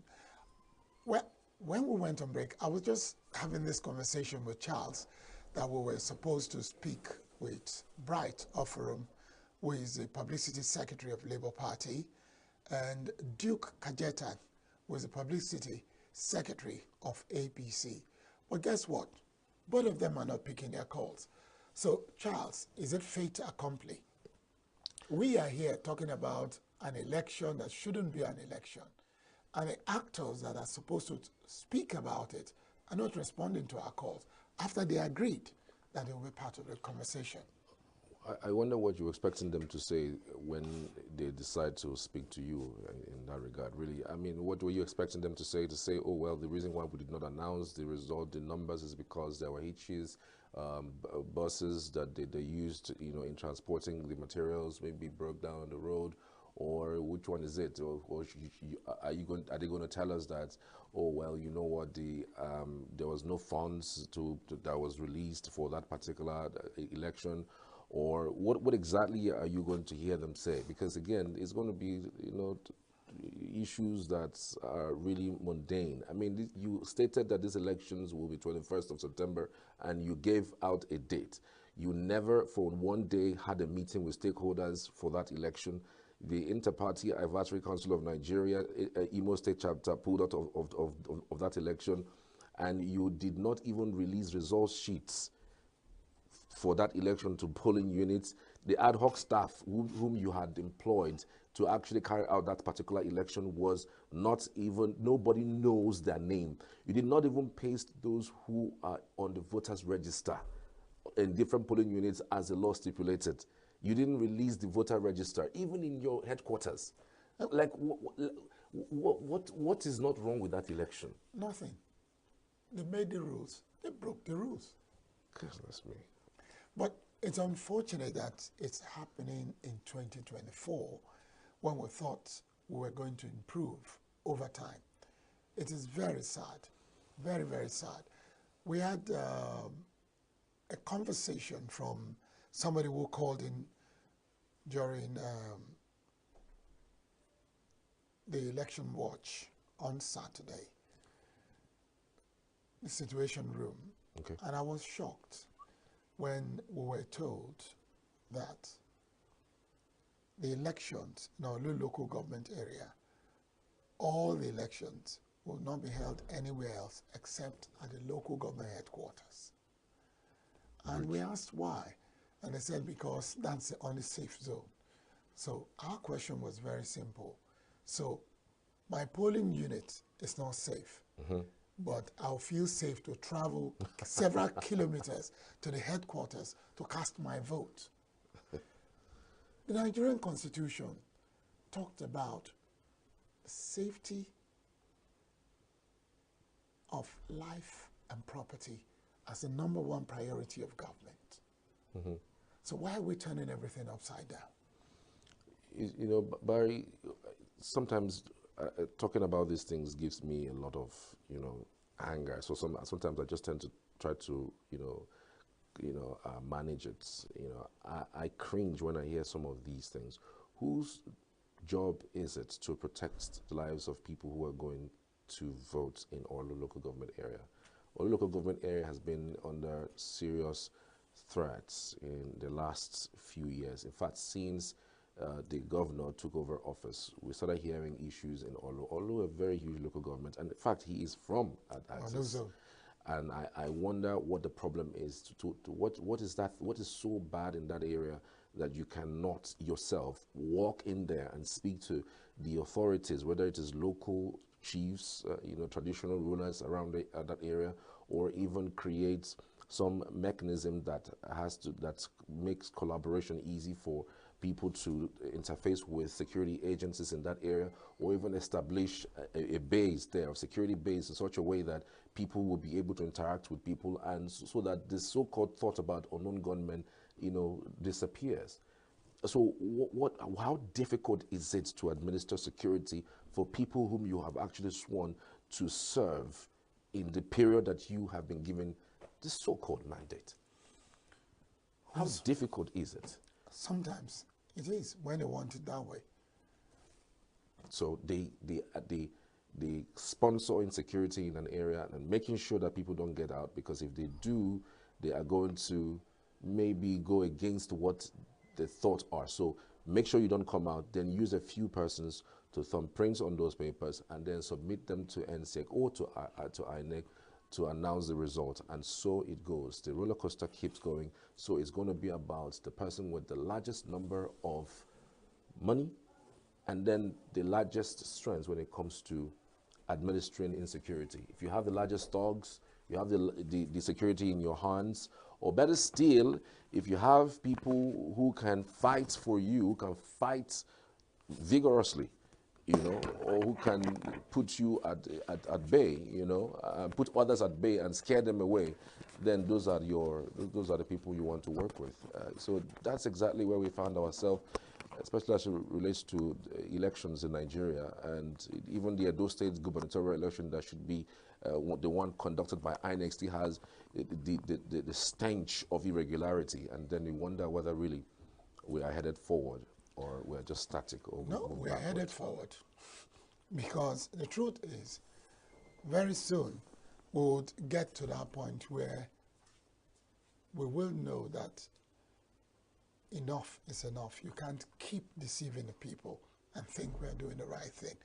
Well, Charles, I just want to inform you that you mentioned that Anambra is going to the polls on Saturday, and our man Ndu Okbaleze. Hello, Ndu. Hello. Yes, Ndu Okbaleze, you're welcome. Ndu Okbaleze is our Bureau chief in Anambra. How is Oka today? Well, Oka is fine. Oka is looking better today. I want to believe that you have been part of the conversation, just watching us. And you will notice that the major issue is that the ENUGU and Imo elections shows a whole lot of unseriousness. I hope Anambra won't fall into the same pit. Oh, well, for now, all I can say is that the few parties that agreed to be part of the election, we have about 9 parties that agreed to be part of the election. They are gearing up in their own various ways. But the noticeable thing is that APGA, the ruling party in the state, is all over the place. Just last Saturday, the governor presided over a mega rally in Dr. Lesekweme Square here in Oka, where the chairmanship and councillorship candidates of the party, together with their supporters, converged on the place. And Oka knew that people came into town. It was a very big rally, unlike what you can say about the other parties. And apart from the rally, also the streets of major cities and even individual villages are adorned with posters of majorly African candidates, chairmanship and councillorship. On very few occasions you see PDP, you see Labour. Same thing with the electronic media campaigns. But I think they're squaring up with the social media. I don't know whether they're fighting shy of the whole thing or they feel that is the best way to go about it. The other parties are on the social media campaigning, but on the ground. But where are the people they are campaigning? Where is the electorate? Who? You said we have 2 major platforms for campaigns. One is a rally ground, the other is on the social media. Where is the electorate? The 2 major parties. No. You did say there was this grand campaign, I said we have grand rally. Just follow me. Grand rally, led by the governor of Anambra State, Professor Charles Soludo, and you talked about some other parties campaigning on social media. And my question was, and where is the electorate? Because the essence of campaigns is to capture the hearts of the electorate. Yes. Yes. Yeah, not that they're not at that at all. Only that they're not as, doing it with full chest as the ruling party is. They are doing it their own way. Maybe they have their own plans. Like I said, they are, they're active on the social media. Maybe they have done their homework and feel that people listen more. They can get through to the electorate through the social media more. There you see Labour Party people, you see PDP and Accord and very few other parties. Of course, you remember that APC has gone to court and they say they're out of the election. They won't be part of it. Right. What have you been hearing people say? Because I understand that this is the very first time Anambra is having an election in a very long time. I think over 10 years, if I'm not mistaken. Yes, you're right. So I'm wondering, how are people taking it? What are they telling you in terms of the return of local government administration or local government election in Anambra State?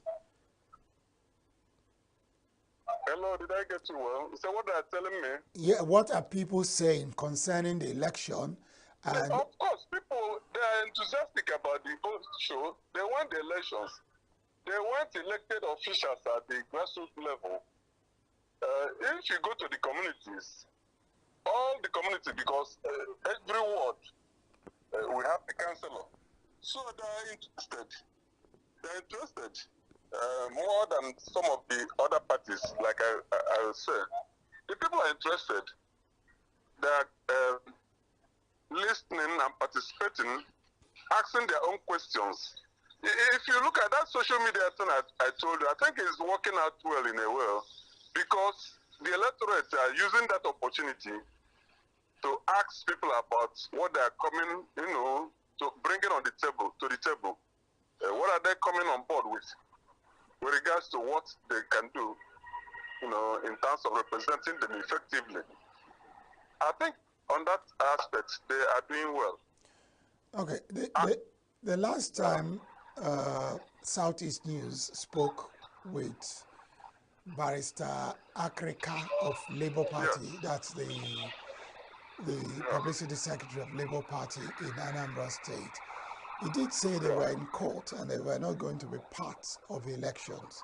So have they signed out from the elections, or are they also campaigning on social media? I think there's something wrong with the Labour Party, starting from the national level down to the states. I think even when Okoli Akrika was saying that they won't be part of it, a faction of the party has accepted to be part of it, and they submitted names of people that will contest. So as far as the ANSEC is concerned, Labour is taking part in the election because they submitted list of candidates. But has there been a stakeholders meeting with ANSEC? Has ANSEC agreed that they're going to post the electorate's that's the voters register, the voter register for each local government? Are there stakeholders meeting with local political parties in the states? What is the timeline? What are the guidelines given by ANSEC to make sure that this process looks at least a little different from what Imo State and ENUGU State did? Yes. If you will recall, earlier on there has been a stakeholders meeting with inter-party committee, whereby all the parties, including Okoli Akrika, was present. Yes, I that was at the National Association of People Living with Disabilities. They brought up their issue to make sure that they wouldn't have problems on the election day casting their votes. And the ANSEC assured them that their problems will be taken care of in terms of placing the ballot boxes where they can easily be led to and they can cast their votes.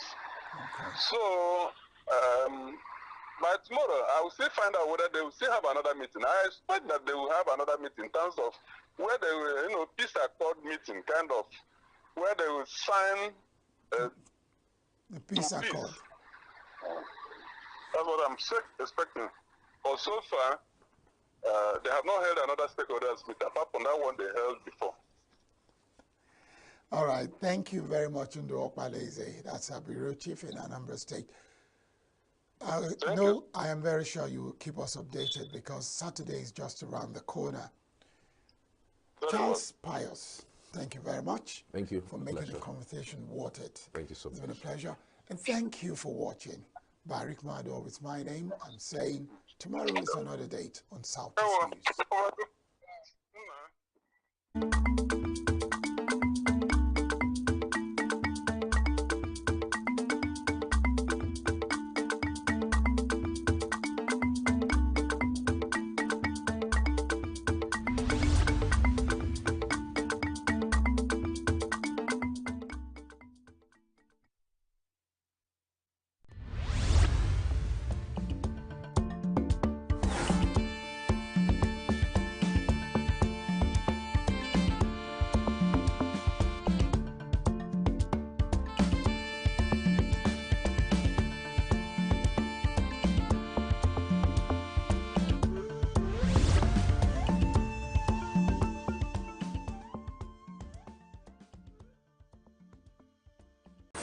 For it, because if they are dependent on the state government, right, they feel controlled and then their power is limited. So they wouldn't be able to use the funds to the best of its capabilities if it's coming from the state government. But if it's coming from federal directly, it will be made proper use of without any intermediates breaking the usage of the funds. I'm always for it because I believe their independence will give them the room to express themselves and operate based on the need of their locality. I think that is the more reason why for creating those tiers, so that they can meet the grassroots, know what a particular environment needs and provide it for them. But the lack of autonomy will always allow the state to suppress and therefore dictating things that may not be necessary in that local government. So the autonomy would be a great idea. The way things are going in the country right now, I think the state governors are subduing everybody. In fact, they are suffocating everybody. Because if resources can trickle down to the local governments, it gets closer to the people. The local government are the ones closer to the people. But everything goes to the executive, which is the governors, and we are not seeing the effect in the rural areas. I think the local government chairmen, they are the ones closer to the people. And if these people are duly elected, they have the autonomy on their, at least they have the mandate of the people. Nobody is managing or controlling them. They are closer to the people. So I think looking at it from every perspective, local government autonomy is the best thing that can happen to this country. Now, I will tell you that today is the best day in Nigeria. The sprinkle just caused a tsunami among the governors, because it has been now, if you read the judgment, if you go through the judgment delivered by Emmanuel Regim, he was so vocal to tell the government that for 3 decades they have held the government to ransom. And what is the implication of that? There's no development. So the financial autonomy to them is the best thing that will happen. But I hope that Sprinkle will not stop at that. I hope they will go further by abolishing what they call States Independent Electoral Commission. So that by that time we know that we have removed the wings of these governors. Because I don't know how a governor will be a governor. You are being elected, but you don't want the other tier of the government, not to progress. So look at now, take for instance for ENUGU State, what is happening? For more than we don't have local government chairman, we don't have caretaker. What we have is we have civil servants running local government, which is against the constitution. So, and I also love what the Supreme Court also went ahead to say that any state that doesn't have elected local government chairman, they should not release fact to them. I believe we should start from there. So let us know whether we can stop the madness of the governors, because they are mad, and we need the madder people to tell them to stop their madness. That is it. I want the local government to have it, to be independent, let me use that word. Because I noticed that most of the federal government initiatives and programs really you can only see them viable within the local governments, the grassroots, within the interior villages. So especially the SME programs and programs from the Ministry of Agriculture and other incentives from the government. So you see these programs within our villages, but we'll not see the effects of the state governments within these villages, most of the federal government programs. So I think the local government autonomy should come. The people will benefit from it because these councillors and local government chairmen, they know the people, they know their land, they know what they need. And at least the traditional rulers and the PGs, the whole community will be to bring a big benefit to the people.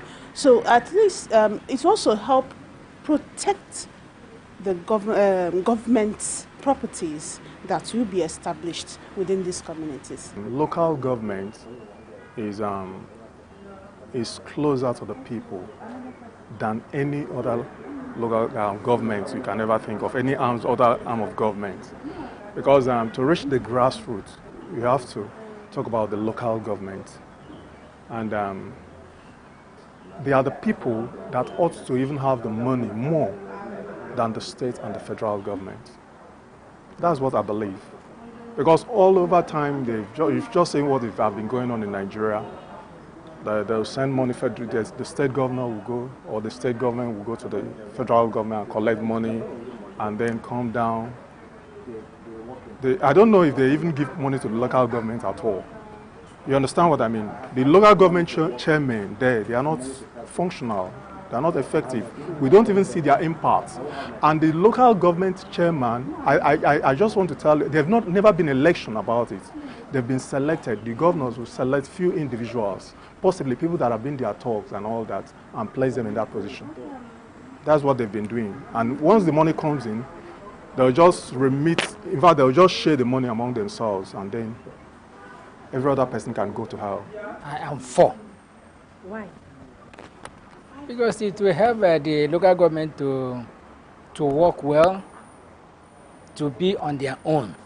There are a lot of work they are doing, and they're expecting federal government or state to release the money for them. It wastes their time. So I am in support that they are now free on their own. The dread alarm for where we are staying now has been sounded very, very many years ago. If you take a retrospective view of our nation, you remember we had a first republic that had vision. We had the likes of Sardauna of Sokoto, we have Tafawa Balewa, we have Zik, we had Awolowo, and so on and so forth. These were visionary politicians who were working on political manifesto and agenda. And then we had what we call 5-year development plan, 10-year development, and so on and so forth. Those people were not narrow identity politicians. They were passionate politicians. They were committed politicians. They were not there to satisfy their pockets. They were there to render service to humanity. And by a simple move, you will agree with me that the First Republic politicians left so many legacies. For example, if you talk of Sir Ahmadu Bello, yes, he was a conservative. He was seen by many as a religious bigot, but yet he left legacies. What are the legacies? ABU was the legacy. Kaduna Polytechnic was a legacy. There was a Northern Nigerian Development Corporation legacy. There was a Bank of the North, another legacy. These were destroyed by these narrow identity Northern politicians. If you go to the West, for example, Awolowo left legacies. You know, we met how many years ago? About 30 years ago. If you go to Ibadan, up till now, you see the Cocoa House.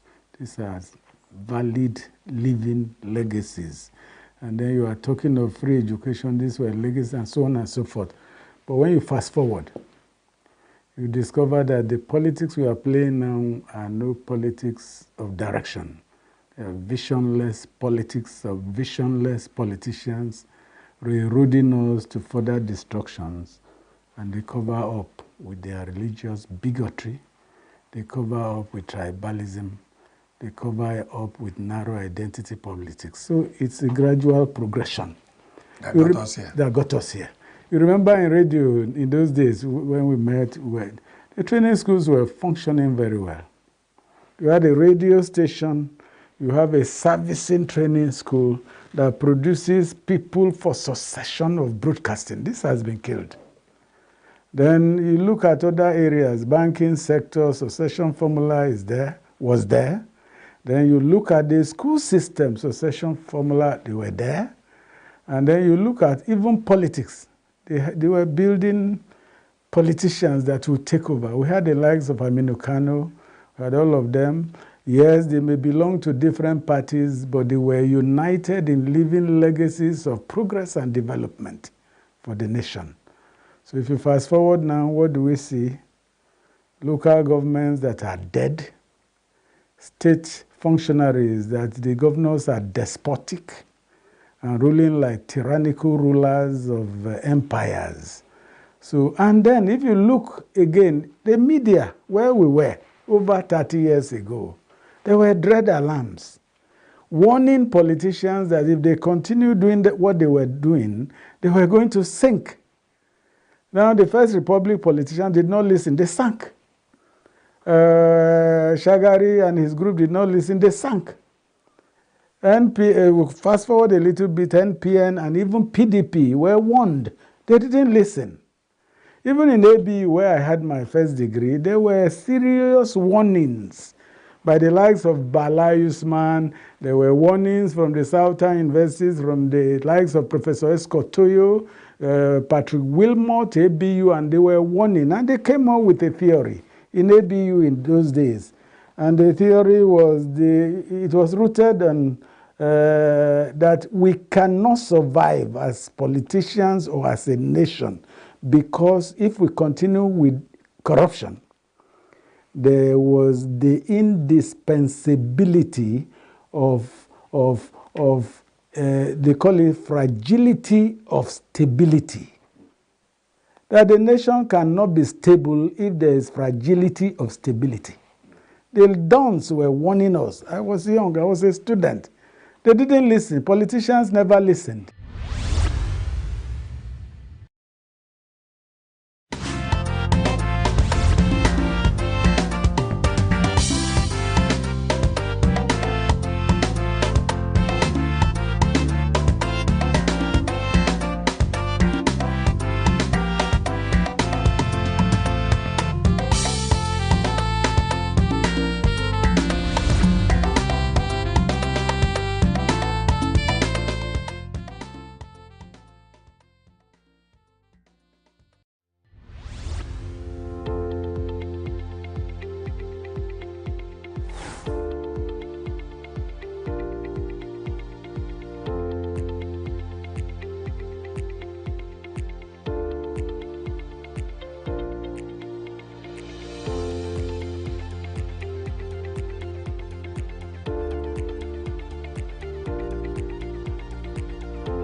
A lot of vehicle owners have withdrawn their vehicles on the road for lack of fuel, or rather lack of purchasing power to fuel their vehicles. So it's a very, very tough period. A lot of people are agonizing over it. And except government does something and does something urgently, the situation might get out of hand. And don't forget the fact that this is just the tip of the iceberg, because for me, I feel that this is September and December is fast approaching. We may get to that situation, at that point where a liter of fuel will cost 2,000. Already it is 1,400. By December, we'll be talking about 2,000 naira. It's an industry that is infested with corruption, and that's why we have the situation we have on the ground. That's why we are facing this problem. And you ask yourself, you know, this is a product that is excavated from Nigeria.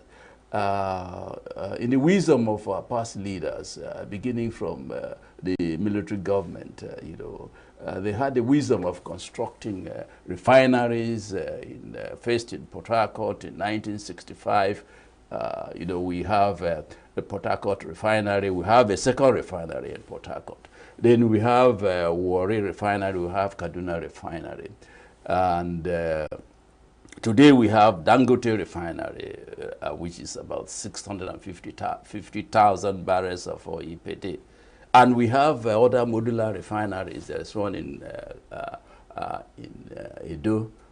There is one, I mean, we have, on the whole, we have about 8 refineries in Nigeria. And you ask yourself, why are these refineries not functional?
It is a money-making Monday. And we are here trying to make sure that we give you everything you need to know about what's happening in and around you right here on Signature Morning on Signature Television. Happy Monday to you, and welcome to another segment, which is we'll be starting with the newspaper headlines, the newspaper review, and of course interview, and many interesting segments we don't want to miss out today. I am not doing this alone, of course. I'm doing this with Charles. Good morning, Charles. Good morning to you. How do you do? You're great. I mean, you spoke about money-making Monday. I'm not surprised, because some residents of Edo State have made some monies, having sold their votes to the highest bidder. And so it's a huge congratulations to them. Welcome to a new world. You have a new governor from the All Progressives Congress, and so we'll see how that goes. Yeah, and of course, we are doing this also with Chris Madaka. Good morning, Chris. Good morning. Good morning, Belinda. Good morning, Charles. You're making money on a Monday. It is a positive vibe. It's good. I like your positivity and your state of mind, and you're bubbling with energy, and it's infectious. But like Charles said, remember the way you made your math. That's how you're going to sleep on it. So good luck to our Nigerians. We don't have any reason to complain when we clearly make decisions, directly or indirectly, whether you made it consciously, unconsciously, whether you took money, or if you do it for free, if you do it for pro bono, give out the rights of your children and everybody, and then we are here to stay. God bless Nigeria. God bless also Edo people. All right, let's move ahead to the newspapers this morning. We'll be starting off with the Punch newspapers, okay? Let's look at what's happening on the Punch this morning. Edo poll, PDP alleges rigging as APC Okpebole wins. With the rider, PDP governors insist candidates won. Obaseki vows to seek redress. Ighodalo rejects results. Tinubu congratulates Okpebole as Akpabio Osimole. Shaibu, APC supporters jubilate. You see, some people are jubilating and some people are not. Okay. Also, we have just above the mask, a fresh tariff hike looms as monthly power subsidy hits 181 billion naira. And PDP crisis, Atiku backs anti-Damagun NWC members. MPC may lower interest rates Tuesday. And still on the Punch newspaper, 1 year after, Tinubu yet to appoint ambassadors for 109 embassies. 80-year-old man arrested with cannabis in Lagos. Congress approves 3.6 billion naira for Lagos FA 2024-2025 season. LP crisis, Abure faction nukes off sanctions for Obi. LP crisis, Abure faction rules out sanction for Peter Obi. Oyo mob beats soldier over alleged killing of NSCDC's officer. DSS frees 6 hunger protesters to arraign 3. That's on page 14 of the Punch newspaper. All right, moving ahead to the Daily Trust newspapers this morning. APC's Ukpebole wins a dog governorship election. With the writers, PDP reject results of Obaseki calls for calm. Vote buying, disruption of coalition, Marpose. Tinubu Buhari, Baru hail own party's victory. And that's the main news from the Daily Trust newspapers this Petrol morning. is 52 naira per litre in Libya. Petrol is 52 naira per litre in Libya. 52 naira per litre, of course. And Libya is an oil-producing country. I mean, there has been this argument about whether Nigeria should reduce its own price, because so many people think that it has to be pegged at an international practice or international price. But right now, Libya is also playing in that field, and an oil-producing country. And then you wonder if it is 52 naira in Libya, why is it not lower in Nigeria? Okay, we'll get back to that. Serap urges Tinubu to probe ecological funds spent by Borno government. Israel orders 45-day closure of AI Jazeera West Bank office. Okay, that's at Al Jazeera West Bank office. Okay, Al Jazeera. Okay, floods. Zulum raises committee to disburse donated funds. Okay, I think that's all the details you can find on the Daily Trust. We're moving over to the Leadership newspaper. On the Leadership this morning, finally, DSS releases End Bad Governors protesters. Terrorist bomber 330 kV Damaturu Maiduguri power line. Current petrol pump price still driven by subsidy. Council polls, APC clears Kwara, Imo State, Imo seat. APC's Okpebolo floors Ighodalo, Akpata in Edo governorship. With the rider scores 291,667 votes, PDP trails with 247,274 votes, Labour Party 22,761. Police walk Obaseki out of INEC office, PDP governorship kick, Tinubu, Buhari, others hail victory. Serap 6 probe of ecological funds. Coal mine explosion killed 51 in Iran. Tinubu orders crackdown on cyber crime car theft. Nigeria's annual tire import hits 108 billion naira. All right, let's look at the new Telegraph this morning. INEC declares APC's Okpebolo winner with 291,667 votes. PDP's Igodalo pulls 247,000, as LP's Akpata gainers to 22,763. State pardon for corrupt public officers undermining anti-corruption fight, says SAN. DSS releases 6 detained and bad governance protesters. Afe Babalola warns federal government NNPC Limited against PMS price monopoly to frustrate Dangote refinery. Soft drinks, diet low in omega-6 driving strokes.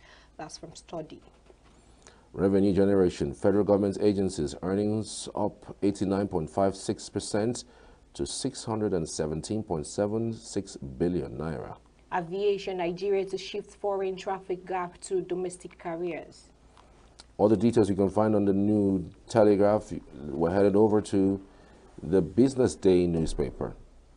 On the Business Day this morning, Nigeria late to gas party as inertia cost $30 billion. APC's Okpebolo declared winner of a disputed poll. External reserves hit 22-month high amidst Naira struggles. New spectrum banned to curb Nigeria's incessant network outages. And that's all on the Business Day newspaper. We're headed over to the Daily Independent, if we have that. If we don't have that, then we'll move over to the Daily Times newspaper. Edo governorship poll, why APC's Okpebolo triumphed with the rider PDP kicks alleges irregularities of the collation of process by INEC. Irregularities very apparent, extremely scandalous. That's Aziogbemi, that's from Aziogbemi, and also have that Tinubu Ganduje congratulates Edo governor-elect Okpebolo. All right, still on the Daily Times newspaper, federal government announces contactless passport renewal for Nigerians. Tinubu orders crackdown on cyber criminals, transnational car theft. Commends EFCC for returning $180,000, 53 vehicles to Canada. Investors on edge as delay in Sukuk savings bond payment raise concerns. NDLEA intercepts 16.1 billion naira opioids in Lagos. Climate finance by multilateral development banks hit record $125 billion in 2023 from report. All the details you can find on the Daily Times this morning. We're headed over to our reviewer in studio this morning, Mr. Chris Maduka. Good morning once again, Chris. Quite interesting things that we're seeing out of Edo State. Elections are done. The winner is known. What's your reaction? Well, INEC have declared the result. It's not surprising. There's this, I've been where prayers are said. Say, God did it before, and He will be able to do it again. So the INEC, the almighty INEC of Nigeria, has done it before, and they've done it again. So good kudos to INEC. But what I'm saying, there's an environment, and in all ramification of sense of equity and fair play. We do not have the powers to say this happened, but there are some glaring evidences of irregularities in the election. And then why these always been in a hurry to declare result when you know there are protests? This is another business for the court. INEC, over time in Nigeria, has relinquished their position to give Nigerians credible elections to the court. They will just do rigmarole and all that kind of trash, and they push it to the court. Imagine what they call them, how many men will sit. Imagine the horse trading and money that will exchange hands. Imagine the time it will take. Imagine the time we waste. Some people have recommended that before you declare anybody, you give, I think this part of why our constitution is totally flawed. If you are declaring somebody, you give time. You know how they do it in the church when they want to wed people. If anybody here who knows why this marriage cannot take place, let him raise his or her hand or keep silent forever. Why is it in Nigerian election? You see clear protesters saying, we do not agree with that. You rush to declare somebody, and then you push it to the court. And we keep wasting time. You put somebody there who will spend the next 1 year in office going to court to defend the position you so-called elected. Isn't that flawed? Let me ask you this. If people sold their vote and someone who paid more for their votes emerged, do you think the will of the people was subverted? There is nowhere when somebody is paid to vote, I say the will is not subverted. When you weaponize hunger. No, but at this time... And then somebody is at the verge of hunger and hardship. You offer small money for a vote. The person will vote. Is that fair? Is that free or fair? When it was clear case of vote buying. But it's your decision to sell. No, it's not just that. Because when you're talking about where in Nigeria, okay, so legalize it. No, I'm just saying, like legalize with vote buying. If you have sold your mandates for somebody else to emerge, the person whom who paid just for look at the number of people that elected the governor. Look at the number, 291,000 in a state that I can beat every record to say there are more than 5 million people. Bring it down to the number of people who registered to vote. And this number elected the governor of a state. If you want to buy votes in Edo State, go and buy 5 million people. Bring money, buy all of them, let them vote for you. Let them see the number. But with this number, you're declaring a governor of Edo State. Edo State. Something is wrong. And it's flawed. From the word go, we were sitting here, and we saw where they were going and were shouting. So this issue, are you saying it's only vote buying that brought these people here? There are viral video that we watched. It's still on my phone here, where electoral materials were being burnt in the bushes around Benin. They were not counted. Are you saying only vote buying brought the person who they've declared? Look at other things that brought in. Toggery, rigging, then go into everything. Intimidation, do other things, then might not sit and bring out the fairness in it. If the fairness that brought him is higher, then good luck to whoever emerges. Remember what we are saying. We're saying the system is flawed. We don't care. After all, not from Edo State. If Edo people decide to sell their right, like we are trying to argue, beautiful, good luck to him. But I'm saying, if you are observing from far and you see irregularities, and everybody who's supposed to talk against illegality didn't talk, maybe because he favors them, that will tell you where Nigeria is going. And it is wrong, no matter, even if it's my mother that is doing what we are seeing being done, it is wrong. And it's not smacking of anything for the future of Nigeria. Both parties were accused of irregularities in that election, because the governor was walked out of the INEC office. And he walked out? He was walked out. But he was supposed to be there in the first place. I'm not justifying his move. Remember what we are saying. Yeah. Whoever has got involved in rigging, whether he's the incumbent, whether he's the opposition, they're all wrong in that aspect. And we are saying, where will this kind of dog eat dog take Nigerians to? It just showed we are back as animals in the state of nature. The survival of the fittest. Is that the election? It is not. And look at, if you are doing it anywhere, it is now the party at this federal level, suppression. The ones at the state level are doing it with local government election. And we are condemning it. And I am not saying we, because I condemn. It's my opinion. At the state level, the people are doing it. Whenever a state is there, all of the, not even one councillor from another state. A party in Nigeria that have over 50 registered political parties.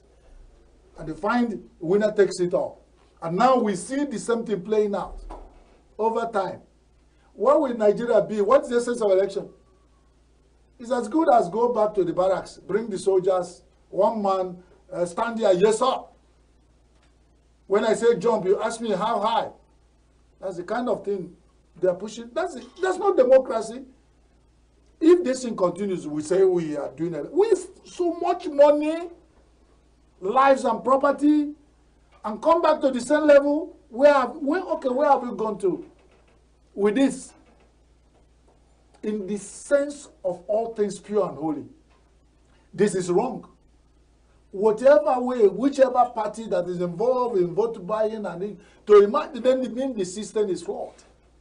System is totally flawed. I'm not saying we don't have powers to decide who comes.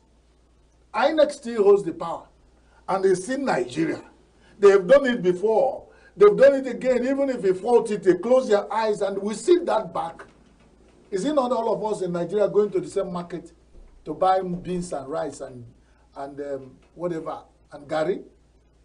Is it not all of us that are queuing at the filling station buying fuel in Nigeria at 1,400 on the average? Is it not in this same country? All right, I mean, there's a whole lot, really. I mean, I don't know how much reform you think we should have in our current space. We are not making any reform moves. That's why. We are going... Just look back how far we've gone. We have even practicalized our, sliding back. Some people narrated, look at it, but we slide back on the negative side, or where it becomes easier for us. It was easier for us to slide back to old national anthem. Why did we slide back to other things that happened in the past, like people have argued? Even Nigerian turns everything into a joke. If when we are singing Nigeria We Held You, we brought it back in 2000, at the time this national anthem was on in Nigeria, we know how much food it costs in the market. Somebody may say the population of Nigeria has increased, fine, over time. But then let our development, let all our policy match our growth. Our worry is that we take one step forward, 20 backwards, one step forward. So you can imagine if this continues over time, where we're going to be. Just imagine if all the Nigerian state governors suddenly close their eyes and open it, suddenly become one party's country. When Oga said, they will say Oga has spoken. And nobody has any other opinion. And you know how it is. Is it not what is playing out? Give the next, all these isolated elections coming. Then you find Nigeria as a one-party nation. With all this hunger and hardship, one-party nation. Wow. What has the other party members of the states who are under the same party at the center, what have they done when you are talking about hunger? Have any of those governors said anything? That will tell you what will happen. It has to be majority in democracy. Majority, we have their opinion. Okay, minority will have the opinion. Majority will have their way. We have not played to the rules. That's my concern. It has been, look at the money went into a election. Look at life lost. Look at this is how we continue? And it's war. Talk about beating drums of war and the end of it all. The people's will are thwarted. And then somebody emerge in this kind of thing, and people, and before even say emerge, a lot of people are protesting. And that's the next 4 years that will happen in Edo State. So, if it's, we are saying, if you are playing football, you say let the better team win. it has not become a star in Nigeria. What it means is let the more powerful, not better, the more powerful, the ones who are godfathers, the ones who have guns and ammunition, the ones who have the best interest to kidnap and intimidate, the ones who have more money, let them. That's what wins in Nigeria. But that's not election. We can find another way of calling it so that Nigerians will not look stupid in the Committee of Nations.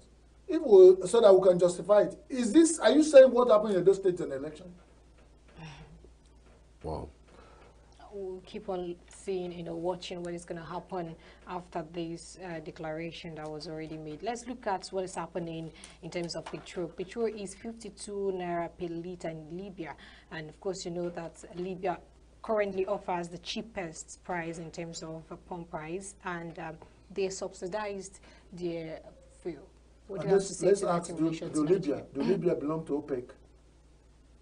With all these arrangements they are telling us and all this justification, why should Nigeria buy fuel at 1,400 naira? And this I've read, it will not go to the most remote parts where when you put every other cost on top of 1,400 naira, what the people in such villages, the same Nigeria, breathing the same Nigerian air, will buy fuel. It's not an error.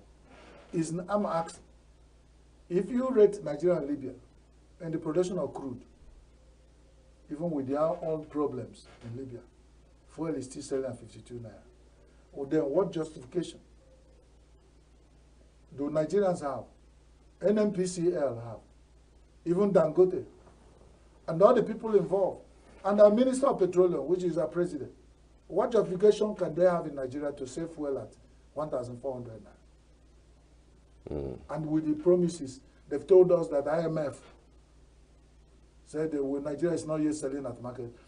Is Libya in which planet? That's the question. Which planet?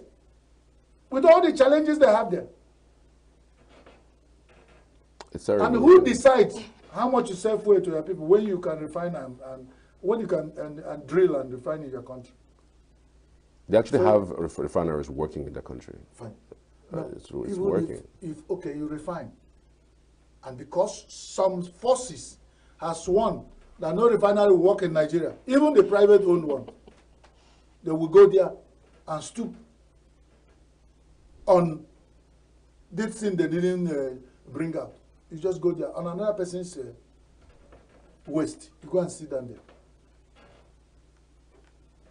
That they are part of the forces that do not want anything to happen. Assuming Nigeria crude oil, you are even not even in control. You know how much Nigeria spent to get private organizations to protect crude oil flow in Nigeria? Private security. I paid billions. Even after that, the crude theft-free and stealing has not stopped. It's even got worse. And once in a while, they will do rogue matters and show some one rotten cargo they want to destroy and just say they captured that one because it's not working. Maybe if you put crude in it, it will leak in it. Before it gets to destination, it will leak. So they will pay that one. They condemn it and I say they've arrested that. Once in an isolated case in billions, just to deceive Nigeria. If we are getting our crude and are refining it and bringing it back, with what will it get to 1,400? Assuming, because if you refine your own country, like Libya, you get 52 naira. Can you imagine? Minus 52 naira from 1,400. Wow, that's a huge amount, really. I mean, but I'm just wondering why the government is scared of competing with Dangote, because every now and then we hear that they are putting monies to revitalize the moribund refineries in Nigeria, specifically the Port Harcourt refinery. They have promised more than 3 times that refinery was going to come on board. I'm almost wondering, really, since NMPCL has been privatized or of some sort, and one with stakes by the government, of course, how about just putting more effort in bringing that Port Harcourt refinery up so that Dangote would have a run for his money? There will be competition and that will bring the prices of fuel down. What is that thing that is holding us? I really don't think that the government is sincere, frankly speaking, because you sold this so-called crude to Dangote in Naira. Naira, the Dangote refined in Nigeria, there is nothing like landing cost, which we always say that, or the government always say, oh, landing cost is 1,000, landing cost is 1,200 because of the devaluation of the Naira. So this product is ours. So why is it still 1,400? Why was it 1,300? The reason is deception, insincerity,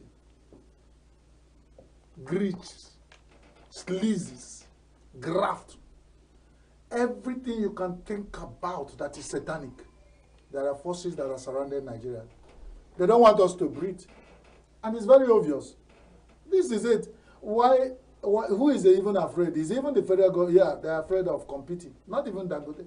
Because if the refineries are here, you won't allow the guy to, if he doesn't feel he's competitive enough, he won't go and spend that kind of money putting up the refinery. But this is a man that you have allowed to do it. He always liked to thrive in monopoly over time. But then you have to leave him. Let Port Harcourt refinery start producing. Let the Warri, Kaduna, another place they have refinery. Let one of them bring up fuel. Let's see. I think this is even the best time, Seth, because now it is okay for now to even either they lease out that particular Port Harcourt refineries or maybe sell it off to private investors.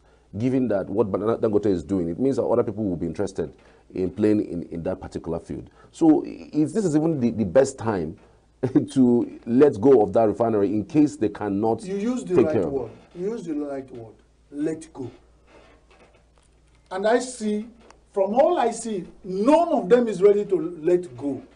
You know what this involves? You know how much money that's involved? That they have bought, they've sold their soul to the devil. None of them will let go. And it's becoming very obvious because nobody can justify. Each time we talk about it, it makes no sense. What is happening makes no sense. And they are not ready to explain to anybody. I've not had the NNPCL said there was a spokesperson from NNPCL since all this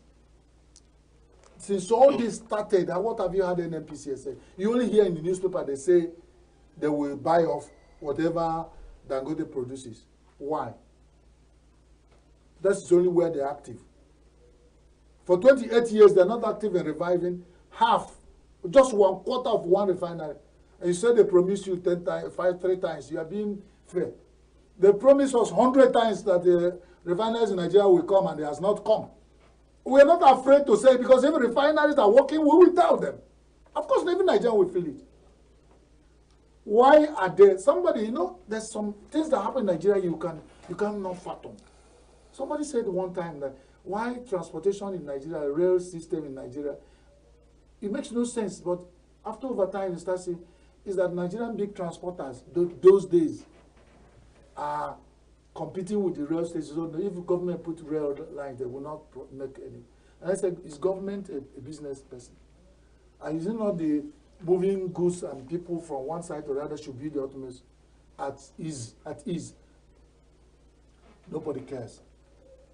At the point you start doubting, do we really have government?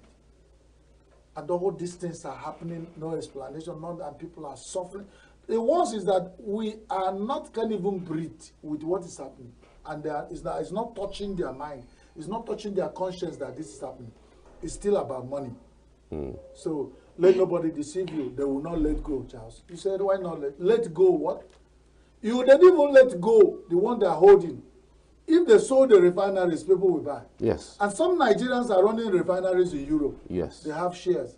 They will come here, if you still want to maintain the controlling share, the federal government want to maintain controlling share, at least to pay the high salaries of NNPC staff, they will hold 60%. Let them sell off 40%. They still cannot let go. And then somebody is refining and want to sell. They still cannot let go. They still didn't even allow the man put a price to whatever he said he has refined, so that Nigerians will hear. Has they allowed everybody allowed Dangote to say my fuel is coming out at 1,000 naira, so that people will now start talking to Dangote directly. They want to Monopoly, buy off whatever Dangote is with them, buy up Dangote's trouble, buy up everything, buy up his mouth, seal it, tie it, and Dangote will speaking to us through NNPCL. It's an error.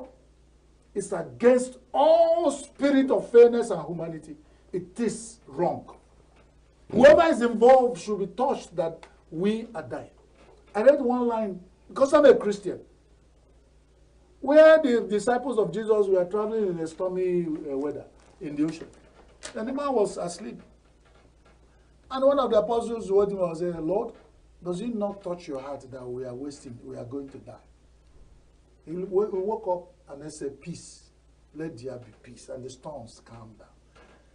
Let's ask the NNPCL, do you not feel whoever, the minister for you, the president of Nigeria, do you not see that we cannot breathe in Nigeria? Does it not touch your heart? Is it that bad? Can't you do something with all this happening? I'm heartbroken this morning when the newspaper headline said 52 naira in Libya, and we are buying at 1,400 naira in Nigeria. Oh, it's sad. And some people don't even have this energy to wake up in the morning and speak the way I'm speaking. Can you imagine at the level, put it down from my level down to where they are, and you now see that there is something wrong. Nigerians are dying in numbers. And people wake up in the morning, they can't even have where the next, they can't even fathom what they're doing. They will sit down back and die. Wow. I hate to say this, but it does look like we might have an increase in tariff for power, because the subsidy for every month has climbed to 181 billion. And so the Minister for Power is saying that there might be a price hike in order to cushion that particular effect. This is almost the 5th time they're telling us this. And you know, in Nigeria, when style like this, they won't even give a deadline. So that if you want to die before then, you take care. They will only wake up one morning and say the energy tariff has risen. And that's what if you ask them, they say they've said. Like what happens? You might wake up in the morning and find the government demolishing your house. When you hear a rumor like this, that there may be. Before you wake up, they come and say they have spoken word. If they want to raise the tariff of energy in Nigeria, let it come all out. Tell us how much. And it's gotten to the point I was coming in the public transport. I said, this is a country that, let them tell you ahead of time so that if you want to die, you go and buy sniper. That's it. But even now, sniper is very expensive. Very expensive. Now, but they wouldn't even allow you. They want to take you by surprise and get you disorganized. So if energy, is it linked with 800 billion naira import in Nigeria? Is it? And we're talking about this is how much we import every day in Nigeria. I will see hope as Nigeria to compete in global market. When we are importing everything, we import toothpick, handkerchief, biscuits. And this is our level, 800 billion naira. But am I talking about it? You find in some accounts of some Nigerians, 800 billion in Nigeria. Exactly. In the bank account, one single Nigerian will have this amount. And we all go to the same market to buy. So Nigeria has created an environment that is survival of the fittest. They even show it in an election in Edo. They show it in local government election that happen in some states in Nigeria. And they are ready to still show it tomorrow. So all of us are being asked to sit up, dress warm. Because Nigeria is moving to Alaska. We are going so soon there. Over time, this is all is telling you that there's no hope. You people sit there and say, everyone say reform, hope. You hear one little thing about hope. The next thing, DSS released 6 out of 10. And no news about the other 4. Because we were talking here that they gave them 10 million naira as bail each. Does it mean that these 6 has paid? 10 million naira. I'm not sure that they No, paid, they kept silent. Where are the other 4? They're going to rearrange them apparently. That's what they said. Okay, they are rearrange them apparently. Yes. Okay. So if the 10 committed offense and they deserve to pay 10 million, sometimes they release 6.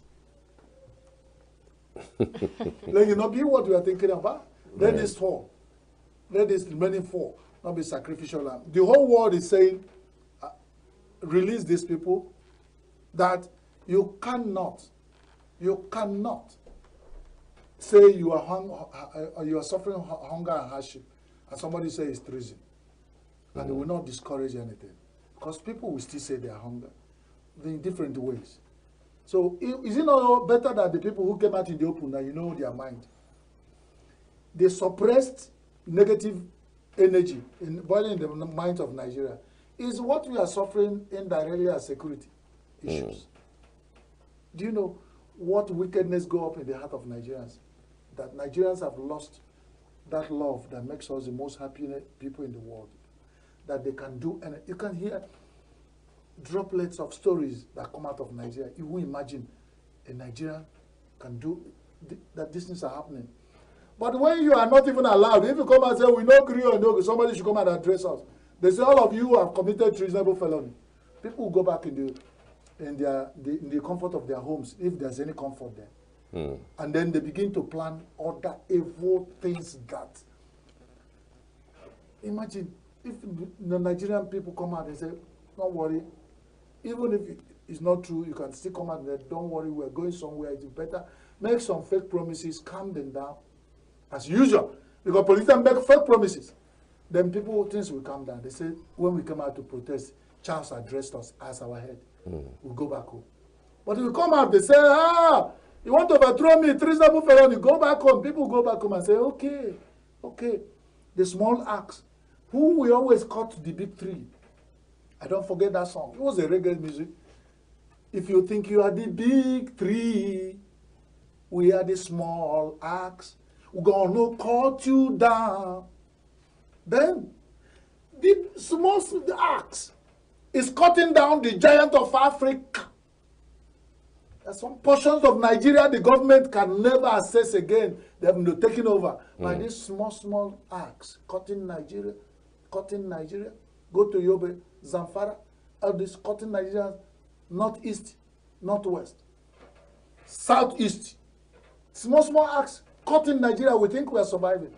The sooner we come out and own up the situation and begin to do what you call reconciliation committee, pick it up again and see less people come out. Apologize to certain people that need to be apologized. Call them back, let's start all over. Some people sit down. If you eat your brother for dinner, he went to bed on empty stomach. That is the result of what we are suffering. That is it. It's not working out. And we can't get this far with every 160 billion SUV for everybody in power, even the CBN workers, senior officials, with the prison yards they build as security, and all the armies and security forces they use to guard themselves. What they would give you, imagine what cost these are. Absolutely. If they would have made rice to sell in Nigerian market at 20,000 naira per bag. But we put it defending the people who are in power. They're not taking decisions that we can steal and see as they're helping us. It's an error. It's an error. It's so sad, really, what's going on in the country. I don't know what to think about the local government elections that happened in Enugu State. We also had the one in Imo State, all cleared by the ruling party in the state. PDP, 17 local government area in Enugu State, cleared by, as announced by NCEC, and then the IMCEC, that is the Imo State's Electoral Commission, also announced all 23 local government areas. Do you want me to review the obvious? One is a smaller Guba has happened. And the idea is, we were here analyzing, talking about seasons of elections on Signature Television. We talked up till 4 o'clock. There are certain people before 4, and the election was supposed to end by 3. There are certain venues where electoral materials did not get to before 4 o'clock. There were some centers where the INCEC people came, they didn't see people to vote. They didn't see one policeman, and it was supposed to be a voting center. There were places we see only party agents. No, and Belinda. Chris, I would have to sue you. I would have to sue you. Belinda, Believe me, I would have to sue you. She went there as Belinda, and Belinda did everything because he was hot, reporting from all locations, and he is here. Of course, if he can fault me if I'm wrong, because we are sitting in the location and we are seeing them talk. Yeah. He was everywhere. He won't touch me where he was, zone 9 or whatever I call them, area 9, in one place in Transekulu or Nike. You saw 2 ISEC officials who lied and said they would be there by 8. When we know that you are reporting from NSEC and said the material has not been distributed by 10 a.m. True. So the obvious lies. People do not know in the era of digital technology. If you want to tell a lie, think and become creative. Don't just say anything. Because some material, but PDP, there now is a number of people who voted really in the NSEC election, and the NSEC organized election, local government election in Enugu State. Does it cut across and say the people of Enugu State have elected? That's my worry. Because whatever you do, election result must come, even if it's only in simple majority. If it's only one person, it's simple majority. And that one person, you know the obvious, where it's going to. Because the person who will come out is the person who is shocked. There were violence in some places during the election on Saturday. Would you say you're going to be expecting courts, suits, and all I said, that? Whenever there's election in Nigeria, I remember the line that Idi Amin of Africa. He gives you one word. He said, whenever there's a change of government in Africa, a few heads must roll. Whenever there is election in Nigeria, a new business is open for the courts.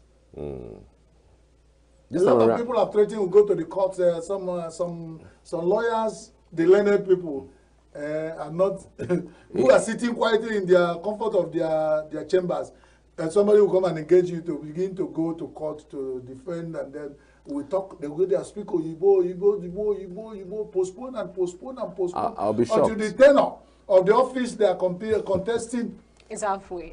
Something happened. During Buhari regime in Nigeria, the Atiku was still going to court even when it was 3 months for Buhari regime to complete. So you see the uselessness of this. And they will keep quiet. Somebody has muted late before you swear in anybody. Because the INEC will rush even in the night to give certificate of return. He said, is this certificate of return? Can't you wait? If you are sure of what you are doing. I mean, the most part of it, in fact, is Enugu even tried. They announced numbers, even though some people claim that those numbers were kind of fabricated. There were no opposition members who was at the declaration center to even ask whether they feel that the election was free and fair. But beyond that, Imo State local government election was even worse. They announced winners, no numbers. You know how it is that you announce it? The simple majority of ghost voters cannot be numbered. Are you a ghost, chap?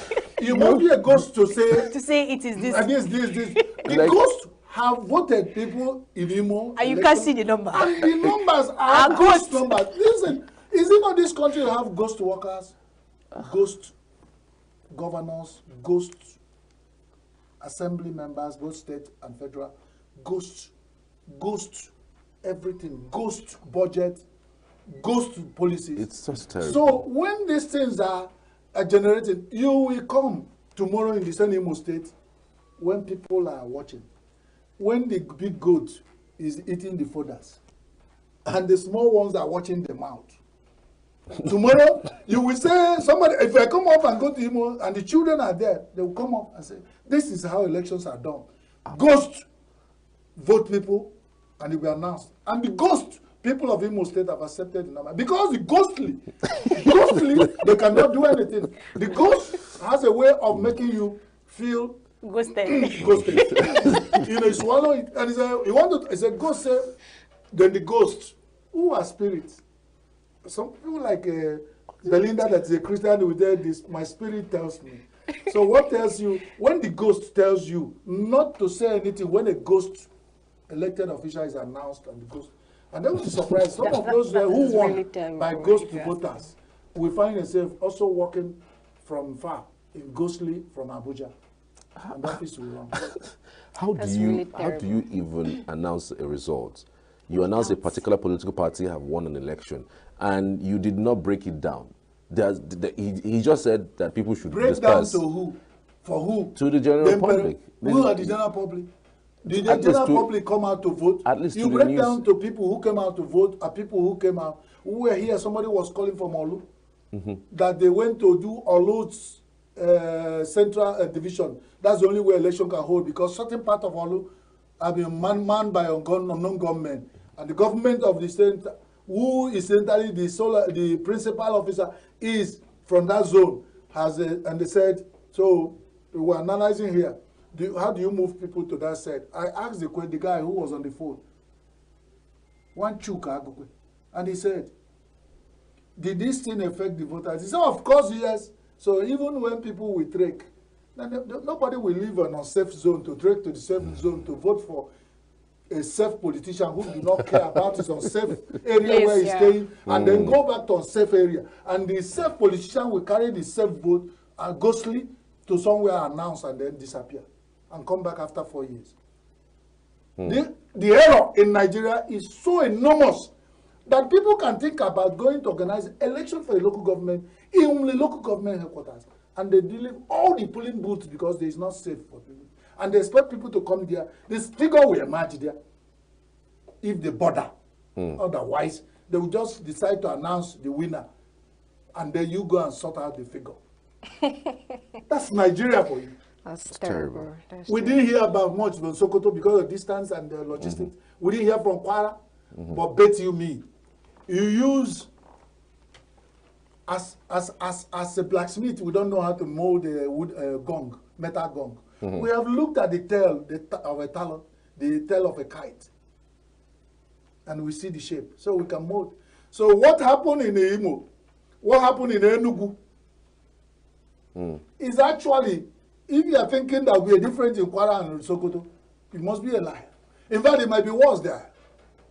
But, you know, I just wanted to find out, do you think in the spirit of this latest judgment by the Supreme Court that each local government should have its own financial autonomy, do you think it is in that spirit that these local governments are being held, and beyond being held in this manner? Why the hurry? People stampeded themselves into organizing elections. I mean, there's no something we do not know. Nigerians are very creative, especially the Nigerian politicians. They have a way of being negatively creative. If they are being positively creative, we would have felt it. But they're always thinking about the loophole. Now, you sat down there for so many decades, nobody's talking about election. Suddenly, the Federal Supreme Court said, organize local government election. Within 3 weeks, 1 month. But if they are in a hurry to do this, something is wrong. Because you watch. There's a way a man will be crying at somebody's mother's burial. You know, Mama, oh boy, are you sure you don't have? So there's a way the Nigerian government officials will begin to do certain things. Be careful. Something is wrong. Now they are rushing this, stampeding themselves into elections. That up to 11 a.m., the NCA office, some material has not left. But result was announced later. So even when it didn't get to, before 3 a.m. and the standard scenario according to law and all, the result were, so we said, congratulations to NCA, at least you announced numbers. I think they went to the extent of giving us numbers. What of the ones that didn't give you numbers, and the result is announced, and there's quietness. This uneasy quietness is where my fear of the small acts that's cutting Nigeria down. This uneasy quietness is not good. When my father told me, when he did not, the lion did not see a prey to consume, they said there's no lion. But lion is prowling somewhere in the hidden. Once he manages and gets it, whoop, I say, hey, lion still there. This quietness is that it doesn't mean that there's everything is at peace. It's just the lion is prowling somewhere quietly waiting for soft targets. And those soft targets are the helpless Nigerian like me and you. What will it cost you to wait for government to do roads, to give necessary infrastructure in your local government, when the what they call it, the business of all those things, kidnapping and unknown government thing, If you just manage to get one AK-47, you have established a ShopRite. You can control a whole village and deciding what happens there. Insane country. That's, by the way, we're not saying it's a good thing, but certain things brings certain reactions, and every town, every community, every people, every set of people, every nation deserves whatever they get is what they deserve at that particular time in history. So Nigeria, since this is what we want to live our lives, survival of the fittest, good luck. For those of us who are not fit enough, we go and die in the comfort or in the hell of our homes. And we'll meet in heaven. God bless their souls. God bless their souls. It's sad. Then we go on. What else? Contactless passport for Nigeria. Beautiful. Contactless. Because what is happening in Nigeria, because of contact, when two Nigerians meet, something must exchange. Then imagine when two Nigerians meet in the business of renewing or obtaining passport. The racketeering that go in NIS. I experienced. I've tried to renew my passport. God. Because I went online, paid online and they look at my face and say, I managed to collect that passport 3 years after when it almost expired. Because I went through the normal channel of paying online and dropping paper. I said I want to collect. I am a living witness. 2 years after I didn't collect my passport. Because you go there, the sleaze, they want the contact where you come, we call you aside, you see a big heap of activity. And because a lot of Nigerians want to japa, it was another business for those who are issuing passport. So imagine the number of Nigerians who have left and what it cost them to get passport by contact with the officials. What has exchanged hands. So that's what I'm telling you. Nigeria has come out with a wonderful idea of making Nigerians renew their passport by not contacting anybody. They will still go to collect it from somewhere. There is still contact. Absolutely.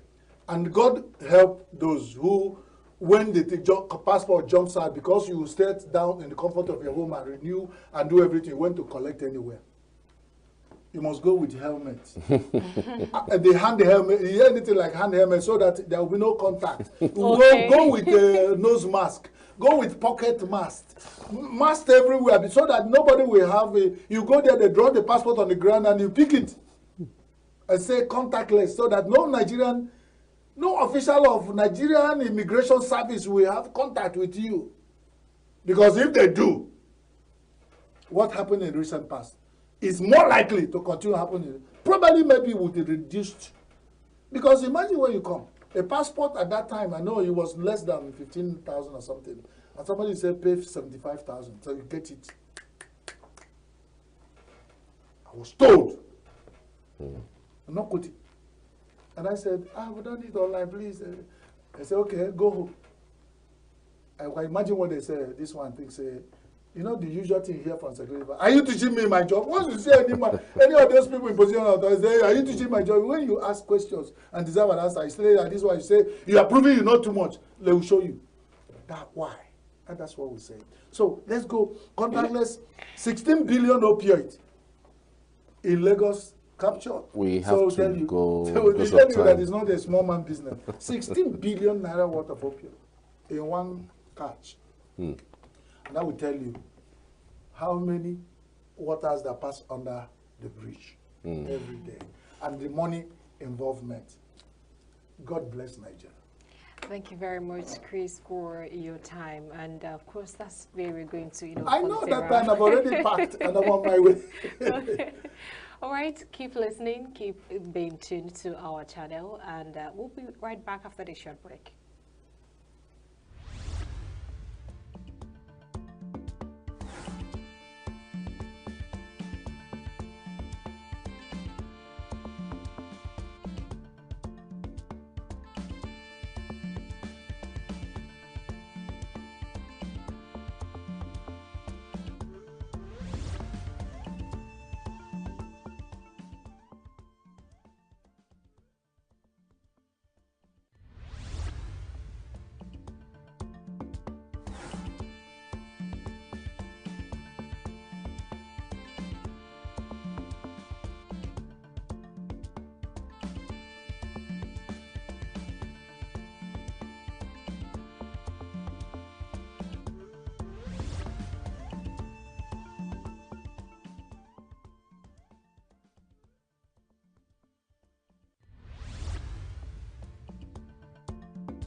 You're still on to Signature Morning on Signature Television. We'll be bringing you another segment, which is the Internet's Watch. But before then, don't forget today is International Day of Sign Language. Stick around and we'll be right back after this.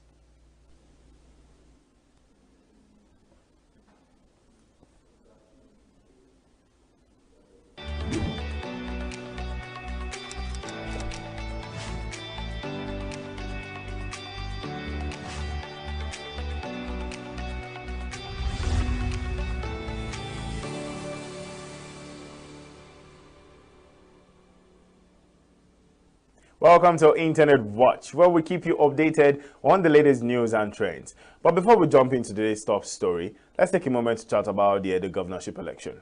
The votes are in, and now the whole state is holding its breath, waiting for the official results. Well, you know how it goes. Everyone's speculating, fingers crossed, and nerves on the edge. Who's going to come out on top? Will it be a surprise victory, or will it be headed for a smooth finish? While we wait for the final announcement, let's dive into the stories making waves today. Well, of course, you know my name is Joshua Ritogun, and I'm going to be an amazing host again for this episode of Internet Watch. So, on the latest episode of Internet Watch, we discussed the significant shift in Nigeria's petrol consumption following the removal of fuel subsidies. Now, according to President Bola Tinubu, the country's daily petrol consumption has dropped to 30 million litres. I mean, 30 million litres. A lot of people think that, oh, this is a good idea. This is a good idea. But then again, let's really think about it. Is it really a good idea? This reduction marks a sharp decline from previous figures where the consumption rate was considerably higher. Now, the move to remove subsidies aimed at curbing wastage and improving economic stability has been a key policy initiatives of the current administration. While the reduction in consumption is seen as a positive step towards better resource management, it has sparked mixed reaction across the country, particularly in light of the increased cost of living for Nigerians. I'm going to take you to the comment section right away so that we get to hear what people had to say about this. I mean, different perspectives, different opinion, different ideas, different views. So let me take you right away. Uncle Choice commented, he removed people's purchasing power, which is bad for the economy. I mean, people no longer have the power to even go to the market to get things for themselves. Moving over to the next comment, I have Jeremiah Adetunji. If they pay subsidy at the pump stage, not at import state, that is, paying subsidy per litre bought at the fueling station, this wouldn't have been known earlier. Many of our problems are not difficult to solve, but because some people are benefiting from the economic chaos, they would wish the problems to continue. I mean, this is just like it is, calling a spade a spade. Most of the problems, if you ask an average Nigerian what you think the solution could be or can be, they would give you. But then again, while limited with a lot of restrictions or ourselves, personal agenda. So Nigerian Lens gave his opinion, and he's saying that with boldness, very bad, like very bad. If he's saying this with boldness, that 30 million litres have dropped from what we used to buy, he's saying something. Moving over, I have Eze Emmanuel gave his own perspective to this discussion. The green energy experiment has begun, and our people are the lab rats. I mean, this is so sad. Dr. Adamu Gaba Zango is saying, recently visited Maiduguri to offer support to those affected by the devastating floods in the region. During his visit, he donated over 500 million naira to assist flood victims in rebuilding their lives. This gesture comes at a crucial time when many communities are struggling with the aftermath of severe flooding, and Shei's contribution aims to provide relief and restore hope to those impacted. We'll take a closer look at the significance of this donation and how it may help the recovery effort in Maiduguri. But then again, this begs to ask, it's like palliative, forgive me. I mean, we're happy about him donating, but then again, man gets to partake of this. I mean, there was a video that surfaced few days ago, a few weeks ago, about how some officials took bread and were throwing it through a moving boat to help people who have been stranded in the house. I mean, it shows good gesture again. But then again, is that the best we can do? I mean, 500 million naira, that's a whole lot of money.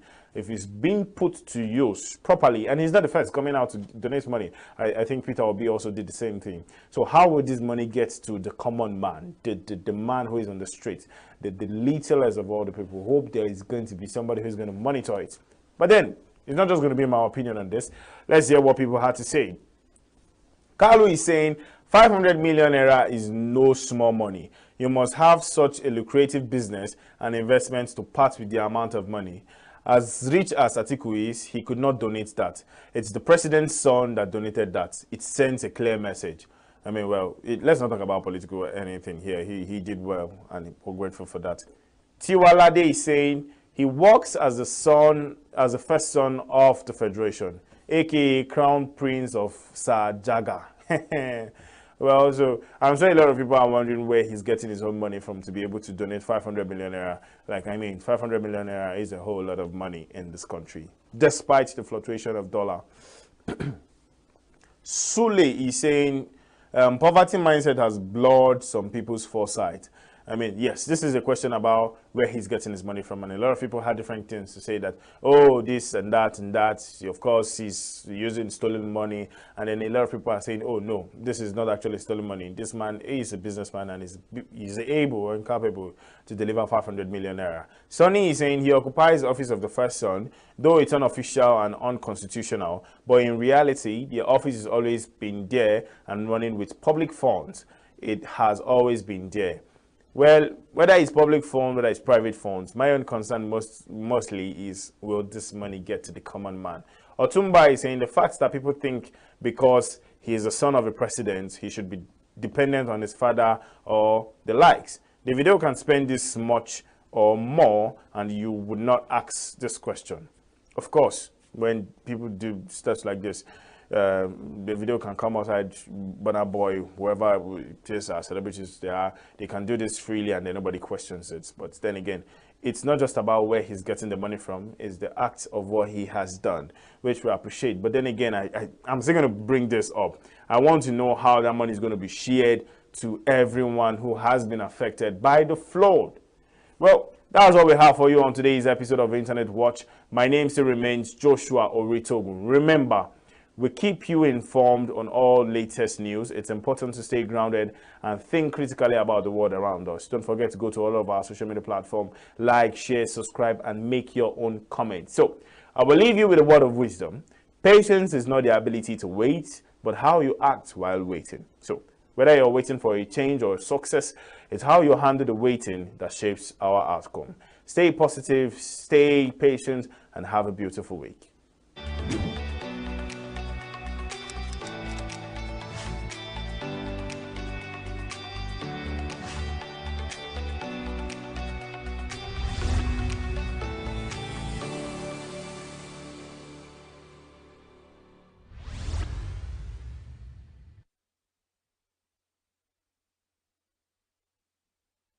A lot of vehicle owners have withdrawn their vehicles on the road for lack of fuel, or rather lack of purchasing power to fuel their vehicles. So it's a very, very tough period.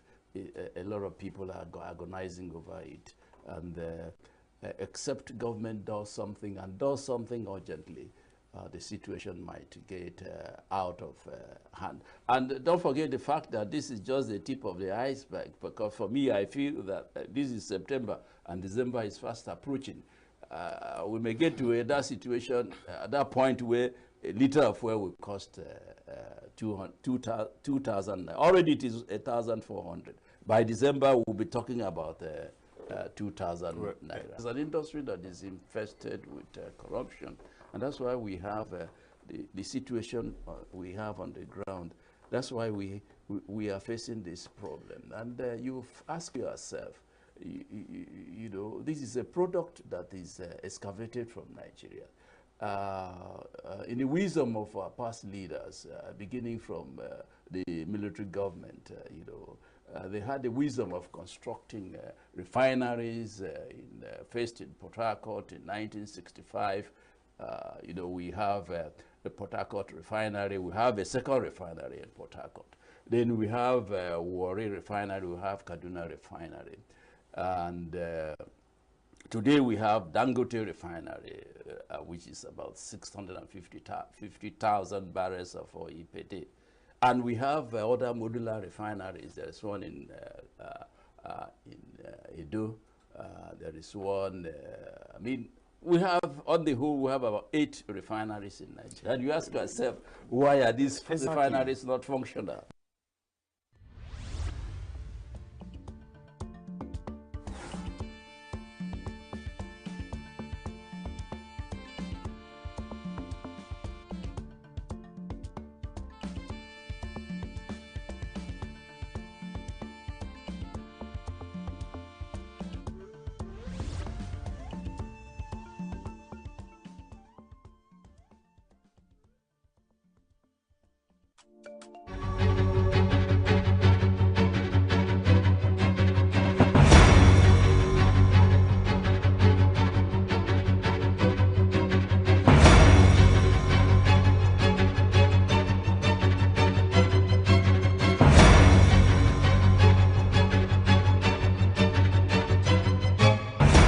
Nigeria's rail system saw an increase in revenue and passenger growth in the second quarter of 2024. According to a report by the National Bureau of Statistics, the Nigerian Railway Corporation generated 1.69 billion naira from passenger traffic during the period, reflecting a 53.14% increase from the 1.10 billion naira earned in the same quarter of 2023. Over 600,000 passengers traveled by rail in the second quarter of 2024, marking a 45.38% growth from the previous year. Goods transported by rail also saw significant growth, with 143,759 tons moved in the second quarter of 2024, rolling out a new set of initiatives aimed at spurring economic growth, including corporate tax cuts and long-term low-interest loans to businesses. Wale Edun, the finance minister and coordinating minister for the economy, announced the plan during Access Bank's 2024 Corporate Customer Forum in Lagos. Edu explained that the government will focus on reducing corporate income tax and shifting the burden to high-end consumption by increasing taxes on luxury goods. At the same time, essential items such as food and pharmaceuticals will be exempt from value-added tax VAT. This, he believes, will boost local production and stimulate demand across key sectors such as agriculture, power, health, and manufacturing. Coca-Cola has announced plans to invest $1 billion in its Nigerian operations over the next 5 years. This was revealed during a meeting between President Bola Tinubu and senior Coca-Cola executives, including John Murphy, President and CFO of Coca-Cola, and Zoran Bogdanovic, CEO of Coca-Cola HBC. Since 2013, Coca-Cola has invested $1.5 billion in Nigeria to boost production, enhance its supply chain, and support workforce development. Bogdanovic emphasized the company's continued commitment, stating that with a stable business environment, they will further increase their investment. Mianyang, a city in southwest China's Sichuan province and the country's only officially designated science and technology hub, continues to make significant strides in innovation. Ranked 17th among the top 50 cities for SkyTech competitiveness in 2023, Mianyang jumped 24 places in just 2 years. It is also recognized as one of the top 10 cities with the highest potential for SkyTech innovation. The city's booming electronic display industry has played a critical role in this success. Changhong, a leading consumer electronics company based in Mianyang, operates a smart factory where a new LCD screen is produced every 6 seconds. The company's cutting-edge 10-bit LCD technology has enabled them to achieve ultra-high-definition video resolutions of 7,680 by 4,320. In Beijing's central business district, hundreds of eager customers braved the rain in early morning of Friday, September 20th to be among the first to get their hands on Apple's newly released iPhone 16. Approximately 300 people lined up at an Apple store collecting the phones they had pre-ordered online. Despite the excitement surrounding the new smartphone, the launch in China has been somewhat overshadowed by Apple's delay in providing an AI-powered experience tailored for Chinese users. The iPhone 16 was designed around the company's new AI software, Apple Intelligence, which won't be available in Chinese until next year, raising concerns among tech enthusiasts about Apple's ability to compete in China's highly competitive tech market. Huawei's long-awaited Mate XT smartphone was officially launched in China on Friday, September 20th, but fans were left frustrated by supply shortages. The $2,800 phone, priced at more than twice the iPhone 16 Pro Max, which also was released the same day, was not available for walk-in purchases, leaving customers' needs unmet. Despite the excitement surrounding the launch, many customers expressed concerns about the phone's steep price. Huawei has enjoyed strong patriotic support in China, particularly after facing tough U.S. sanctions that initially crippled its smartphone business. Analysts believe the Mate X's use of a locally made chipset signals the company's ability to handle U.S. export restrictions. Concerns remain about whether Huawei can mass-produce the phone to meet demand. In Europe, markets took a hit on Friday, September 20th as investors reacted to recent central bank decisions. The pan-European Stoxx 600 index fell by 0.47%, with auto stocks being the biggest losers. Mercedes dropped by 8.3% after announcing a downward revision of its 2024 forecast due to a weaker demand from China, while Volvo and Stellantis shares also slid, falling 4.38% and 2.97%. The European market downturn contrasts with data showing that UK retail sales grew by 1% in August, beating expectations. Shares of Burberry fell 3.6% after investment bank Jefferies downgraded the stock. The British fashion brand was officially removed from the FTSE 100 index on Friday, following a poor year for its share price. At the close of the trading session on Friday, September 20th on the Nigerian Stock Exchange, a total of 554 million shares valued at over 10.1 billion naira were traded across 8,670 deals. This represents a 21% increase in traded volume and a 55% boost in turnover compared to the previous trading session. The number of deals also saw a 12% decline. The overall market capitalization now stands at 56.5 trillion naira. 111 equities participated in the trading, with 35 recording gains and 21 recording losses. Leading the gainers was Fitsin Healthcare, which appreciated by 10% to close at 15 naira 95 kobo per share. Other top performers included Meyer, Caverton Offshore and PZ Cousins, all gaining around 9.8%. On the losing side, FBN Holdings saw a 9.98% price drop to 27 naira 50 kobo per share, followed by Northern Nigeria Flour Mills, the Nigeria Infrastructure Debt Fund and Flour Mills Nigeria, all recording losses near 10%. In terms of trading volume, FBN Holdings led the market with 152 million shares traded, followed by Japol Gold and Ventures with 150 million shares. Fidelity Bank and USD of Nigeria also traded 27.2 million and 26 million shares. On the market indices, the NGX All-Share Index rose by 0.25% to close at 98,247.99 points, adding to a one-week gain of 1.26% and a strong year-to-date gain of 31.39%. And that's the news on business and finance. I am Tamsinime Natus.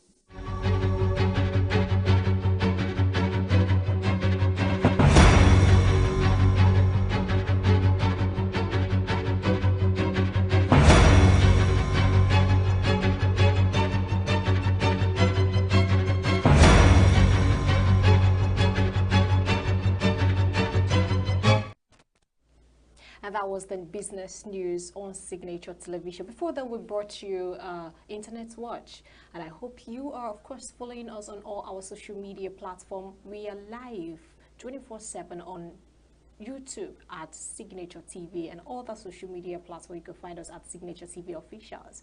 Okay, we'll be bringing to you another segment, and that is entertainment. Stick around, we'll be right back.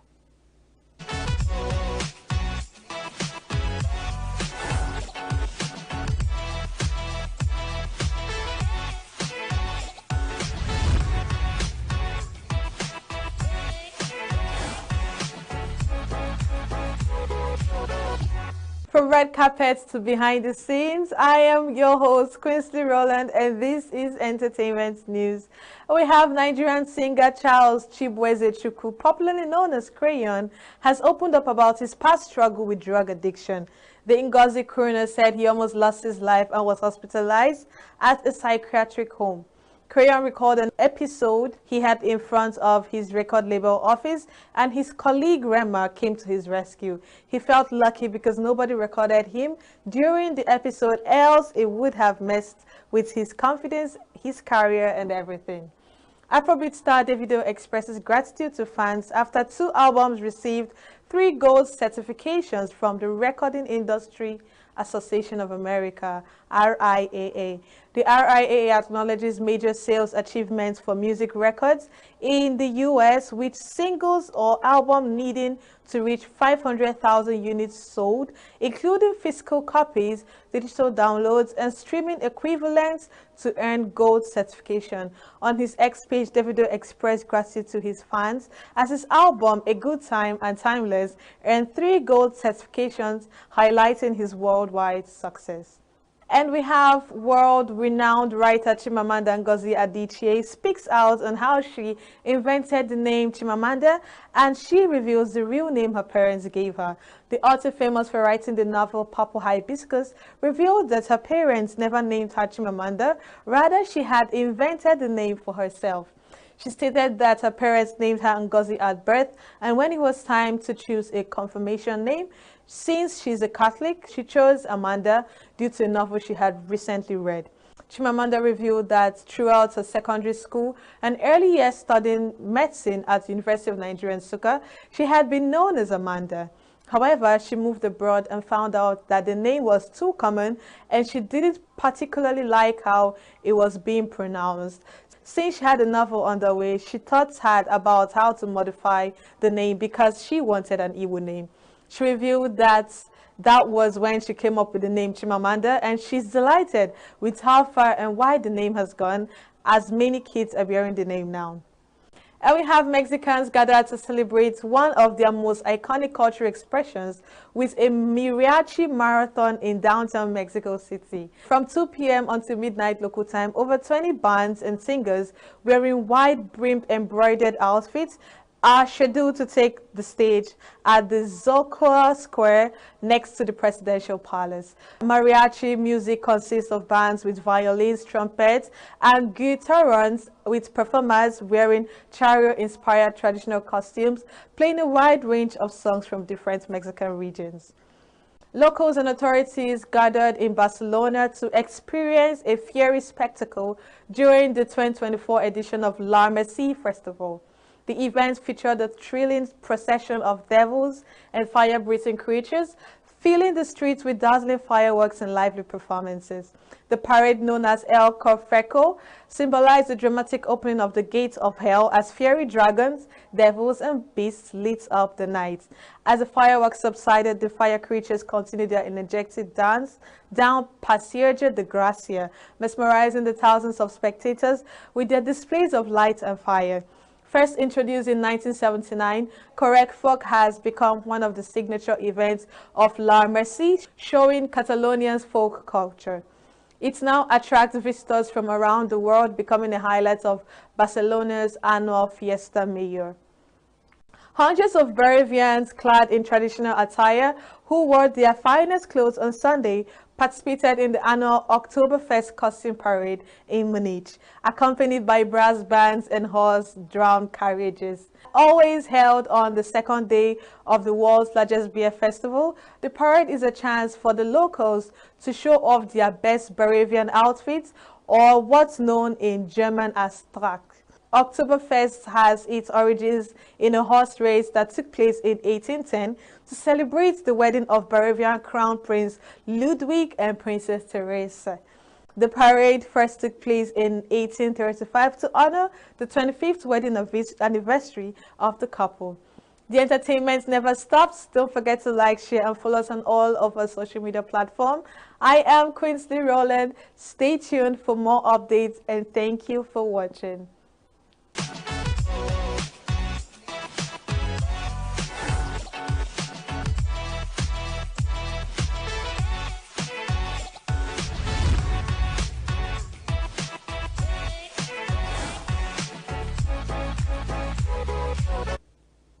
Welcome back. You're watching Signature Morning here on Signature Television. We're live on social media, Facebook, Twitter, Instagram, just about everywhere on social media. You can grab the attention that you'll be looking for, all right? On YouTube, it's 24 hours non-stop. So we just move around. The elections that we had over the weekend, the Edo State governorship elections, the ENUGU State local government elections, and the Imo State's local government elections also, that defied all odds. The winner of that election was announced, but there were no numbers released.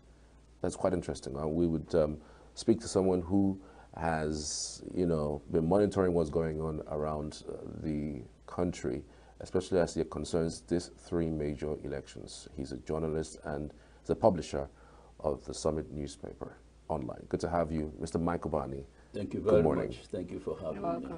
Thank you. How do you do, sir? I'm fine. I'm fine. It's a very cold morning, and we thank God that we are alive today to, continue the business of informing the people on the happenings in our country. Right. Which of them shocked you the most? The vote buying that happened in Edo State, or the fact that elections were announced in Imo State without numbers? They said this party has won all the local government elections, but there were no numbers. Well, you mean numbers attached to? Yeah, absolutely. So to each of the local government. Of course, you expect magic to happen in our elections, especially in Imo State. That is a state where the candidate who came forth in an election, finally was declared the winner of that election. So when you have that kind of situation in a state, anything, you expect anything in that kind of system. And when it was announced that a local government election was going to be held in Imo State, and with the configuration of forces in that state, knowing what the administration in that state is, one did not expect any fair, credible, election. I felt that the election would not be fair, would not be credible, and nobody has proved me wrong with what we have on the ground. So there's no way you can announce winners of an election. The Constitution, the Electoral Act, does not provide for. In fact, the guidelines, of INEC and Imo State Independent Electoral Commission, none provided for a situation where you will announce winners without attaching figures to. So it's an aberration. For me, it's an aberration, and I think something must be done to correct whatever mistakes have been made. But we are in Nigeria, where they will ask you to go to court, and it will take a whole lot of struggle to be able to convince the judiciary that the electoral body was wrong in announcing winner without attaching figures to those who won the election. So It didn't come to me as a surprise. Like I said, here is a state where the present governor who came fourth in an election, finally was declared winner of the election. So as we move on, we may even find a situation where they will announce that there will be election. I know, after announcing that there will be election, putting a date of the election, you won't see any electoral materials, you won't see INEC officers, you won't see any official of the electoral body. At the end of the day, and a result will be announced. Yeah. And they will ask you to go to court. And which court? It is their court. So I'm hopeful that time will come when our electoral system will improve. And the improvement will come as a result of the people getting more involved in our elections, because I think there is so much,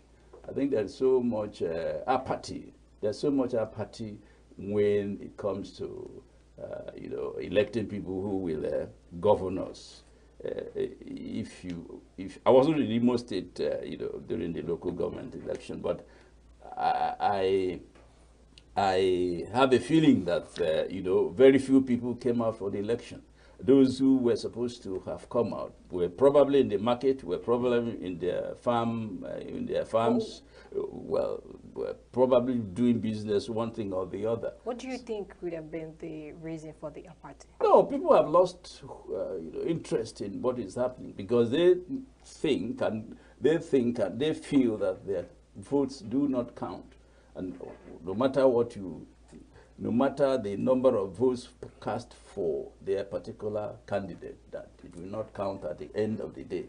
And therefore, people have become disenchanted, disillusioned about our electoral system, and accept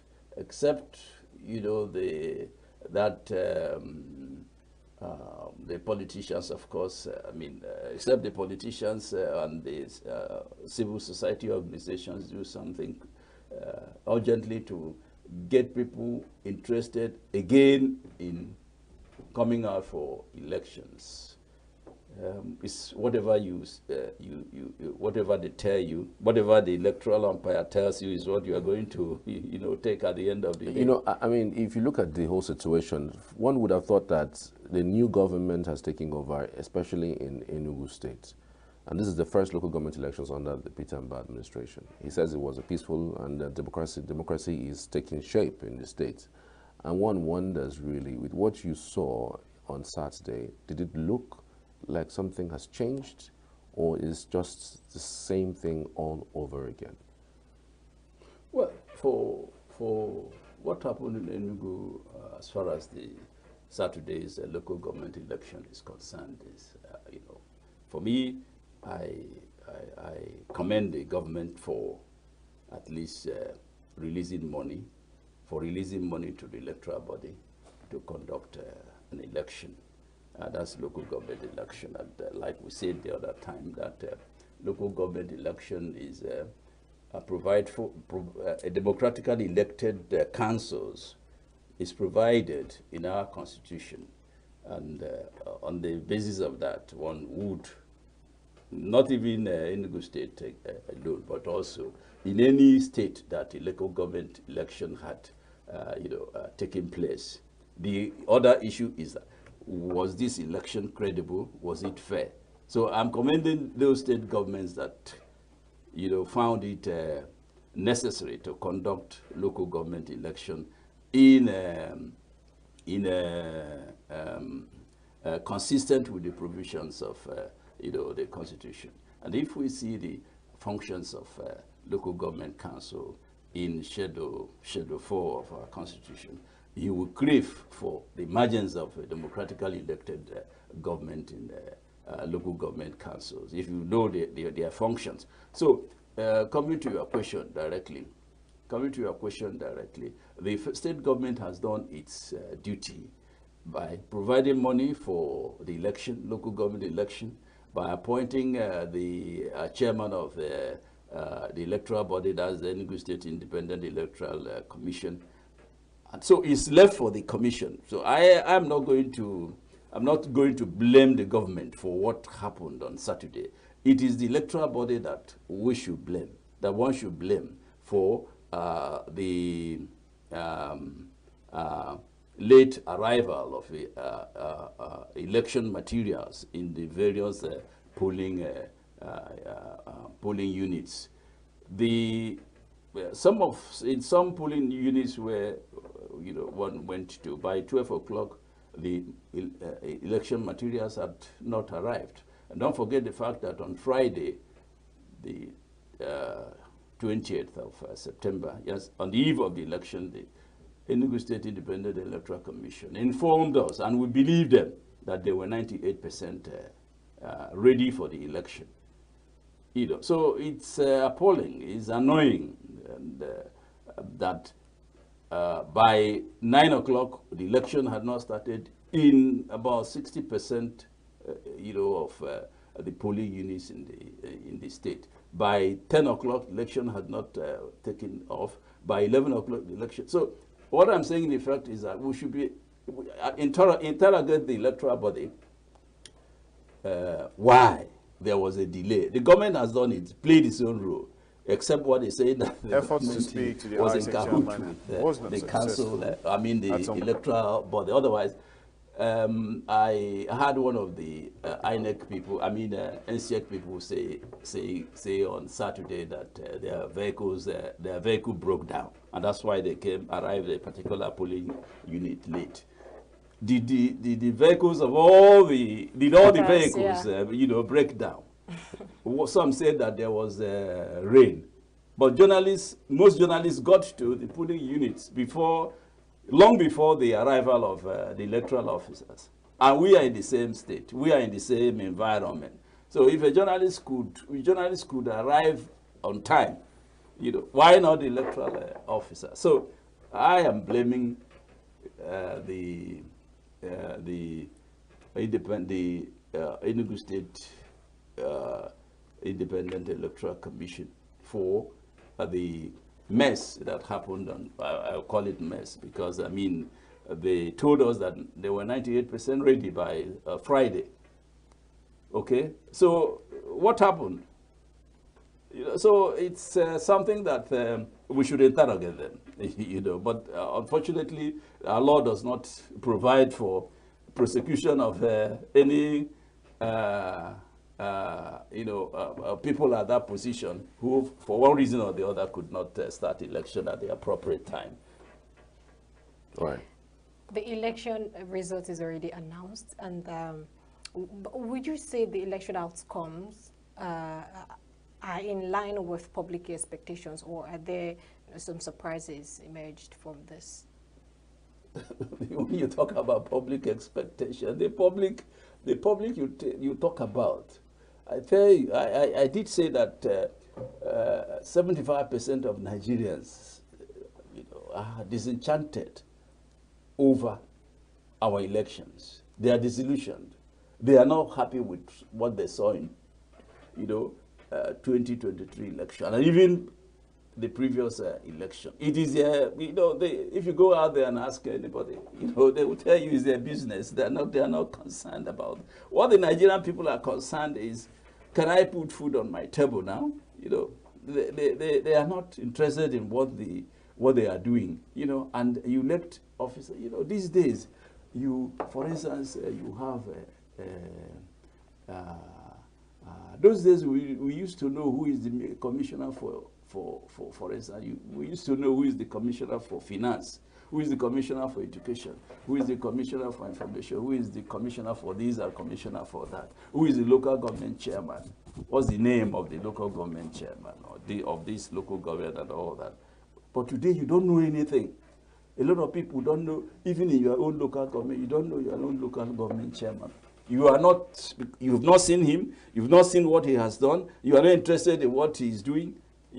So if you talk about public expectation, being overruled, I tell you that Nigerians are not interested. Most Nigerians are not interested in what they are doing. So otherwise, there would have been an uproar. There would have been a protest over some of these results that were announced in ENUGU, in Imo and well, maybe to some extent in